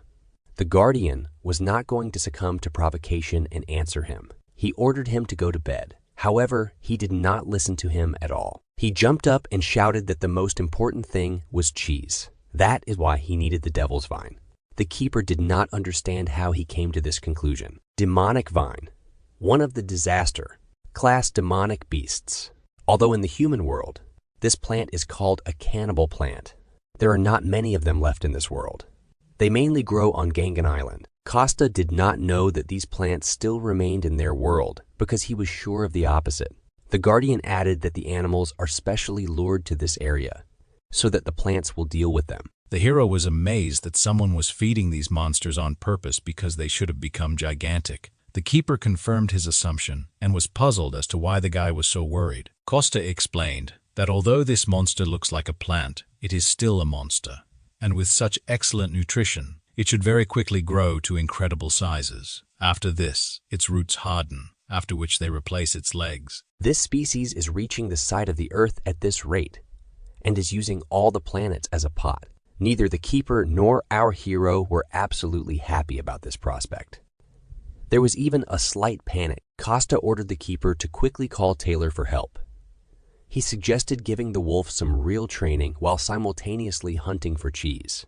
Therefore, the guys went straight to Taylor and then towards the island. They needed the whole company to stand on the shore and watch as the water flooded many buildings. This whole area basically looked abandoned. The guys also came at night. Costa was warming up. The keeper was yawning, and Taylor was asking why he was called here in the first place. Costa said that the wolf didn't have to ask anything, just beat and destroy everything. Taylor looked around and was surprised that he was allowed to crumble everything. He was just glad because he didn't have a place to test his increased strength. The hero added that if a place left unattended suddenly disappeared, no one would worry much about it. Their beloved country had long closed its eyes to the existence of this place. The main character himself promised to give the wolf excellent pizza and express gratitude for the help provided. Taylor was confused because he had absolutely no idea what pizza had to do with it, and the hero explained to his friend that it was all about that same devilish vine. She had round bags located right under the big bud. Inside, they were so delicious that even blue cheese couldn't stand next to them. There was no flour in the spirit world, but all this time, the guy desperately dreamed of cooking something. Since it's here, he can make a pizza that will leave a mark on the history of Korean cuisine. Although the keeper was unhappy that everything came down to pizza again, he could at least check how strong Taylor had become. Belash added that if it were not for this opportunity, he would not even have come here. He looked at his student and told him not to worry about anything. Just do what is convenient for him. The wolf clarified whether a change in his strength could really affect the master. The keeper once again confirmed, adding that even if nothing comes of it, all he needed to do was force Costa to complete several tasks. Our hero didn't like work, so he decided to conduct training for Taylor. After this, Costa and the Guardian began to quarrel again because the latter climbed into the hero's head and read what was there. Costa sincerely believed that this was an abuse of power on the part of the keeper. However, the latter objected that this was just his ability, which had nothing to do with powers. However, before he had time to finish his last thought, he suddenly fell silent and froze.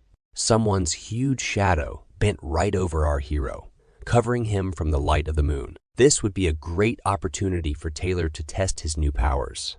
Therefore, the wolf rushed to attack the unknown creature with lightning speed, delivering one strong blow, after which he landed with a crash on the other side of the monster. Now his claws were sharp enough, and his paws strong enough to knock down an enemy with one blow. However, this was far from the end. Now, everything in the area was roaring, and the earth was shaking. Literally a moment later, a whole horde of the same monsters appeared in front of our heroes. Costa and the Guardian were both shocked by the huge number of monsters that appeared in front of them. This was great training for the wolf, allowing him to test his new strength. Still, even for him, there were too many monsters here. Taylor was out of breath from the workload. The wolf stood in the middle of the horde of monsters he had defeated and asked if Costa and the Guardian were okay. Our hero was impressed by the work done by his old friend. Taylor had become much stronger than he thought, which the Guardian agreed with. The wolf noticed that the guys were exaggerating. Now, even his legs were giving way due to severe trembling. Then, he noticed that Costa himself had dealt with half of all the monsters. At this time, the hero looked around and noticed that they had walked about 10 km. Their destination was on a mountain with a popular hiking trail leading to the top. From a distance, it was noticeable that the plant had simply grown to gigantic proportions over so many years. The wolf noticed that, most likely, it was from this flower that all the others that filled this entire area came from. Costa noticed that the wolf seemed to know about the earth even more than he did, even though he was born here. In any case, the most important thing now was to get to the right place. Then, the hero himself would figure it out. The wolf apologized for not being able to help the hero all the time. However, he added that there was no need to force himself. It was already clear to him that Taylor had reached his limit. As soon as he said this, the whole company felt a huge energy that scared them. The wolf was amazed that there were monsters here that were so strong. Costa immediately recognized this energy because he had recently encountered something similar. He wanted to warn his friend that there were many wolf-monkey monsters hiding here, but he didn't have time to do this because one of them had. Already, the monster had dug into Taylor's neck and dragged him away. The hero could only watch as his tired friend was carried off into the distance. He was about to give chase when suddenly something distracted him. The whole earth trembled under his feet, and a new monster appeared from under it. It sent its tentacles toward the hero, but he managed to escape at the last moment. The guy pushed off the ground with force and soared high into the air. The tentacles crashed so hard into the place where the hero stood a second ago that they broke the asphalt. Without wasting time, they immediately rushed back up, catching up with Costa. It was obvious to our hero that they were targeting him and weren't going to be left behind. It didn't look like the plant had eyes, which meant they simply decided to cohabit together. Costa decided not to waste time and summoned his favorite sword from his inventory. He realized that even in the spirit world, he had never seen a devilish vine of such gigantic size. The guy understood that they needed to separate, so he made a request to his guardian. He said he had to stay here and grab the devil's vine. Therefore, he asked the keeper to go and help Taylor, who was already very exhausted. The guardian assured the guy that it wouldn't be a problem to go, but he wasn't sure that the hero himself would be able to withstand the battle. After all, since he returned from the spirit world, his strength continued to weaken. The hero was sincerely amazed that Balash managed to notice this, but Costa wouldn't be Costa if he hadn't joked at that moment. He asked if the custodian would be willing to remove him from the list of candidates for new protectors. This enraged the white wolf, and he then placed Costa in a protective ball. The guy noticed that even when he trains and tries his best, he still remains human, and his body cannot handle all the power that only divine beasts and spirits can handle. He became stronger by passing through himself the divine spiritual power that exists in nature. Of course, unlike the spirit world, here the guy did not absorb divine spiritual power, so half of his original powers were gone. However, even taking these points into account, it was still very strong. The keeper listened carefully to the guy and didn't know what to answer. In the end, the wolf decided to go to help Taylor. Although he was still worried about the hero, Costa carefully watched as the ball with the guardian headed in the direction where his student had rushed off. The guy sighed heavily because he didn't think that, with his experience, there was still something that he hadn't seen. The situation was aggravated by the fact that at that time he was on Earth. However, there was nothing to be done about this, so our hero could only act. He clutched his favorite sword tightly in his hand and rushed to attack the huge monster that was waiting for him at the top of the mountain. Meanwhile, the keeper was trying to mentally contact his student. After some time, he managed to get through to his subordinate. He was fine. The wounds were shallow and insignificant, but he was worried about the number of enemies. Wolf monkeys were something like his ancestors, so he was very familiar with their habits. They had gathered a whole tribe, and now Taylor wasn't sure that he could cope with them. In this case, the guardian had no choice but to leave his protective cocoon. He appeared before his student in his true form, as a huge white wolf. Now, they could fight together against an entire army of bestial monsters. Taylor was no longer alone. His own teacher helped him, which meant they had a chance to win. At this time, Costa was getting closer and closer to the top of the mountain where his enemy was waiting for him. He realized that the plants were using the entire huge mountain as a flower pot. The guy was truly amazed by the size of this huge carnivorous flower. He was glad that he discovered the plants right now, because in a couple of months, they would even begin to walk. If this were the spirit world, the guy would have cut the flower with one blow thanks to his true strength. However, now he had neither divine nor spiritual power for this. The only option left to him was to get closer, gradually cutting off the parts. Before the hero even had time to fully come up with a plan, the flower immediately spat out a huge amount of some liquid material at him. Costa literally managed to jump to the side at the last moment. However, the guy was shocked that even so, this strange mixture got on him. A small amount of this mucus stained the tip of his left slipper. The guy was truly horrified by the fact that the strange purple slime fell on him. It had a very specific color and smelled very strongly, which meant it was obviously poisonous. Costa even cursed at the flower because, according to the rules, it was forbidden to attack when the main character was talking or thinking. The guy wanted to forget about what happened, but this fetid smell did not leave him. He pulled his left leg closer to his face and sniffed carefully again, after which he removed his foot away from his face because a disgusting smell really emanated from the shoe, even worse than it was in the spiritual world. The guy thought for a long time about what this flower would emit on Earth, but it turned out to be the smell of rot. Up close, it infuriated him even more, so the hero forcibly squeezed his sword in his hands. He tried to concentrate and summon his strength from deep within his body. It was a fiery power that now surrounded the entire sword and developed from behind the hero's back. In fact, at this moment, the hero changed his body attribute to fire. First of all, he decided to try to burn this carnivorous flower entirely. Therefore, the hero collected a huge amount of his energy at the tip of his sword and forcefully threw a stream of fire straight into the core. The flame hit exactly one of the main petals of this terrible plant, the sword making a huge hole in the petal. The sword spun in the air, then returned exactly to our hero's hand, as if it were his favorite boomerang. The guy hoped that this fire would spread further throughout the plant. However, this did not happen at all. The flame slowly died out without causing much harm. The hero looked at the consequences of his blow and did not understand why the flames went out. It was at this moment that an unexpected guest appeared from behind the flower. The hero clearly did not expect to see this girl here, because this was not typical for this type of monster. A beautiful aquatic creature with incredibly long, beautiful hair appeared in front of him. It was Udina, the spirit of water, whom the hero had previously met in the world of spirits. However, the girl was not at all friendly toward our guy. A small water bubble began to form from the tips of her nails, which then turned into a strong, powerful stream of water that attacked our hero right in the chest. It was a rather strong blow, which caused internal damage to our hero. The guy was amazed that he was again faced with the absorption of demonic energy by the spirit. He even thought that it was a fashion or an infection, since everyone was obsessed.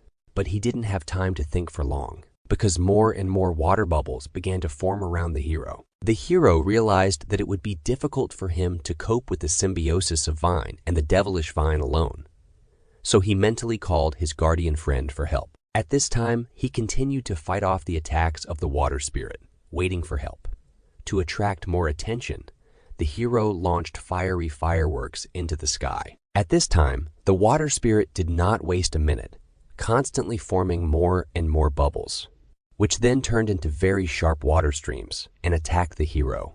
However, the girl was late because the huge fireworks had already attracted the attention of the keeper. He and Taylor had just dealt with all the monsters in the area. The guardian immediately guessed that the fireworks were set off specifically for his ward. Heroes. He and the wolf guessed that something had happened to the hero, since he was calling them back. They had defeated a huge number of monsters, so their strength was also running low.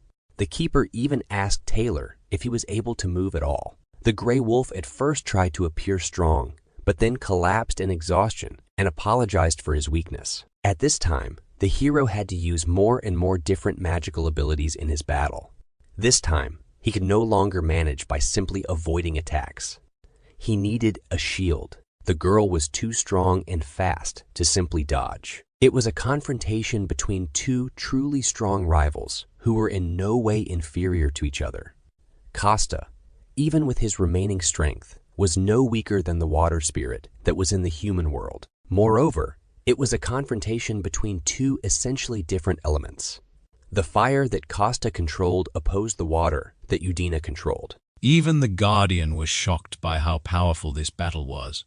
The water spirit attacked our hero with great speed, but he dodged at the last moment. Sometimes it was easier for him to repel attacks flying at him with his sword. Sometimes, the hero even managed to deliver some kind of blow to reduce the power of the devilish dose, and sometimes he only had time to quickly put up a shield and cover himself. But the water spirit still did not reduce its pressure and continued to attack. In addition to water bubbles, the girl herself actively attacked our hero.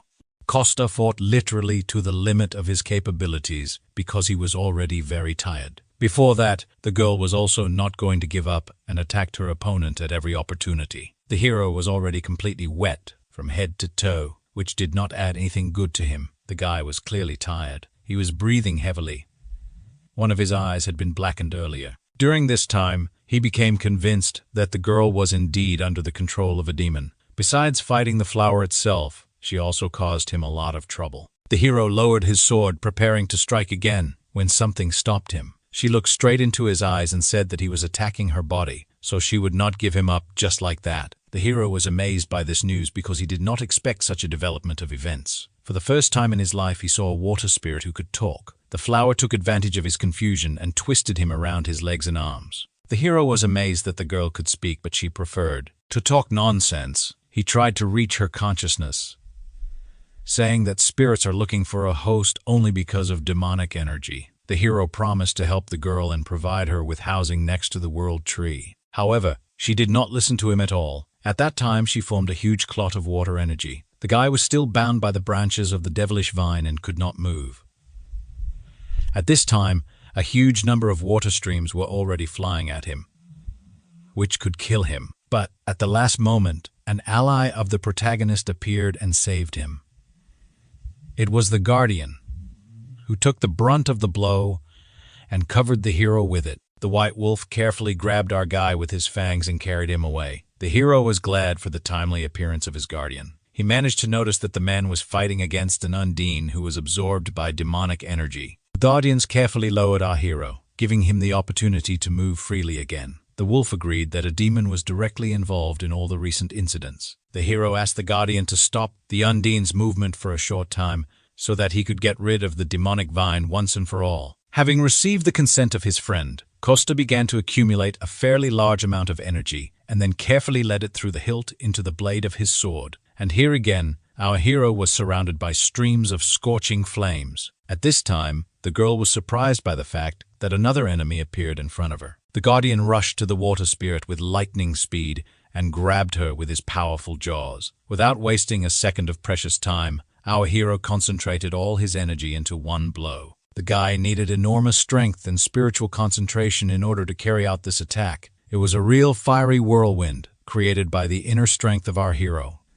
The attack was so powerful that the devil vine could not survive it, even from afar. It was clear that a huge flame was shooting up among the mountains. A few moments later, the hero's sword stuck deep into the ground. The guy could finally breathe out calmly, due to the fact that he had finally gotten rid of at least one enemy. Now he needed a second free hand. So the hero returned the shield to his inventory. Instead, he concentrated his fiery energy in the center of his palm. The hero rushed to cut across his guardian friend, who was still holding the water spirit in his teeth. The girl noticed the second enemy approaching her too late, so she could not do anything. At this time, Costa directed his energy directly to the center of the girl's body. This is how he hoped to bring her to her senses and rid her of the demonic energy. Immediately after this blow, Udine found herself encased in a huge block of ice. The girl could no longer move and fell into a rather deep sleep. It took some time before she was able to wake up again. When the girl opened her eyes again, nothing was holding her back. The water spirit carefully and slowly sat down. She was waist deep in water. Next to her, on the nearest large stone, our hero lay exhausted. The girl looked at the guy and did not understand what had happened here. She didn't even remember how she ended up here. and why there was a man sitting in front of her. The hero was amazed that the girl could actually speak. It only meant that Udine was definitely a spirit who was born on Earth. The girl was not at all happy with her awakening. She had a headache. Costa noticed that he had to forcefully extract demonic energy from her body. In any case, he asked the girl what was the last thing she remembered. Udine told our hero about how she met the demon. Then she remembered how she touched a huge flower. However, after this, no matter how hard she tried, the girl could not remember anything. At this moment, the guardians entered into a conversation and introduced themselves to the water spirit. He noticed that the girl lived a free and calm life here. If she didn't mind, then he could prepare another place to live for the girl. Udine listened carefully to this proposal and became thoughtful. Then the girl, still not saying anything, glowed and began to shrink. She remained very small, after which he flew up to the hero and stopped near his shoulder. Costa was amazed at this because, in fact, it is easy to get a positive response from the spirits, after which they all went to his house. Dasha talked to our hero on the phone and promised to come tomorrow at noon. He was very unhappy with this. The guy tried to pretend that he didn't remember anything, but the girl said that he promised to cook pizza. After some time, our hero gave up and realized that he could not avoid the meeting the next day. The weather was clear and beautiful. The sun was shining in the sky. Our hero finally washed his favorite slippers after the battle with the devil's flower. Now he came to an amusement park, in the center of which there was a beautiful pond. He was grateful that this happy garden had been made for them. This was the initiative of Serge, who wanted to thank Costa and his family for their help. Our hero carefully looked around so that no one would see or follow him. Then he looked straight into the water in front of him. He called out to Undine. Suddenly, a ripple appeared across the water's surface, and a small bubble emerged from it. Gradually, it became larger and larger until it turned into a translucent girl. Her body became denser until it finally recovered. Undine was right in front of our hero and was glad to see him. The guy visited his old friend and asked if she was living well here. The girl looked back at the tree of life, which protected and sheltered her. She admitted that she liked being near the world tree, even though it was a little boring. The only thing she did all day long was water various plants. The girl admitted that she was really annoyed by this and cursed, which surprised Costa.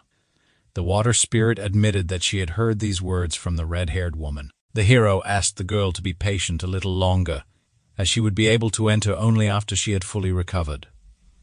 He then asked her to do him a favor and give him some water with a good taste, as he was going to use it later to make pizza. The hero, with a smile on his face, turned to the water spirit and asked if she wanted to come and try it herself. The girl, very bored, agreed, after which they all headed to the restaurant together. Undine was sitting at the table with food on a plate in front of her. The girl had never tasted human food before, so she didn't know what it was. Costa approached the spirit and asked if she thought this pizza was very appetizing. The girl looked at the substance in front of her, then asked the guy what this word meant. The hero tried to explain to the girl that this dish smells delicious, but she had no sense of smell. He racked his brain for a long time, trying to figure out how to explain the meaning of these words to the spirit. The girl was a little sad that so many people could feel these feelings. Costa agreed with this because it was food that people eat. The girl added that the demon who devours in the darkness lived in her, and he had many demonic forms. Demons could easily turn into a person and accept all his feelings, and since she was one of them, she should also be able to do it. The girl suddenly lit up, and her body began to change shape. A moment later, a completely ordinary human girl with blue hair appeared in front of our hero. Undine opened her eyes, and the first thing she felt was a wonderful smell, which she reported to the hero. The guy was glad that now the spirit would be able to try his pizza and noted to himself that the girl was very beautiful. Undine carefully took one piece of pizza in her hand and guided it into her mouth. Costa literally stared at these actions of the girl, amazed by her beauty. After a couple of minutes, the girl finished a slice of pizza, then smiled sweetly and said that the food was very tasty. This compliment and the otherworldly beauty of the spirit struck the hero to the very heart. The girl asked for another piece, and Costa, in response, was ready to give her even his soul. Then Undine wanted to try something else. The hero offered her cola from the refrigerator, so they spent the rest of the day. The girl tried more and more new dishes for herself, and Costa watched her reaction. Towards evening, when the moon was already clearly visible in the sky, new guests arrived at the restaurant. The door opened, and a young red-haired girl appeared on the threshold. It was Dasha, who came to visit her friends and found a rather unusual picture. A beautiful girl with blue hair was sitting at a table in a restaurant, and Costa was feeding her. Dasha didn't expect to meet more visitors here, so she asked what Costa was doing. After this, the Crimson Witch realized that the stranger was the same spirit from the park, but looked like a person. The girl, to whom Dasha gave the nickname Ring, admitted that the hero prepared a lot of delicious food for her. The Crimson Witch looked first at her friend, then at Undine. She looked from one to the other several times. From such a strange reaction, our hero began to worry. He even started to sweat. Dasha said that Costa had fallen in love with the spirit, but he only admitted that it was because of her reaction to food. If Dasha said that his cooking was delicious, then he would cook for her day and night. Meanwhile, the spirit asked the girl what her words about falling in love meant. Dasha replied that Costa thinks the spirit is amazing and wants to make her his partner. After this, Undine replied that she did not have a gender, but if she had one, she would prefer a male. This greatly amused Dasha and shocked Costa, who both did not expect such an answer. The Crimson Witch's laugh was so loud that it could have woken up someone from the neighboring house. The night passed, and a new day of life began. In our favorite restaurant there was a knock on the door. Then it opened, and the Crimson Witch, already well known to us, entered. Directly behind her was a green beast who had recovered from his injuries. Costa went out to his friends and said that everything would be ready in just 5 minutes. They just needed to wait a little. At this moment, the green beast looked at the guy the Crimson Witch was addressing and stopped in shock.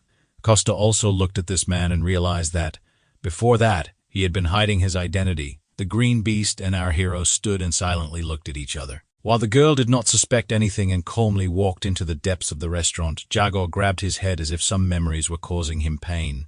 He turned to his friend Dasha, who did not suspect anything, and asked her,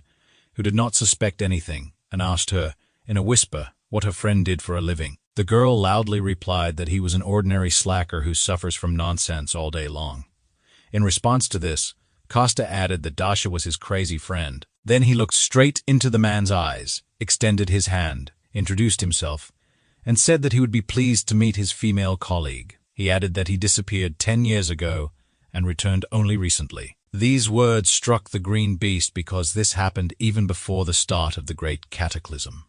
Jaw pretended that this was the first time he had met such a person, so he simply shook the hand extended to him. Costa admitted that he was very surprised when he returned to this world. When he woke up, 10 years had already passed, and his soul was completely destroyed. The guy had heard that many people were injured or died during the Great Cataclysm. Thanks to this, he didn't have to make much effort to restore his personal information. Even though he showed up 10 years later, he noted that if someone who was counted among the dead returned after a few years, it would invalidate their status. In any case, it wasn't every day that someone like him, an ordinary person, met such a celebrity as the Green Beast. Jago was grateful that the guy acted as if he didn't know him at all.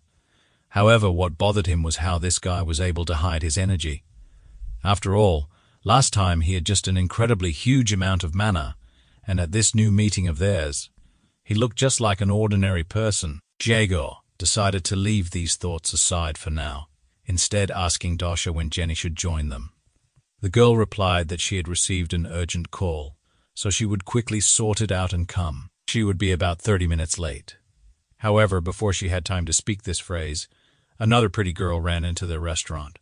It turned out to be Jenny, who was supposed to be late. The girl immediately threw herself on Jago's neck because she was very bored and really didn't want the rest of their group to join them. The Supreme Sword and the Sun God hovered around and politely refused. Serena simply said that she could not come because of work at headquarters. Jago carefully removed the girl from his neck and said that he would still like to listen to their opinion. Jenny was still hanging in his arms. She didn't want to tear herself away from him. She had already heard that Jago witnessed an artificial dungeon. The guy was silent for a while, then answered in the affirmative. The truth was that even the smartest people on Earth had been gathered there, but they could not figure out how the dungeon gates opened, what conditions opened them, or the logic behind it. But this made sense because someone could still skip this whole process and immediately create a dungeon. The girl finally sat down on a chair and said that this story was hard to believe. Jaeger agreed with this remark because only he had seen all of this and could not obtain evidence. However, Dasha immediately noticed that they still believed their friend. Jenny also added that they were all here today only because of his words. When it comes to people's safety, Jaeger could always be trusted. The other members thought the same, because if it weren't for digging into the situation, they would have happily joined them at the restaurant. Jaeger noticed that when he returned, the Black Sky shelter was already empty. Now that the appearance of an artificial dungeon had surfaced, they must be busy looking for the next hideout. The man didn't think they would clean up so well before leaving. He replayed the memories of that day in his head over and over again. After waking up, the man first wrote and submitted his report. The authorities carefully read this report and called him to their office. They told him they couldn't investigate the case without clear evidence. Jenny remarked that it sounded too suspicious, and everyone else agreed with her. Dasha even had the feeling that their superiors were openly hiding this, since everyone in the world is hunting for this knowledge. It can be said that it is worth an astronomical amount. If a group of people attracts attention, it will be difficult for them to monopolize the creation of artificial dungeons. Based on this situation, it can be rightly said that the government is already involved in this, in which case, the remaining members of the group will find it difficult to help the heroes, since they belong to the headquarters. Therefore, the assembled trio, who are freelancers, must first figure this out on their own. An artificial dungeon must first be activated before it can become a resource. Jor plunged into memories and noted that the artificial dungeon he saw was at the level of a disaster of such magnitude that they would have to sacrifice one city, even if there were 3 of them. Many people could die because they entered, and because it is such a valuable resource, the government will take the position of sacrificing many for the common good. Therefore, to stop this, they need to make. The girls supported their friend's idea and said that it sounded very exciting. Costa heard absolutely every word they said and was not entirely happy about it. He didn't understand why the guys were talking about such important things here. The guy didn't want to attract attention to his restaurant at all and dreamed of just living in peace. A few days later, when the same beautiful sunny weather returned, something happened at one of the subway stations. Somewhere in the depths of the depot, where it was dark and damp, gray rats were running among the dirt and fetid odors. A detachment of elves passed by.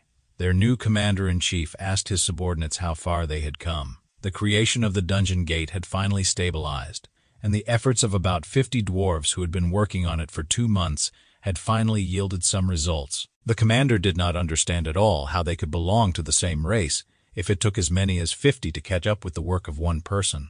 Now that Risa was dead, they could no longer rely on Philly. However, they were able to somehow compensate for this huge difference.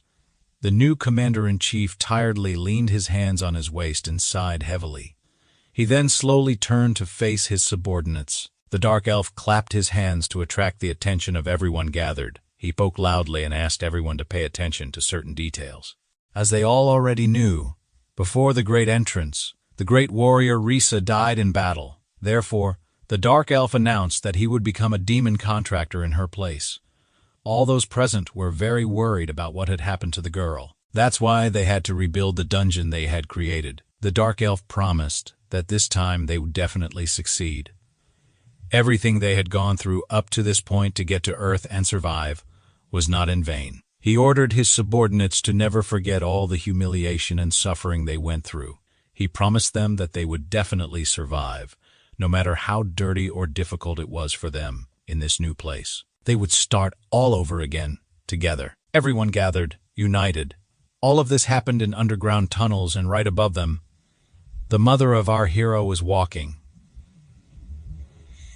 The woman even looked back because she thought she heard some noise. Belash began to bark heart-rendingly, attracting the woman's attention.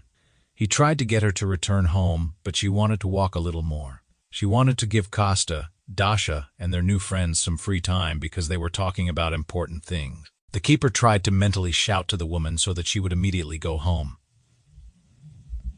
He did not feel at all comfortable in this area, and he turned out to be right because not far from them, one could feel the radiation of some strange energy. A few moments later, a rather strange noise was heard coming from the direction of the road. Our main character's mother even looked back to see what that sound was, and at this time, right in the middle of the road where cars were still driving, a huge hole appeared. Gradually, one by one, elves in black cloaks began to crawl out of it. The Guardian immediately guessed that these were the same elves from the last battle. Meanwhile, they opened their bags or took out strange objects from them. The Guardian watched as the dark elves began to build some kind of device. Suddenly, one of the cars stopped, and a man got out. The man turned to the violators and noticed that they were blocking the road. The elf woman just looked at him with a wild look, trying to scare him off. She wanted to force the man to leave, but another elf took her by the shoulder and told her not to worry about anything. The awakened man was furious at being simply ignored. Other people also began to stop and observe the situation. The awakened one looked around and realized that this situation was even better for him. After all, his throwing weapons would be very effective against the dark elves. He was glad that this happened when people were coming home from work. Many were now watching, and the awakened one hoped that he would attract a lot of attention, and that the headquarters would send him reinforcements. Until this happened, he would be remembered by everyone as the main defender. Therefore, the man, without hesitation, turned his body into stone and faced the dark elf. However, they were already tired of enduring his impudent treatment and decided to respond. Before the man had time to finish speaking, his body was pierced through by the same arrow. The guy didn't even immediately realize that he had been seriously wounded. He didn't mind such an insult and attacked first, although the others were not very happy about it. The first to notice the attack was a girl with bangs, who began to scream heartrendingly. Standing very close to her was our hero's mother, who was still holding the Guardian in her arms. The dark elves were no longer afraid to attract attention to themselves. People began to run away in horror in different directions, away from this place. The elf girl lamented that she did not have the right to simply kill everyone. Her partner, who had recently been restraining the girl, simply waved his hand. He said that now, it didn't matter anymore, and he could do whatever he wanted. Therefore, the dark elf climbed onto one of the cars and began to shoot people. She launched her arrows of energy at everyone she could hit. Just at that moment, an unidentified dungeon was announced on TV in the restaurant. The rank of the threat was determined to be a disaster. The camera footage from the scene showed a close-up of our hero's mother. The presenter said that, at this level, this place would not be safe. Before he even had time to fully announce the news, our hero was already running out of the restaurant as fast as he could. The guy was the first to notice that his mother and guardian were in the frame. He rushed to the scene as quickly as he could. Dasha followed the breaking news that was shown on TV. The girl didn't even immediately realize what had happened when Costa suddenly took off. She froze for a few moments and continued to sit in her chair. However, she quickly came to her senses and rushed to catch up with our hero. At this time, a car with special passengers was already moving towards the scene of the incident. The gray-haired man was amazed that the awakened one was killed with one shot, even though he was supposed to be stronger than the Dark Elves. His subordinate confirmed that the video was not edited. Dark Elves are among the weakest of all low-ranking monsters. The man still could not believe the veracity of what was happening. The Dark Elves were clearly up to something, and it seemed that it had to do with breaking news about the dungeon. The chief was furious with the realization that they had been outwitted by some elves. He looked at the photo, which was taken just a few minutes ago at the scene, and decided to be more careful. If this corresponds to what the Green Beast was talking about when he claimed that an artificial dungeon had been successfully created, even though he told him back then that they couldn't investigate without any evidence. However, the man did not expect that his story would be true. In any case, he needed to personally appear at the scene and inspect everything. The car arrived at its destination and stopped. The chief got out first. Something incredible was happening right in front of him. In the middle of the road, the elves were surrounded by military men defending the dungeon and shooting at everyone. The man was unhappy that the army had still not managed to take full control of the situation.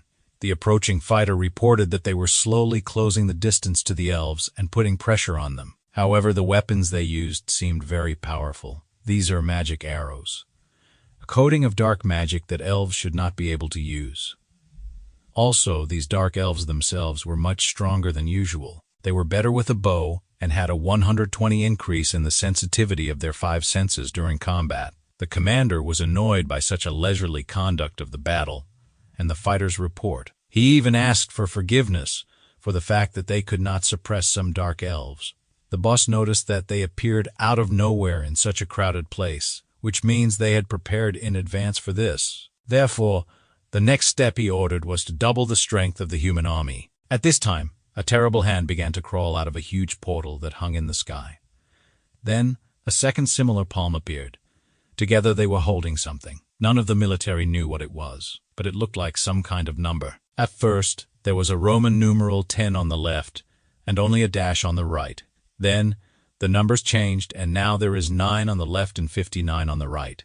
The boss guessed almost at first glance that these numbers meant a countdown. At this time, in the center of the roadway, one of the elves turned to his brothers and sisters. He shouted that there was only one step left before the revolution for their entire race. He inspired the elves to continue the battle and maintain their positions. He called for the protection of this place until darkness fell. The chief also heard these screams and guessed that now the elves would be even more dangerous. He ordered all the assembled military men not to relax, but to take up fighting positions as quickly as possible. Their commander tried to object because they did not receive an order from above, but the chief told them to act. He pointed out to the commander the countdown that the elves were making until the opening of the artificial dungeon. Even though they did not know what awaited people after this, they understood that it was clearly nothing good. Therefore, the boss gave everyone the order to destroy the elves and stop the countdown. Before he could finish speaking, the elves began to attack the military with renewed vigor. Their arrows fell into the smallest gaps between the strong shields of the people.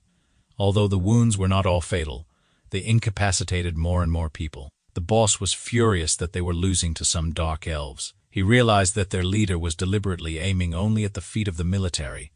He intentionally wounded them rather than killed them, hoping to cause more pain and prolong the pleasure. The chief guessed that now the main goal of the elves was not battle. They needed to buy as much time as possible. In order for the countdown to complete before the opening of the artificial dungeon, the boss didn't know what it was, but he understood that it was very dangerous for them. Meanwhile, only 6 minutes and 49 seconds remained on the timer. The Dark Elves continued to shoot at the military and inflict wounds of varying severity on them. The doctors worked harmoniously and quickly, providing first aid to all the victims. Meanwhile, the timer had a little more than a minute left. This greatly unnerved the chief of staff, who himself had already been wounded in the leg. There were too many casualties around. The commander asked the man to give the order to retreat. He even said that it might be better to declare an evacuation for the entire city of Seoul. The commander confirmed that the evacuation order had recently been issued, but there would be no order to retreat. The detachment commander and the doctor standing nearby were shocked by this decision, because there were a lot of wounded. However, the commander did not want to retreat even a meter, forcing the soldiers to hold the line. The Dark Elves looked at the people who still continued to resist, and the chief shouted that the lives of the people of this country rested on the shoulders of the soldiers. He didn't believe that they became soldiers of this country with such weak determination. Now it was time to prove that, although they were not awakened, they could still protect their side. Even if the damage was small, they must do this, even if things went very badly. May all the injuries, efforts, and sacrifices of their comrades be worthy. With one speech, the chief inspired the soldiers not to give up and continue to defend the city. The elves were angry because the resistance was dragging on, and they had less and less strength. They were annoyed because they expected people to give up quickly. In response to this, the Dark Elves began to shoot the military with even greater force. There was less than a minute left on the timer before the dungeon was activated. The elves noticed that the strength and power of the military attack were concentrated on the gate. The commander ordered the use of all available ammunition to destroy this timer. In turn, the Dark Elf ordered all arrows to be used to neutralize the people's ammunition. Now, this confrontation had reached a new level, with each side dreaming of suppressing the other. The elves were at the limit of their capabilities. Their hands were already tired of holding bows and shooting arrows, and now even one of the shooters could not hit his target because his arms could not withstand the tension. In this regard, it was easier for the military because they only needed to use automatic weapons. The tired elves noticed that they could not repel one of the human projectiles. It flew right toward the timer and could have damaged it irrevocably. This really happened.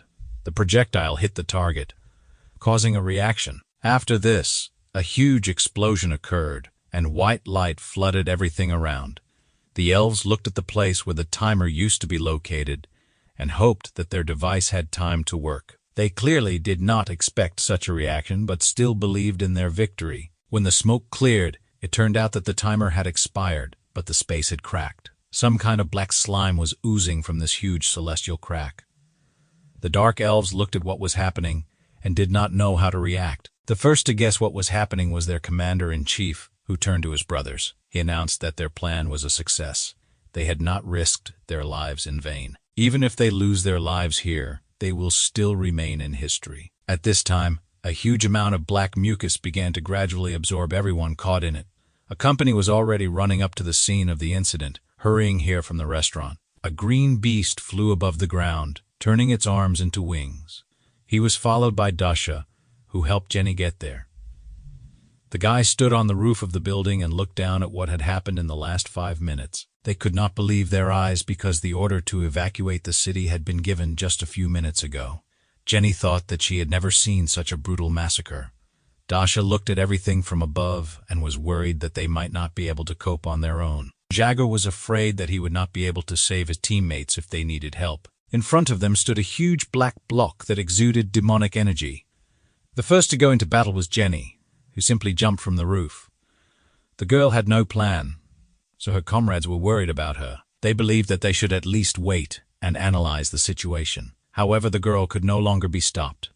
She began to use her powers right in flight, and then a huge armored leg fell to the ground, easily crushing the asphalt. Little Jenny suddenly turned into a huge warrior in armor. She had a small mask on her face, and her eyes shone with light from within. The girl first turned to the monster, hoping to understand whether it understood her. The monster slowly turned around and looked straight at the girl. Then the place where its head should have been was distorted by a huge smile. The monster said that the girl looked more appetizing than the dark people who had gathered below. He hoped that the girl was very strong and, therefore, would be fantastically tasty. Costa used his invisibility skill and watched the battle from above. He wanted to be there to help his friends and family, but he didn't plan on exposing himself whenever possible. He was sure that there must be several bomb shelters nearby, as they were evenly distributed throughout the city to rescue people during natural disasters. At that moment, the guy noticed how his mother was arguing with some person. The man tried to force her to go to safety. However, the woman was eager to return and help the children who were still in danger. The policeman tried to reason with her and leave this matter to the special forces, to which the woman replied that these people were more concerned about a hole in the ground than the lives of citizens. Costa looked at all this and dreamed only that it was not his mother. To begin with, the guy decided to mentally attack the guardian who was still sitting in the woman's arms. He was very angry that the guy was delayed so much. Costa even asked the guardian to make his mother lose consciousness in order to send her to safety. The guardian could have done this easily, but he was also worried about the children. Then Costa admitted that he had already taken them to a safe place. Only after this did the guardian agree to use his power on our hero's mother. He gradually began to exude a small amount of energy that surrounded the woman. The policeman didn't even immediately understand why this strange lady stopped arguing with him and became silent. He already thought that something had happened to the woman because she suddenly just fell to the ground, unconscious. After this, the keeper was able to leave the woman in good hands and join Costa. After that, grabbing the guardian with his own hands, our hero rushed toward the direction from which the dark energy was leaving.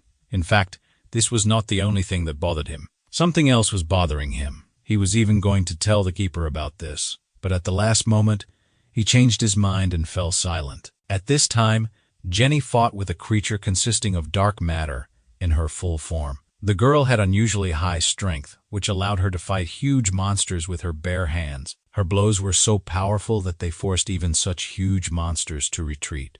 In this matter, she was helped by a green beast, who again turned into a huge crocodile.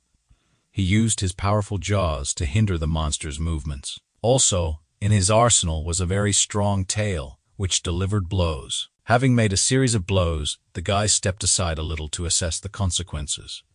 In fact, they had long noticed one small oddity behind this monster. Now their fears were confirmed because not a single attack of theirs resulted in any damage. The guys realized that the monster had a sufficiently large concentration of mana and magic for them to take shape. His body seemed to consist of two parts, which had to be attacked simultaneously. They were desperately looking for a way out of this situation because now their attacks were not working. The monster was not taking any damage despite their best efforts. The guys realized that he was waiting until they were completely exhausted.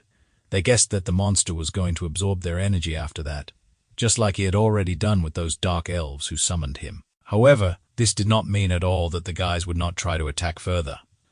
On the contrary, they looked for and tried more and more new methods and ways to cause damage. So this time, the green beast turned into a huge bird and soared high up. Jenny concentrated a huge amount of energy into her palm. The lightning-fast girl came close to the monster, then crawled under his arm and took her opponent's body in a grip. The girl again used her serious physical strength. The monster of the earth tried to tear it off. At this time, Jaegor flew high enough to then deliver a crushing blow. Jenny managed to roll to the side to avoid being attacked. Then the girl got up from the floor and began to call her friend, the green beast. She made it possible for him to survive after such a strong blow to the ground. Finally, the smoke cleared, and a not very pleasant picture appeared before the girl. Her friend managed to turn into someone from the cat family and calmly landed. However, the monster managed to pierce his entire body with its spikes. From these blows and wounds, the green beast lost consciousness and turned back into a human. Right now, the monster opened its huge mouth and intended to devour him. Jenny was horrified by what happened and wanted to stop this monster. The girl rushed forward in desperation, hoping to make it in time. Jenny was called the Gold Giant and was a former member of the youth judo team. Thanks to her abilities, as well as her friendly and fair character, she became popular among the Rainbow Six Circles and beyond. However, the girl was still the youngest member of this team. Due to her age, she was quite rash and eccentric. The girl could commit rash acts if she believed that they were justified. Now, hoping to save her friend, Jenny rushed straight into the monster's mouth. The girl hoped to save her comrade but did not calculate her strength. The monster's mouth began to grow and became even larger than before. It seemed that a little more, and the monster would be able to swallow the girl whole. However, it was definitely not Jenny's plan to give up so early. She had to use all her remarkable strength just to get out of the trap. Literally, at the last moment, the girl was able to catch her hand on one of the monster's teeth and push herself out. The huge jaw closed, almost snatching off a piece of her leg. We can say that Jenny literally miraculously managed to avoid death. The girl was even shocked by the danger she had managed to avoid. However, this was far from the end because the monster's body began to shoot sharp needles. They were directed exactly toward the young awakened one. The girl again had to use her strength in order to jump to the side and avoid getting hit. At the same time, she did not forget about her friend, the green beast. During her escape, Jenny reached out and grabbed her friend, who was still lying unconscious on the ground. She did it just in time because the monster's body literally turned into a cluster of sharp spikes that hit the ground. Even considering her incredible strength and speed, the girl barely managed to escape. Jenny turned to Dasha and asked how much time she still needed. Their task was to distract the monster, but the green beast was already wounded, and at this time, Dasha still continued to stand on the roof where they had all arrived together recently. It took the girl some time to gather all her energy into one ball. Now, it had reached an incredible size, and Dasha was holding it above her head. The people gathered below were amazed at how huge it was. Even the ball of energy was distinct and unified, and its power was amazing. Concentrating such a large amount of energy required Dasha's enormous strength. She would like to help her partner now, but first she needed to finish the technique. The girl could only watch as her friends fought the monster below. With all her desire, she could not drop everything and go to their aid. Seeing that the green beast had not yet regained consciousness, Jenny had to take matters into her own hands. If she couldn't escape from the attacks, she had to fight. The girl only hoped that Dasha would finish the technique as quickly as possible and come to their aid. Even though the giantess could not do any harm to the monster, she could still delay him. This was exactly what was required of her now, to gain some time. Therefore, the girl endured the pain and continued to fight, no matter what. At this time, the magic ball that Dasha created became larger and larger. Even the monster felt the approach of a huge clot of energy and was distracted by it. Finally, Dasha's technique was completed. A staggeringly large stream of energy rained down on the monster from above. There was an explosion of enormous force, which caused a large shockwave. It seemed that even the air around him became somehow hot after the impact. At this time, Dasha fell on one knee on the roof and tried to catch her breath. The girl had used the strongest of her skills, so now she prayed that it would work. This idea was suggested by the green beast when he noticed that the monster was entirely made of mana and had no tangible flesh. However, they saw it with the naked eye due to the high concentration of energy in water vapor, just like during the formation of clouds. This was just his guess. So the guy decided to go back for Jenny and check it out. Even if the guy knew he was making a mistake, he still had to end the monster before it grew in size. Now, Dasha looked at the results of her work and could not believe her eyes. At that time, Costa was in another place and stepped into some kind of slurry. The guy was clearly pleased with such a mess and decided to go down the stairs next time rather than jump. However, even despite the dirt, he was pleased with what he found here. There was a real summoning machine in the air, right in front of him. It was a strange installation that looked like a huge wooden cube. The guy immediately felt that the main energy was coming from another place, so he left his comrades to fight the monster outside while he went in search. Having reached the goal, Costa finally released the Guardian and put him on the ground. He immediately guessed that the guy was going to give him the artifact and go down alone. The hero was again unhappy that the Guardian could easily read his thoughts. However, even so, his decision was no longer possible to change. Therefore, the Guardian began the formation of a small red ball, which was an artifact. Costa said that his friend Dasha was taking over the case. Then everything would be fine. The Guardian felt a strange energy underground, but did not dissuade the hero, since his nose was now like stone. Belash took on his true form and carefully touched the tip of his nose to our hero's head. Every time he did this, it seemed to Costa that he looked like a real keeper, to which he irritably replied that he was the real keeper. The hero knew that both of them were. They were connected with the earth by special warm feelings. The guy sincerely admitted that he would prefer to die on Earth. However, he added that it would be even better to stay here forever with his family. While they were talking, the Guardian climbed into the red bubble that was supposed to protect him. Costa looked at his friend and smiled as if he had seen him for the last time. Literally, a moment later, the guy pushed off the ground with force and ran away. At this time, a black executive car was standing a little behind in a traffic jam. Its passengers saw on the news that their road was blocked ahead. Diana looked out the window and thought she noticed something strange. Sergei noticed his secretary's confusion. However, the girl did not explain anything and simply said to continue driving straight. Instead of long conversations, she carefully reached for what was in her pocket. She held a small red ball in her hands and said that she needed to give it to Dasha. By this time, our hero had already managed to reach the source of the strange energy. He made his way through the underground tunnels of the old metro, where there was not a soul. Now the guy clearly felt that he was far from alone here. He turned out to be right because the head of a monster suddenly appeared from around the corner. It turned out to be exactly the same monster consisting of black mucus.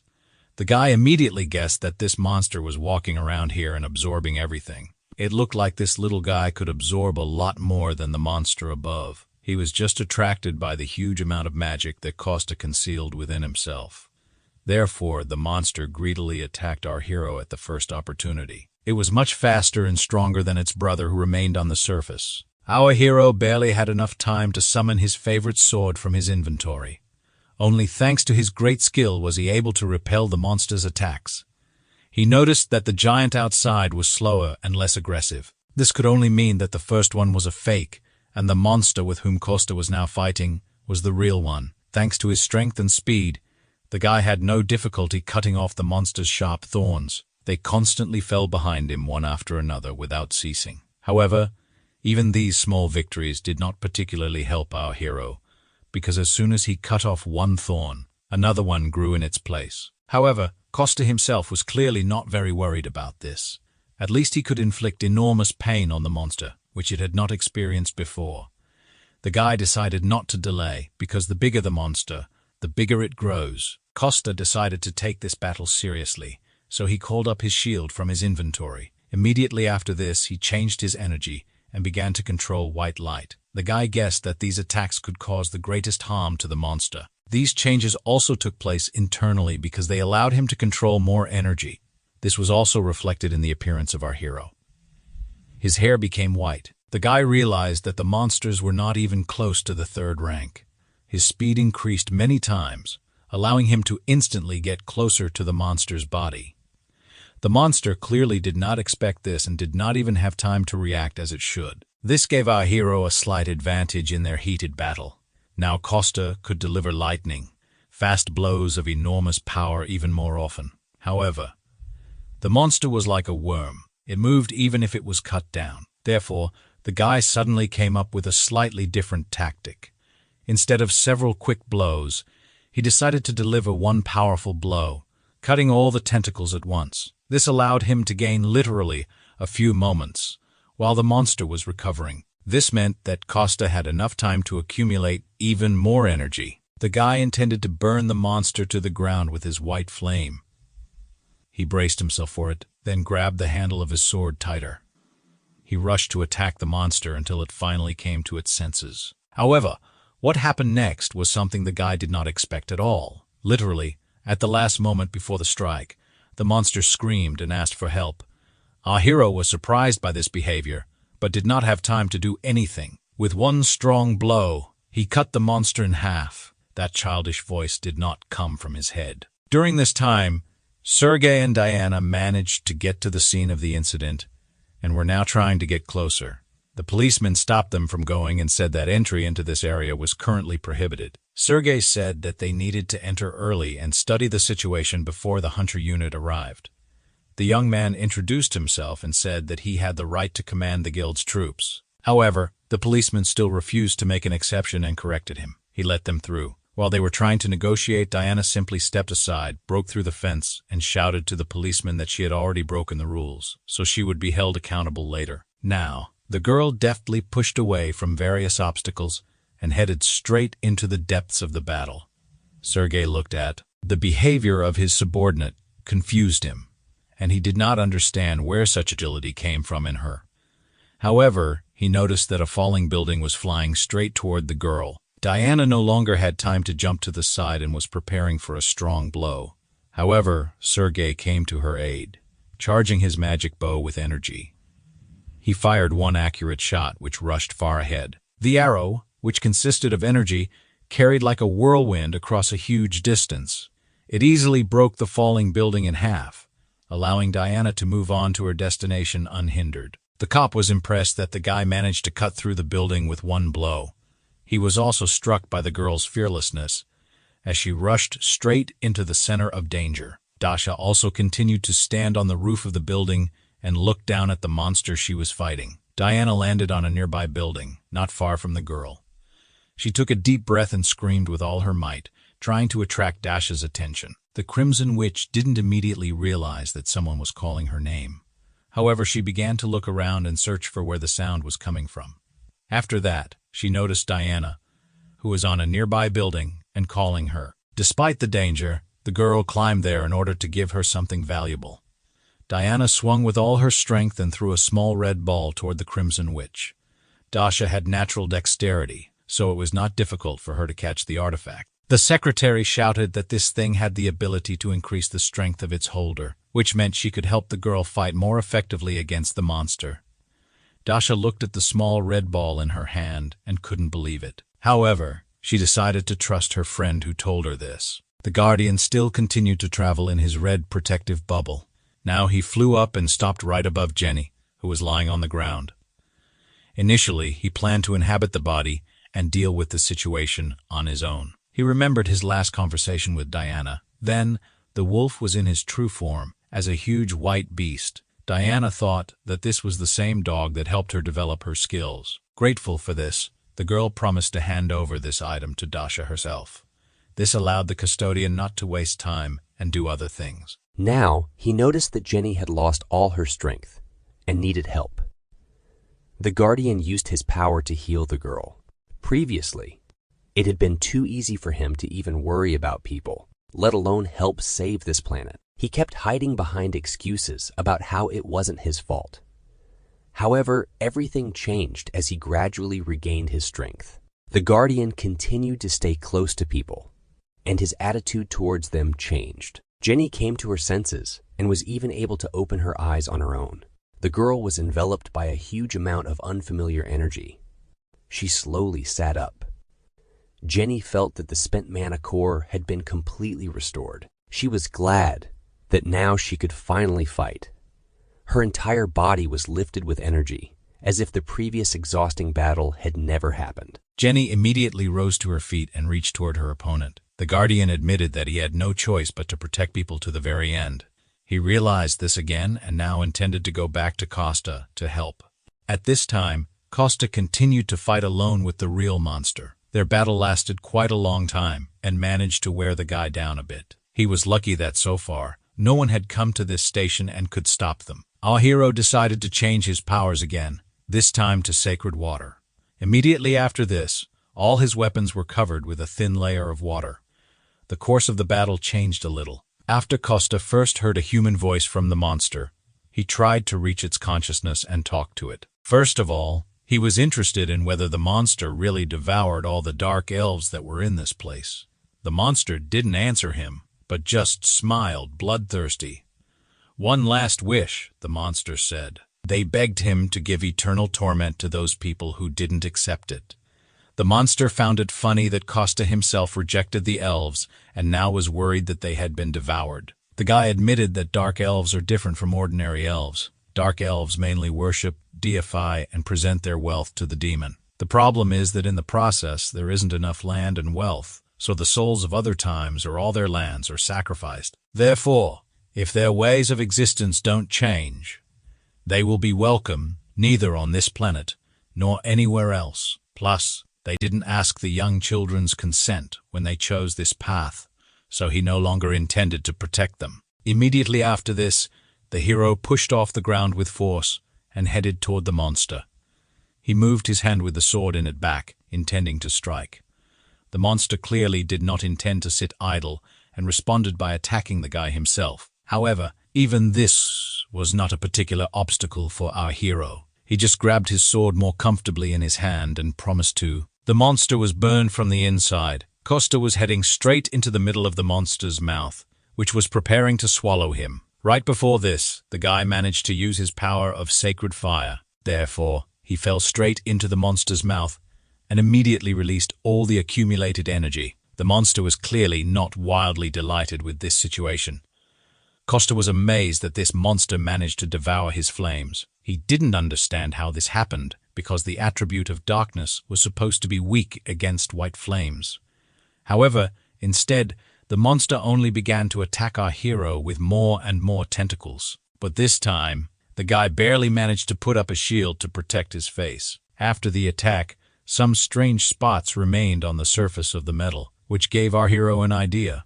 He realized that he was fighting against a leech spirit because he had encountered one before. One of them had just stuck to his shield and didn't want to fall off. While the guy hesitated, more and more spirits attacked him from above. Costa had to use all his internal energy to create a protective field around himself. The hero quickly realized that he must not give this parasite the opportunity to spread. Therefore, he decided to absorb everything spiritually, including the energy that was here. At the same time, he still needed to continue fighting off the monster's attacks. The guy barely had enough strength to do several things at once. He had to put more and more effort into this. Each time one of the monster's severed tentacles ended up right behind him. It seemed to have a mind of its own, so it tried to detain him. However, the hero was not so simple and used his power of white flames to free himself. All this time, he also did not forget to absorb the energy released here. The monster looked at his opponent and was truly amazed by his durability. Even it thought this guy was too reckless to be human. Costa had already managed to stand up during their battle and was now breathing heavily. The boy noted that if this battle was intended to slowly drain his stamina, then it was quite successful. However, this did not mean that the guy was going to give up right then and there. He still continued to bravely fight alone against the monster. However, he missed the moment when one of the spirits managed to attach itself to his leg. Immediately after this, a huge amount of strength left the guy at once, forcing him to fall to his knees. Costa couldn't believe that he had made such a stupid mistake and fallen into a trap. The monster looked at his opponent and smiled bloodthirstily. As soon as he saw the guy, he immediately smelled the blood of his people. He admitted that he could exist here as long as he had enough wealth and a catalyst. However, judging by the smell of the guy's blood, the wise decision for him would be to run away from here. However, now the hero looked different than before, so the monster began to absorb him. His entire structure was much higher than that of a human, but even with that, he was still human. As he returned to the environment of the earth, his body slowly adapted to it again. The hero would have remained in the hands of the monster if Undine had not attacked him at that moment. The water spirit pierced the monster's body with one blow, which helped the hero. It took him a few moments to spit out all the black mucus that had accumulated inside him and catch his breath. At this time, the girl took on her original form and protected the guy. He was glad that his new acquaintance appeared in this place at such a timely moment. If it weren't for her, everything would have ended very tragically for him. The girl's attack allowed the guy to free himself from being absorbed by the demon. He had almost come to his senses while a monster was deciding what to do with him next. The guy realized that he had practically said goodbye to his long life. He was indeed very lucky that the water spirit came to his aid. Undine had smelled the demon, so she rushed to this place. The girl was glad that she decided not to ignore this feeling and went to investigate. Now she understood that together with Costa, they had a much better chance of defeating the demon. The guy also decided not to refuse extra help and join forces with the water spirit. The monster, meanwhile, did not relax either, but quickly found its bearings and attacked the two, forcing them to separate. Costa shouted that demons are much weaker against high-frequency flames than against water. Using water at high frequency also helped, but it was not very effective. However, this thought prompted the guy to try another new method. Therefore, the guy immediately asked the girl to share the power of the spirits with him. He wanted to use it to turn his own magic into fire. Undine immediately understood what he was talking about and shared her power. However, the monster did not want to allow this and tried to attack the girl as quickly as possible. He pierced her body in many places with his tentacles. Immediately after this, the monster decided to focus all its attention on the water spirit. He directed all his tentacles directly at the girl, piercing her entire body many times. Costa even began to worry about the safety of the water spirit. However, the girl was also not as simple as it seemed. It might seem, at first glance, that she grabbed the monster's tentacles with both hands and directed her water streams towards him. This allowed her to quickly weaken the monster for a short time and free herself. Undine decided not to waste time and continued doing what she had been interrupted from doing. The girl concentrated all her power into one hand and directed it towards our hero. Costa almost immediately felt an incredible surge of magical power. The monster, meanwhile, did not stop attacking the guys again and again. Costa needed to seize the moment to attack, but so far, he could only dodge. The monster delivered a huge number of blows per minute, making the guy sweat. He had to fully concentrate on this battle so as not to miss a single blow. This went on for some time. The monster attacked. Costa repelled all his attacks. The monster was amazed that the guy was able to withstand all his blows, but according to his calculations, he should have run out of strength long ago. However, Costa could not only withstand the blows, but even reflect them. Suddenly, the guy let go of his sword and shouted something about a crack. He then quickly channeled his remaining energy into the blade. He grabbed the handle with both hands and drove the sword straight into the monster's tentacle. This attack made the monster worry because he could not move. The fire quickly spread through his body, so he had no choice but to cut off his tentacle himself. However, Undine, who had attacked with a stream of water, did not allow him to do this. The girl moved into the background and chose the best time to attack. The monster was furious that some earthly people managed to resist him. Meanwhile, Costa did not relax. On the contrary, he pumped more and more energy into his blow. At this time, a huge loud explosion occurred on the ground. The green beast was a little to the side and was wrapping its wound with a fresh bandage. Jenny also fought the monster and worried about the remaining members of her team. Dasha was high in the air all this time and struck from there. She immediately shouted to her partners that the explosion was not caused by her. The girl noticed that her magic was replenished and circulated very quickly. She even thought that the artifact was intended for people without abilities. At this moment, she was distracted and almost missed the monster's attack. Dasha noticed that the monster was not initially fast, but now it suddenly began to rush around even more violently. She took a close look at how the monster behaved during the battle and noticed that it began to behave a little differently. Now it even began to recover much more slowly than before. Dasha breathed more air into her lungs and began calling Jenny loudly. She showed her the number 36 using her fingers. Dasha asked her friend to knock the monster down in 36 seconds. The girl added that if Jenny couldn't knock down this piece of clay, she would completely burn it herself. Jenny immediately responded seriously to her senior colleague's request. She also shouted to the green beast about this so that he would act together. At this time, Igor had already turned into a huge bird again and was flying nearby. Jenny decided to use different types of attacks on the monster. To begin with, she kicked him straight in the chest and practically cut him in half. The girl was surprised that she could do it so easily now.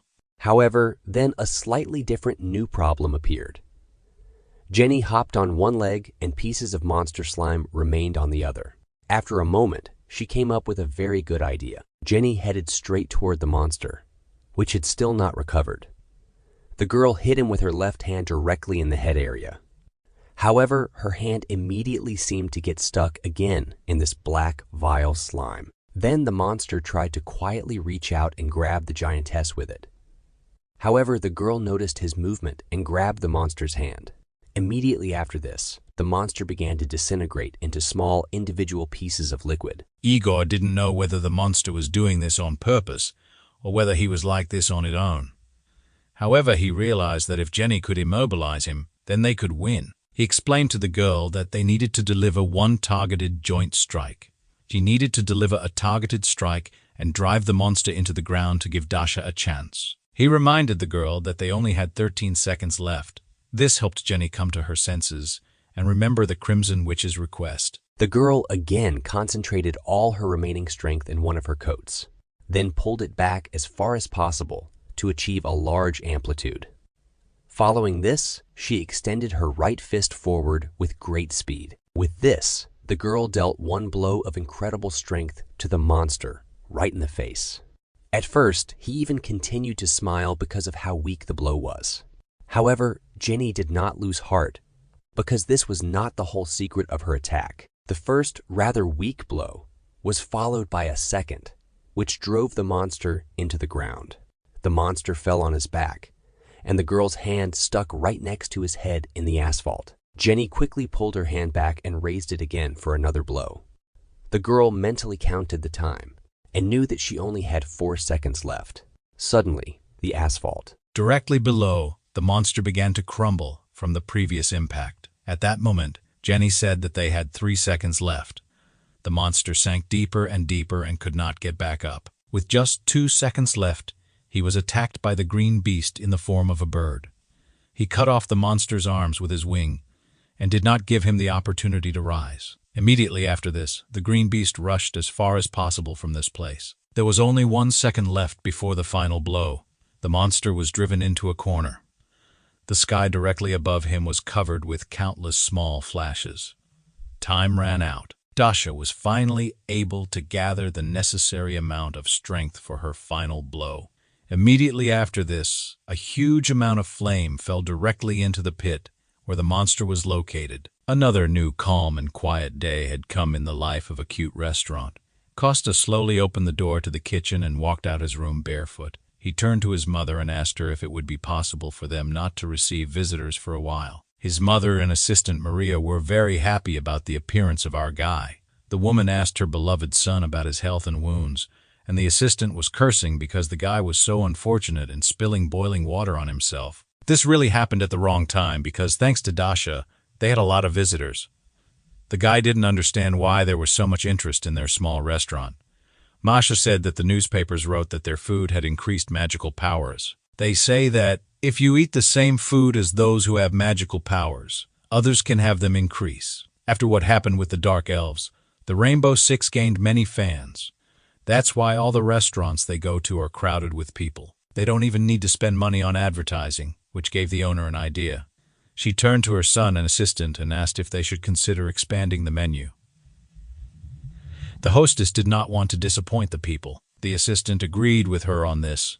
She already had several ideas, and Costa was only anticipating the amount of work. The guardian listened to everything and was glad that all the dangers were behind them. After many days of discussion, it was decided that the new dish on the menu would be tonkatsu. At first, the hostess doubted it for some time because this was a rather simple and old dish. However, Costa assured her that he could cook it in a special way. Moreover, they could serve it with a bunch of different sauces to earn extra money from it. It would be better if they made a couple in advance to try out the pen, so Perry went grocery shopping. At this time, the Crimson Witch was at home with the artifact. The girl sat in front of a large red stone and looked at it from all sides. She recalled how she used to always refuse to purchase an artifact. She even claimed that their use was only for weaklings. However, now she was using it herself, so her pride was truly hurt. But since she had acquired an artifact, she needed to find a use for it. The only problem was that her class was more of a warrior than a magician. Therefore, now the Crimson Witch was spinning this ball in her hands, looking for a use for it. She noticed that the artifact was so huge that it could have killed someone itself. While she was thinking, the girl's phone rang in her hand. Without thinking, the Crimson Witch picked up the phone and brought it to her ear. However, the girl almost went deaf from how loudly they screamed on the other side of the line. Dasha even dropped her new phone on the hard floor, and it cracked. The girl was annoyed that, because of her interlocutor, she would have to repair her device. Costa asked not to pay attention to extraneous sounds and asked what she needed. Dasha threatened that if he spilled the beans about her asking him for help, something bad would happen to him. The guy was silent on the phone, so the girl had to make a threatening voice and force him to agree. Costa himself was no longer happy that his old friend offered her help. The girl turned to him because she needed the help of the gnomes, and the guy communicated with them. At that time, Costa was flying through the air and fighting off the birds that were preventing him from listening to his interlocutor. The Crimson Witch admitted that she received her artifact from Diana. Initially, she only wanted to pay her for using this artifact. However, the girl then objected and replied that she simply found it herself. The Crimson Witch was surprised that such a thing appeared at the right time and in the right place. She felt a surge of strength even just holding the stone in her hands. This artifact seemed to sense her magical power, as if they were connected. Diana just smiled and offered to consider it a gift to the Crimson Witch. The girl didn't want to admit this to her old friend, so she also said that she just found it. Costa replied that he had not seen her artifact, but he had a very skilled acquaintance, a master gnome. While Dasha was changing clothes, she managed to find out the name of the workshop she needed, after which she ended the conversation. Costa was glad that now he did not need to create the appearance that he was just going out shopping. The girl, as usual, hung up and didn't even say goodbye. The keeper asked to stop because this method of moving made him sick. Costa thought that this great beast looked like a puppy that had been walked all day. He was amazed that the Crimson Witch decided to hand over the artifact instead of using it herself. Therefore, the guy decided to visit the workshop himself later. In the meantime, he looked around in search of the ingredient he needed. Finally, the guy saw a huge desert alligator right below him. Meanwhile, someone was barely dragging their feet, breathing heavily after each step. This creature was completely smeared in mud, and its body was covered in wounds. The little gnome walked forward with all his strength, thinking that he did not want to die. He walked, and all those moments when he was beaten before surfaced in his memory. Those moments when his friends died from exhaustion without food or water. Having experienced so much danger in his life, the guy did not want to give up just like that. At that moment, a huge white beast flashed right above him. The boy raised his head up and thought that his days were now numbered. Meanwhile, a huge white beast landed on the ground right in front of him. The dwarf fell to his knees and began to beg the monster not to eat him. At first, the huge beast seemed very scary to him because the sun blinded his eyes and prevented him from seeing. However, it turned out to be not a monster but Costa, who was surprised to meet a gnome in these places. The boy also did not expect to stumble upon an ordinary person here. He bowed his head forward and began to tell how he got confused in these places. However, the guys didn't trust him at all because they noticed something strange. From under his clothes, a special black mark could be seen on his left hand. It absolutely meant that this dwarf had entered into a contract with a demon. Therefore, to begin with, they decided to ask the gnome how he ended up here in the first place. The guy said that he was a slave. He had been kidnapped by a criminal organization and had to repair various things for them, and then he ran away. Costa noticed that the boy had clearly been beaten often, judging by the wounds on his body. It was dangerous to stay here alone, so he offered to take the dwarf to a safe zone. He knew that those who made contracts with demons were unclean in soul. However, such people are often simply deceived. Their innermost desires are used, and they are offered unfair deals to those in need. Moreover, it was not often possible to meet gnomes in such a position. The guy was simply interested in listening to his story. Together, they all sat on the back of a huge white wolf and rushed off into the distance. Before the last leaf had time to fall to the ground, a huge green animal landed in this place. It turned out to be the previously familiar huge green beast in the form of a cheetah. He carefully leaned down to the red bloodstain on the ground and sniffed it. However, the beast also felt some other smell in addition to the main one. He realized that the escaped prisoner had encountered someone else on the way. This dwarf was the only one who remained alive from the Blackvine tribe. Therefore, the cheetah needed to find him at all costs. At this time, Costa, the guardian, and the little gnome came to the gnome's workshop. The old man was just sitting and dealing with the artifact at the table in his office. He was very surprised by the sudden appearance of his old acquaintance. Costa introduced him to Pizza, whom he had found in the dark zone. He was kidnapped by a criminal organization. However, mentally, the guy conveyed to his friend the information that this gnome had entered into a contract with the demon. The old man was horrified that such a gnome appeared in his workshop. Costa said that everything was fine because he had attached a protective device to the guy.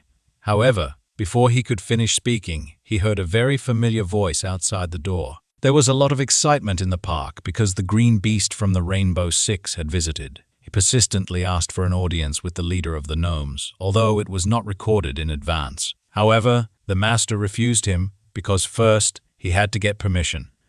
However, Jagor tried to go inside the workshop, bypassing the rules.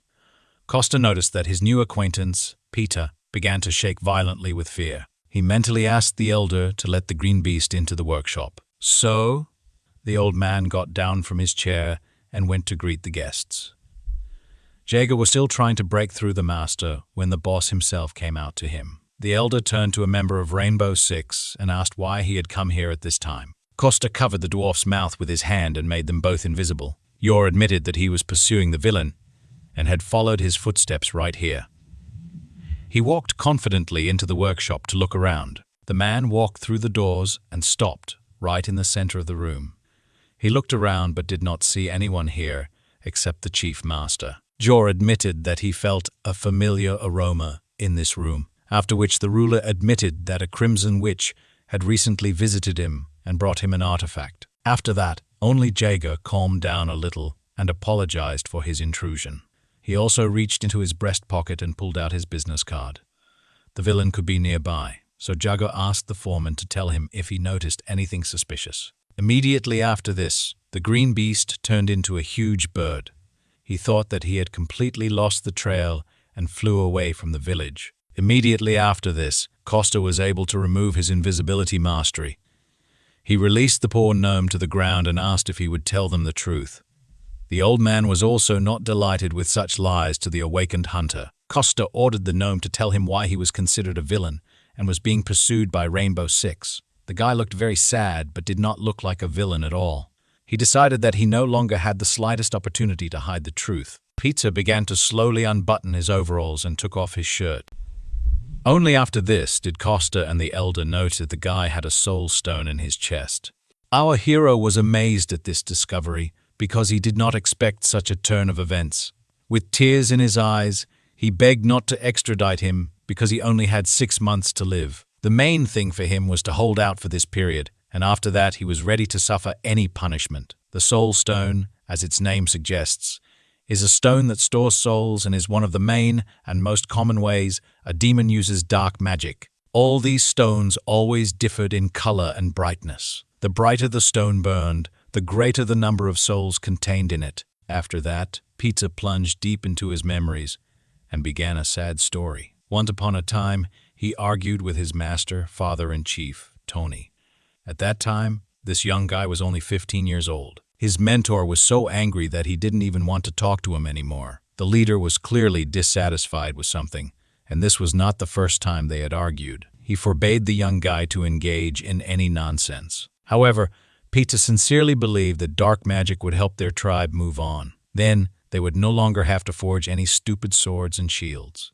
They would be able to learn to use and master real magical power. However, this conversation angered the leader of his tribe to the core. Now the man understood why everyone called this guy a goner. He ordered Peter to get all these stupid thoughts out of his head. Immediately return to your work and no longer anger the leader, he said. But instead, Peter went not to the workshop but to his room at home. The guy was upset because these stubborn people did not listen to him. Times were changing, and there was no need for them to cling to outdated traditions and foundations that no longer meant anything. The guy believed that gnomes would never be recognized if they continued to stagnate in one place. Therefore, the guy collected the necessary things, then put them in a backpack and hung it on his back. He decided to leave home and learn dark magic on his own. The guy was determined. He even got ready and went out into the yard. The point was that he wanted to become his father's successor, and he absolutely did not want to give up this opportunity to his younger brother. He didn't care if his brother was considered a genius. His abilities would mean nothing compared to his dark magic. However, the guy did not knock on the door of various workshops. He was not recognized anywhere. Everyone just pointed a threatening finger at him and drove him away. Poor Peter walked like this for a very long time. Even his clothes were already worn out. One day, the guy simply fell to the ground in the middle of the road from fatigue. He continued to lie there for some time, not even trying to get up. Peter was annoyed that everything turned out differently than he had imagined. Dwarves had never before enjoyed anyone's respect on this planet, and his tribe was no exception. They were too stubborn and conservative. Peter wasted 3 months. He spent all the money he had. Nobody needed a gnome, unable to even make a normal kitchen knife. The guy sat and cried because he just wanted to learn the element of dark magic. This would have solved absolutely all his problems, but nothing worked. Suddenly, Peter realized that it was not he who had said the last part of the phrase. A beautiful demoness appeared right in front of him and came out of a portal. The guy looked up at the attractive girl and asked who she was. However, she replied that her identity did not matter. She saw in this gnome despair, but at the same time, an abundance of curiosity that no one shared with him. Peter confirmed her words and said that he wanted to change everything but did not know where to move next. After that, the girl promised to show him the way if he agreed to take this path. The guy rose to his feet and promised that he would be infinitely grateful for the help. The girl smiled widely.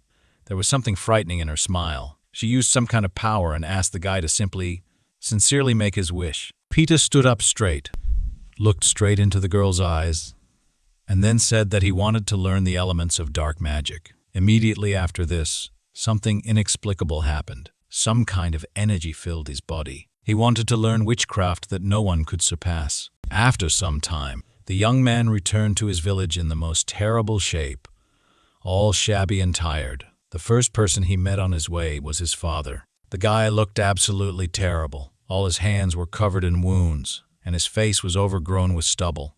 The father was glad that his son returned unharmed. However, the young guy's head was occupied with completely different thoughts. He looked around and asked what kind of holiday they had in the village. The little girl replied that they were celebrating the appointment of a new leader, his brother Robin. The father sighed and said that since Peter returned safe and sound, they could postpone the holiday. He added that Robin missed his missing brother very much. He had just come out to meet him and check on Peter's condition. After all, initially, it was Peter who was supposed to become the next leader of the tribe. However, Peter admitted that he returned in order to challenge his brother to a duel. Robin tried to put it off until a later time, but Peter did not agree.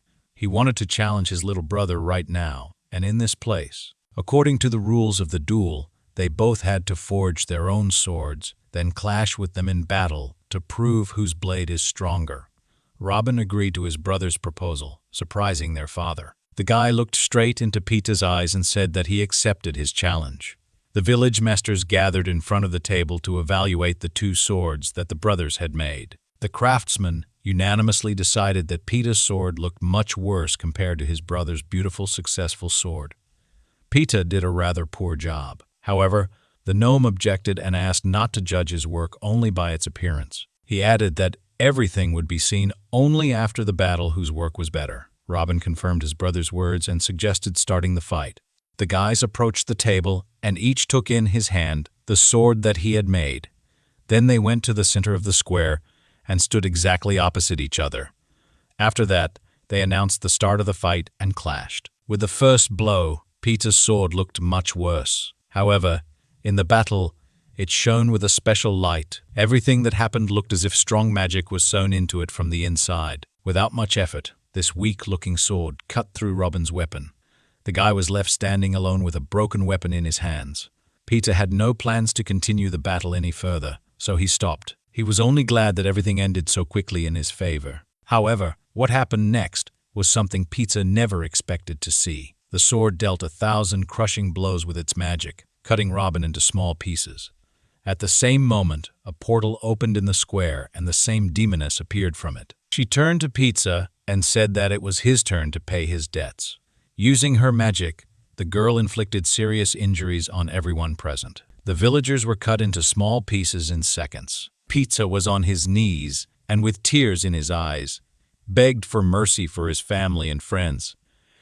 They didn't do anything wrong, but the girl didn't care. Peter sobbed and said that everything that happened was only his fault. The demon agreed with the little gnome because he was too greedy. Now that he got what he wanted, it was time to pay with what was most dear to him. The guy was horrified by the realization of the disaster that had come to their village. The girl was going to take him and his fellow tribesmen to hell, but offered another option. She gathered the souls of all the gnomes she killed into one and invited Peter to serve her for 10 years. She promised that if he was obedient, she would free the souls of his relatives. She shouldn't have made such concessions without Lord Aeon's knowledge, but he might even like it. Peter got down on one knee and said that he was ready to serve for the entire term. The demoness smiled, and her smile was again truly creepy. She placed the soul stone into the dwarf's body and declared that their contract was concluded. From that moment on, Peter knew that Aeon was the name of one of the 7 main demon lords. When he was still in the spirit realm, he had only killed 2 of them. This meant that at least one of the remaining 5 was now in control of Peter. Peter didn't care about his death, but he didn't want the souls of his fellow tribesmen imprisoned in stone to go to hell. Costa asked the crying guy how long he had been serving the demon. Peter replied that he only had about 6 months left to live. He wanted Costa to protect him from the kingdom of demons and members of the Rainbow Six for 6 months. In return, he promised to tell everything about them. The hero decided that if he found the information useless, he would hand the guy over to the beast. Peter signed a contract with Beta, the leader of one of the units of Satan's army and Aeon's closest henchwoman. He served her all this time along with the Dark Elves. According to Costa's recollections, the demon lord commanded 12 detachments, and they were all divided into 4 different directions like the Black Vine, which is engaged in recreating demonic power. Peter created a power source for them that controls the artificial dungeon. Costa did not believe that such a thing was possible. A small gnome could have enough strength and skills for this. Peter agreed with him, but there were enough of them. The hero suggested that there were other directions under the leadership of the rest of the demon lords around the world. He thought that they were scattered across different countries, but the dwarf said that they were all in Korea. Costa at first thought that he had misheard this answer.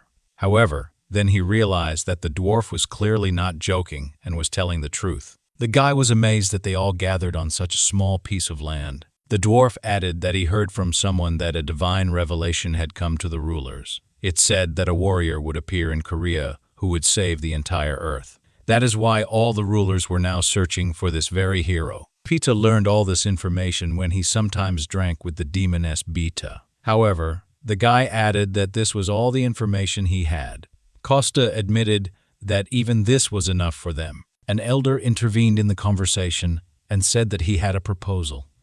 He asked the hero if it would be normal to arrange for Peter to work in his workshop. The dwarf was amazed that this old man was ready to accept him into his team of masters. The elder had a lot of work, so he believed that Peter could be useful to him. Costa could not refuse his old friend when he smiled so sincerely. Night had fallen in Saul, and only the moon shone lonely in the firmament. Two men in black suits, with weapons in their hands, walked through the back streets and killed the living creatures they encountered. The subordinate was unhappy that they opened a headquarters in a government, declared danger zone. The boss replied that because of the monsters, there weren't many places they could do business from. Any enterprise on common territory was doomed to failure from the very beginning. He also reminded his subordinate not to forget his manners.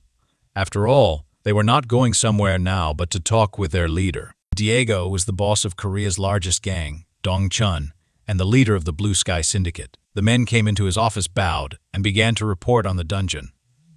It may have been fake, but the dark demonic energy was amazing. It couldn't compare to the energy of a real dungeon, but everything worked perfectly. Diego was unhappy that such a stupid gang took the place of the leader. His right-hand man and chief assistant handed over an important document to his boss. He reported that their red candy project was rejected. Diego was not happy about this news, but he initially suspected that it was doomed to failure.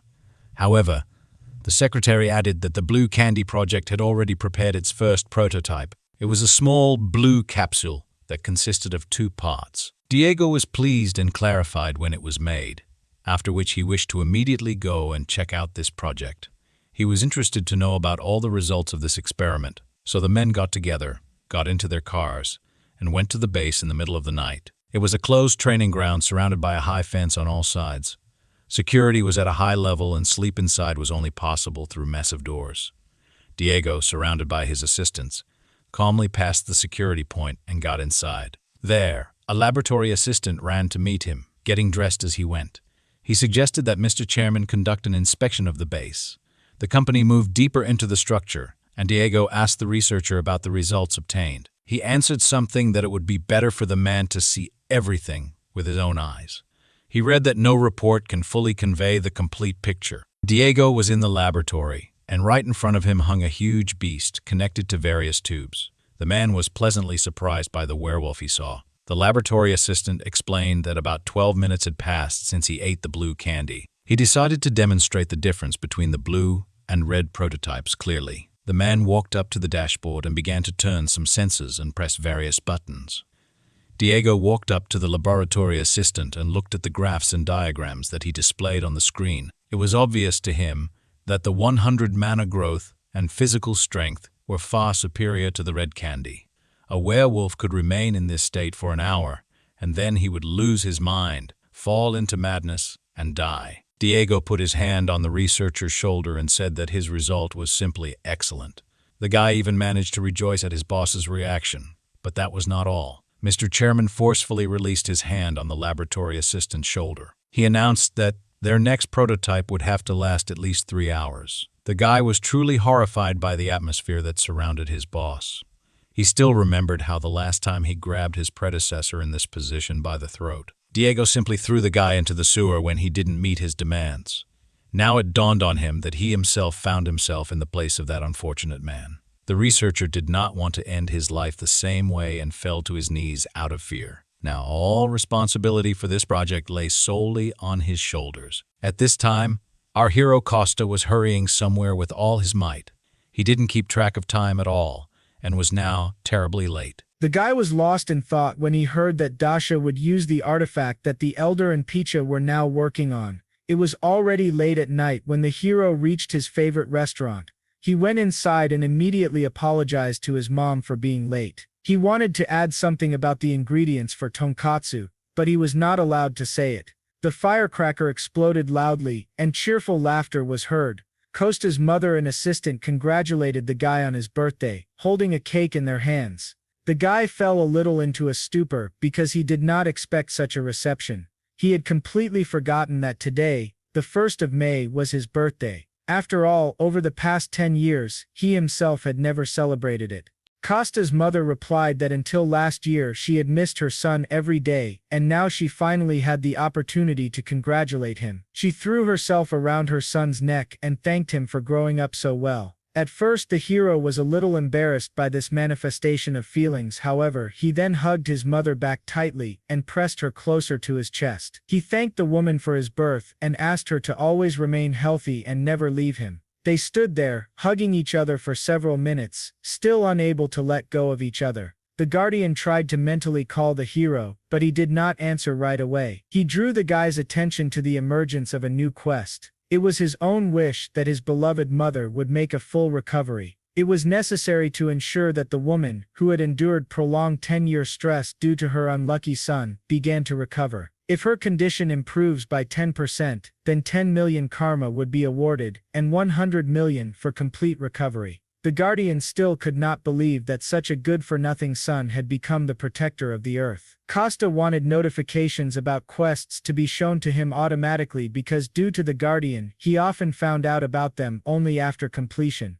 This had happened last time, although the guy would have gone to the right place anyway, because of his mother. In any case, the guardian's level had now increased significantly, and the mother's health had improved. Costa didn't know that it was fashionable to add sounds to notifications. He didn't understand at all why such a highly developed intellect needed any alarm clocks. The keeper asked not to belittle his merits, but still complied with the guy's request. However, instead of a melody, he left a very loud and nasty sound. Dasha's voice resounded in the hero's head, ordering him to urgently get out and complete the quest. Costa didn't understand why Belash chose the girl's voice for this role. They mentally continued to argue, and the hero stopped watching his facial expression. His mother noticed this and asked if he was okay. She offered to open the gifts that she and Masha had prepared for him. Costa suggested in response that they start preparing a festive dinner. The assistant was annoyed and asked the hero if he even knew how to cook. The guy immediately rushed toward the kitchen, all inspired. He said that a trial tonkatsu would pass for a holiday dinner, and for now, Mom could rest. He knew that the troubles associated with the holiday were difficult, so he decided to take on the food himself. Masha admitted that she used to consider him a good-for-nothing son who had been sitting on her neck for 30 years. The guy didn't answer anything and just went to the kitchen to cook. The girl believed that such a guy would also turn out to be a good-for-nothing chairman. Costa's mom didn't understand what she was talking about, but supported the idea. Their conversation sounded like complete nonsense, but the hero was happy to see his mother smiling. The first thing he did was open the refrigerator and take out a loaf of sliced bread. Then the hero carefully put some of it into a bowl and put the rest back in its place. He decided to lay out the base for the dish from breadcrumbs. Then he called from his inventory the meat of a wild animal he had recently caught, added some Epsom salt and pink pepper to the boar tenderloin, and then threw a piece of meat on the table. He coated it thoroughly in spices, beat it a little for softness, and cut it shallowly with a mesh, after which the ordinary piece of meat took on a rather appetizing appearance. The guy poured oil into the pan and also prepared a batter from beaten eggs. Then he went straight to layering the various ingredients. He rolled it in batter, then in breadcrumbs, and sent it to fry in hot oil. After some time, a very pleasant aroma of ready-made food began to fill the kitchen. Costa served small dishes with his new menu item and went out to the tables. On a plate he brought out festive tonkatsu for his beloved mother. The dish looked so delicious that even Masha was pleasantly surprised. The guy also prepared the sauce but asked them to try it without it first. He carefully cut the dish into several parts and allowed the first sample to be taken. The assistant and the hostess simultaneously put a piece of tonkatsu into their mouths. They simultaneously turned to each other and admired its refined taste. The guy was pleased that he had proven to Masha his ability to cook. After that, he asked the girl why she looked away and hid her smile. In fact, she thought that the hero did not know how to cook at all and bought him a book on the basics of cooking. But just in case, she decided to bake him a birthday cake. Now the mother gave her son new cutlery because she thought that he would have to use the old ones. The hero already understood his hands were on the gift when, at that moment, the phone on his bracelet rang. The guy was unhappy that such a sweet moment was interrupted. He put the call on speakerphone, and Dasha first asked to speak to his mother. She congratulated the woman on her son's birthday and said that she was already on her way to them. She began to praise the hostess for putting a lot of effort into raising her son. Costa interrupted the girl and asked if she forgot to say something, for example, to congratulate him on his birthday since she called his phone. The Crimson Witch's voice changed after these words. She congratulated her friend with displeasure and asked him to smoke some snacks with his beer. Costa was dissatisfied that the girl had the impudence to ask him to leave after such a solemn congratulation. He announced that they had tonkatsu, and therefore, he was not going anywhere. The hostess added that they still had a cake that Masha had prepared. Literally a couple of minutes after this, the girl rushed over with bottles of beer, and the guys began to celebrate the hero's birthday. After a while, we see Boss Diego twirling some kind of blue ball in his hands. He was riding in the back seat of the car and talking with his driver and assistant. He announced that from now on, he was closing the red candy project. Instead, he planned to replace them with blue candy. Soon, the assistant commented on what sounded like a rebrand, which made his boss laugh. They continued to silently drive further along the deserted streets of the city. Diego slowly opened the automatic window in the moving car and threw out the ball. He was very interested to see what would come of it all. Dasha extended her hand to someone and talked about how pleased she was to meet this person. Andian looked at the girl with an expression of complete incomprehension on her face. The water spirit did not understand why the Crimson Witch was suddenly behaving this way. Costa mentally asked him to meet the girl halfway and pretend to be someone else. He noticed that it was better for her to hide her spiritual essence. On Earth, people like her were not treated very well. Many considered spirits to be evil. The guy explained that this gesture is called a handshake among people, and Andian should take Dasha's hand and shake it a little, which she did. She called herself by her new name, so Costa had to intervene and say that she was a foreigner. Nisha even joked that only there could a guy dig up such a beauty. One wanted to say that she was 3,700 years old but stopped in time. She thought for a moment and replied that she was now 38. Masha was amazed at this because she believed that they were about the same age. Costa was glad that the spirit realized in time not to reveal her real age. Masha immediately began addressing her new friend in a more respectful tone. This is how their first acquaintance took place during the celebration of the hero's birthday. The girl said she came to this place because she really liked the cheesy food. The pizza was excellent, and Masha was indignant that she did not know about this regular customer. There was no pizza today, but Costa still invited the girl to join them for dinner. He added that alcohol is very harmful on an empty stomach, so it's better to just eat.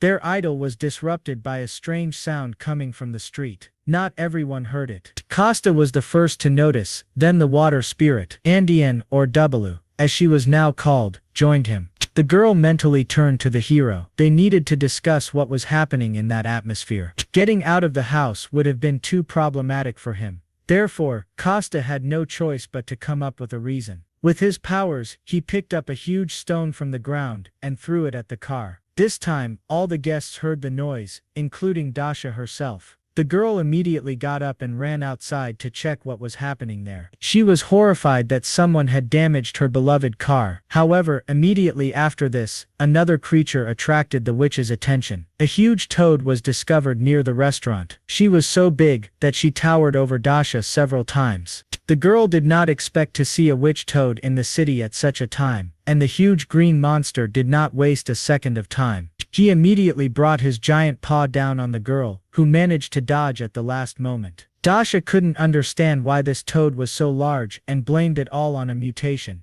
Costa came out to hear the noise and asked his friend what was happening there. The girl tried to protect her friend as much as possible and forbade him to go outside. She ordered him to hide somewhere safe, and she herself repelled the monster's attacks. Costa looked at the toad and did not understand why such a large clot of demonic energy was hidden in it. For the girl, the main task now was to protect her family from the monster. Therefore, she was glad when the hero listened to her advice, and disappeared into the restaurant building. During these seconds, Dasha had already begun to create a protective barrier. She conjured a huge fire grid. Her task was to create it in such a size that it could completely surround the toad. The girl managed to do this, and now she was throwing her creation at the monster. The Crimson Witch thought that even for her, it would not be easy to hold such a huge creature. However, she believed that she could cope with the task on her own. The girl began to tighten the net more and more, but it suddenly broke. The toad suddenly changed its green color to black and started smoking.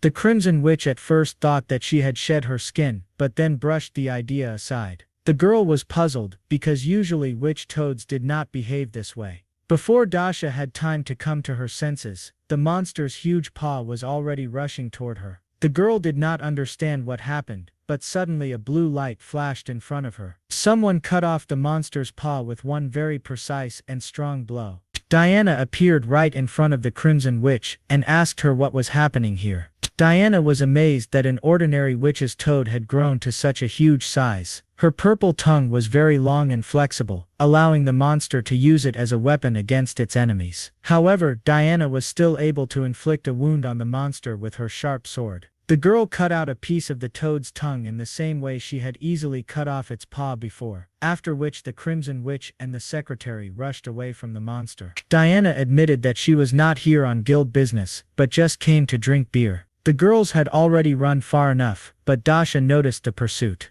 They both barely managed to dodge to the side and avoid the blow of the toad's tongue. However, it still managed to touch Diana's leg and burn her skin with its poison. The girl mentally cursed because she had forgotten about this feature of the monster. However, something strange happened. Clean water suddenly appeared at the site of the wound. It came out of nowhere and helped clean the burn from the remnants of the monster's poisonous saliva.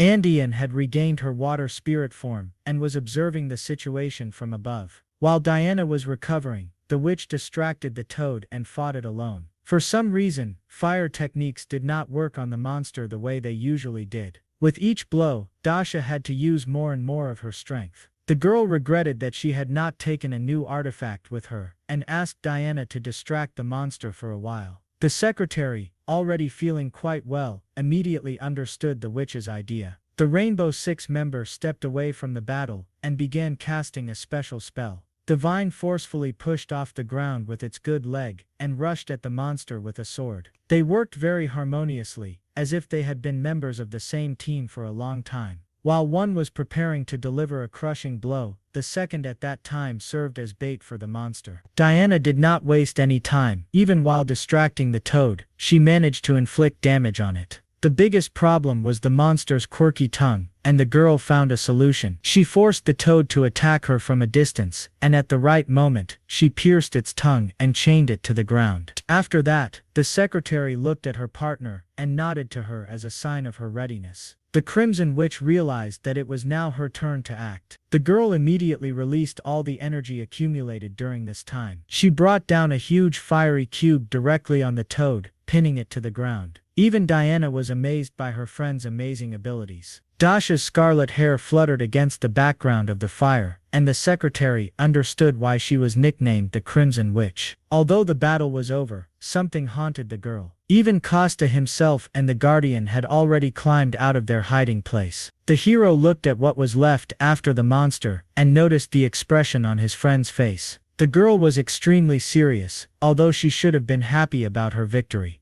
The guy sincerely believed that she was proud to be among the top 6 in the country. All the people of Korea were ready to literally carry her in their arms and love her very much. After all, there are about 50 million defeated people in the world, and Dasha is one of the best among them. The witch was aware of her strengths, but believed that she still had room to grow further. Costa knew perfectly well what she was thinking about now, so he loudly thanked his friend for saving them. He realized that he was too deep in his thoughts and wanted to distract the girl from them. Dasha seemed to wake up from a dream, and asked him to repeat what he had said earlier. Costa admitted that if it weren't for her, they would all have died, and the restaurant would have been damaged. If Dasha had not been here, the hero's birthday would have turned into the anniversary of his death. The girl was pleased that her close people recognized her strength, so she just smiled broadly and made a victory sign with her fingers. After that, everyone turned their attention to Diana's sudden appearance, left the Guardian truly amazed. The Crimson Witch was becoming stronger every day. The entire company, consisting of the hero's family and friends, went back to the restaurant. Dasha finally let go of her sad thoughts, and the girl had fun from the bottom of her heart. The assistant reported to Diego the first results of the blue candy test. They placed 10 samples in the sewer, but only 9 were later discovered. The boss ordered to look further because they should have figured out earlier, as fashionably, whether this was a defect. On the table in front of the man were 9 different reports about 9 mutants that had appeared. His attention was drawn to one of them, which featured a witch's toad. The object had managed to mutate twice, after which it was immediately eliminated. This was done by the Crimson Witch, one of the members of Rainbow. Diego noted that after such news, the scientific department would definitely have more work. No matter how strong the witch was, they needed something that could withstand her. He indicated that the witch toad incident was a priority from now on. He didn't need half measures, so Diego ordered the science department to continue working. Costa traveled through the world of spirits with his dragon friend. Suddenly, the guy stopped and looked at the picture that lay at his feet. The world said that this was a herd of low-level monsters called three-hoofed bison. The hero was surprised by such a strange animal, but something couldn't get out of his head. The guy looked at the bison and could not take his eyes off them. The dragon hoped that Costa was not going to exterminate all the bison like the horned boars before. The hero turned to face his friend and saw that the guy was already drooling down his chin. Costa wanted to try the meat of these monsters. Pork and beef were so different. As soon as he got permission to hunt from the dragon, the hero immediately disappeared. Costa found out that Sergei wanted to organize a corporate evening at their restaurant. It was supposed to be dedicated to the completion of the guild headquarters in a week. The hero wondered how they were all going to fit into such a small establishment, although Sergei admitted that this was only an excuse to meet his friend. The hero realized that he and the head had not really seen each other for a long time. Although he didn't follow the news, he knew that their guild was very popular. The guy was afraid of the influx of people, because they had just gotten rid of the consequences of Dasha's actions. However, Sergei on the other side of the gap was silent, and did not answer anything. After this, Costa sighed and agreed to hold the corporate evening. He promised to organize a buffet, as he did the last time for a mission trip. However, Sergei replied that all of his employees would prefer a grill party to a buffet. Costa was not so concerned with what to arrange, so he agreed to the replacement. But in return, he demanded that Sergei independently search for additional tables for the event. The hostess heard the entire conversation and was happy about such a large-scale evening. After the renovation of the building was completed, the construction site, along with Maria, was supposed to disappear. But she told him in confidence that projects to maintain and improve the alley around would continue anyway. Her brother also told her that he was going to build a school for hunters. By that time, the restaurant would have already grown. Although Costa thought that this was a one-time event, the woman had little faith in such a scale. But she was not against making something like a business trip buffet. Masha had some other information that had not yet been officially confirmed. If the construction of the school was approved, the company would open restaurants and cafes in this alley, turning it into a gastronomic alley. She would turn their restaurant into the main attraction. Costa was angry, and his mother believed that they would not be able to afford such financial investments. The woman was already pleased with how things were going, and she was also completely satisfied with the flow of clients. But she wasn't sure that the restaurant could last that long, and she wouldn't be able to open a new one. However, Masha added that their guild would be involved in the project and would take full responsibility for all fiances. The restaurant had already been verified. They would only need to make a good impression. Costa didn't understand who cared about their old restaurant, but Masha called him stupid. In the old days, the quiet alley of restaurants was empty, but suddenly a crowd of people rushed there. For any place to become profitable, you need something to lure customers there. Costa guessed that they would be lured to the new alley with a restaurant. The chairman himself would be attending this corporate event, so they needed to stand out and make a good impression. The girl suggested adding a twist to the grill party to make the event memorable. Costa was amazed that Masha came up with this whole plan after the conversation she had just heard. The girl believed that they should thank her for such a first-class idea. The hero decided that there was logic in the girl's words, so he accepted her offer. He announced that he would take over the corporate evening and headed off somewhere. He said that he would go for groceries and at the same time take a walk with the puppy. The guardian knew where the three-hoofed bison lived, so he could take the hero to them. Costa asked to be reminded to take rock salt, after which he grabbed the puppy and ran away. The guy turned around the corner of the restaurant, where no one would have noticed him, and jumped high into the air. Moving through the air at great speed was his favorite. It allowed him to get to the place he needed in the shortest possible time. Although the keeper did not like it, the hero quickly reached the desired location and looked around in search of the bison. A few minutes later, he found a whole herd of animals in a field nearby. However, among these animals, there was also one unusual abode. On the ground, in a small nest, sat a yellow little chick called Pang. The guardian did not feel the energy of a divine being in it, but only that of a mystical creature. Costa did not think he would meet a mystical creature on Earth. He wanted to save the chick from evil monsters, so he used his energy. Thanks to this, he created a huge fire whirlwind and threw all the bison away. The guardian only sighed heavily, looking at such arbitrariness from the hero. At that moment, the chick noticed the guy and called him mom. Costa did not expect such a turn of events at all, so he froze in one place. Our hero did not at all expect that the chick would consider him its mother. After some time, when the guy dealt with the bison, he had to return home.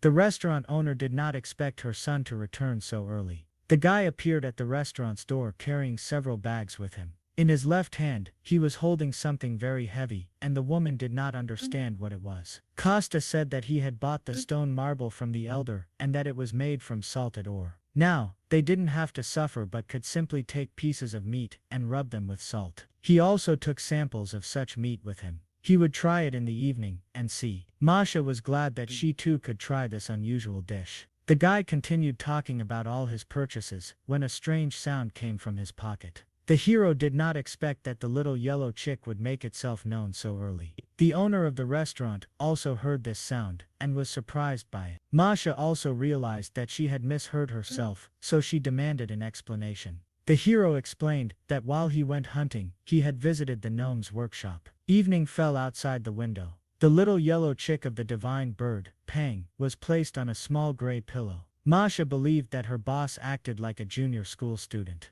He explained that the chick had lost its mother and was crying, so he took it in. The restaurant owner was unhappy that her son brought a bird to their home. She ordered it to be sold at the market because if the chick was left without a mother, it would be very lonely and die. The woman hid her son at the back and reminded him that, in elementary school, he had also brought home a chicken, and it had died. The owner was also worried that their puppy might eat this chick. She was afraid that the chick would turn out to be a spirit, or an intelligent being. Over time, when it grew up, it could become a golden phoenix. Guardians theorized that this chick was a descendant of the creature that once protected Joseon. At some point, it simply went blind, left one egg, and disappeared. The keeper decided to attract the owner's attention, so he approached her and began to bark. The woman realized that the puppy clearly wanted to be held. She carefully picked up the fluffy animal and slowly brought it to the chick. The owner was worried that the puppy might eat him, but the keeper only licked the yellow baby. Costa was happy with this reaction and promised to build a chicken coop at the back entrance. The woman didn't know what to do with her 35-year-old little boy, so she allowed it. Costa was so happy about this that he even clenched his fist in honor of the victory. If he doesn't forget to grow up with them, he could become big and strong, perhaps even more powerful than his ancestor. The guy was already anticipating that the chick would grow up and be the best of the best. However, the guardian noted that it takes about 300 years for a golden phoenix to mature. The man was covered in sweat with fear and shouted something about a mistake. He was hung by his feet, right above a barrel of wastewater. Researchers claimed that the effect of blue candy could last up to 10 hours. Diego smiled and said that such a smart guy could not live in exile. He added that if a guy doesn't understand anything when someone tells him something, he should just listen. The boss promised that he would find out how he died only in the other world. The researcher begged to give him a little more time and promised to make the perfect medicine. He added that even the lowest beings could evolve and destroy. Eventually the man noticed that his wife and little daughter were waiting for him at home. However, Diego was not so easily moved by bitter tears. He raised his finger to his lips and ordered the laboratory assistant to shut up and listen carefully. He recalled that the previous scientist's accident was not due to shortcomings in his research. The guy did not understand at all why they wanted to kill him now. Diego replied that one must be careful with secrets. There is no other way, except the death of a person who is no longer needed. He asked the laboratory assistant not to be offended because now he knew the reason. The boss asked the scientist if he had heard a rumor that he was making deals with the devil. The guy remembered that he himself had previously suppressed such conversations in the laboratory. However, his boss said that they were truthful and began to unfasten his cufflinks. He showed off his black mark, which was the distinctive symbol of the devil. However, the man noticed that the devil was not trying to destroy the earth. He added that the devil loves to eat human souls. He especially loves tormented souls, because various trials make a person stronger. In addition, the devil was pretty tired of running the farm alone, so he enters into contracts. That is why Diego became his deputy, who makes human souls stronger and runs the farm tests that harden people. This is why blue candy was invented. In any case, the boss no longer needed the researcher. He felt sorry for the guy because he never received the Nobel Prize. The scientist at least asked to protect his family because they thought that he worked in an ordinary pharmaceutical factory. The boss smiled and noticed that he was a very loyal and devoted person. The scientist was glad that at least his family would be safe. However, Diego then smiled.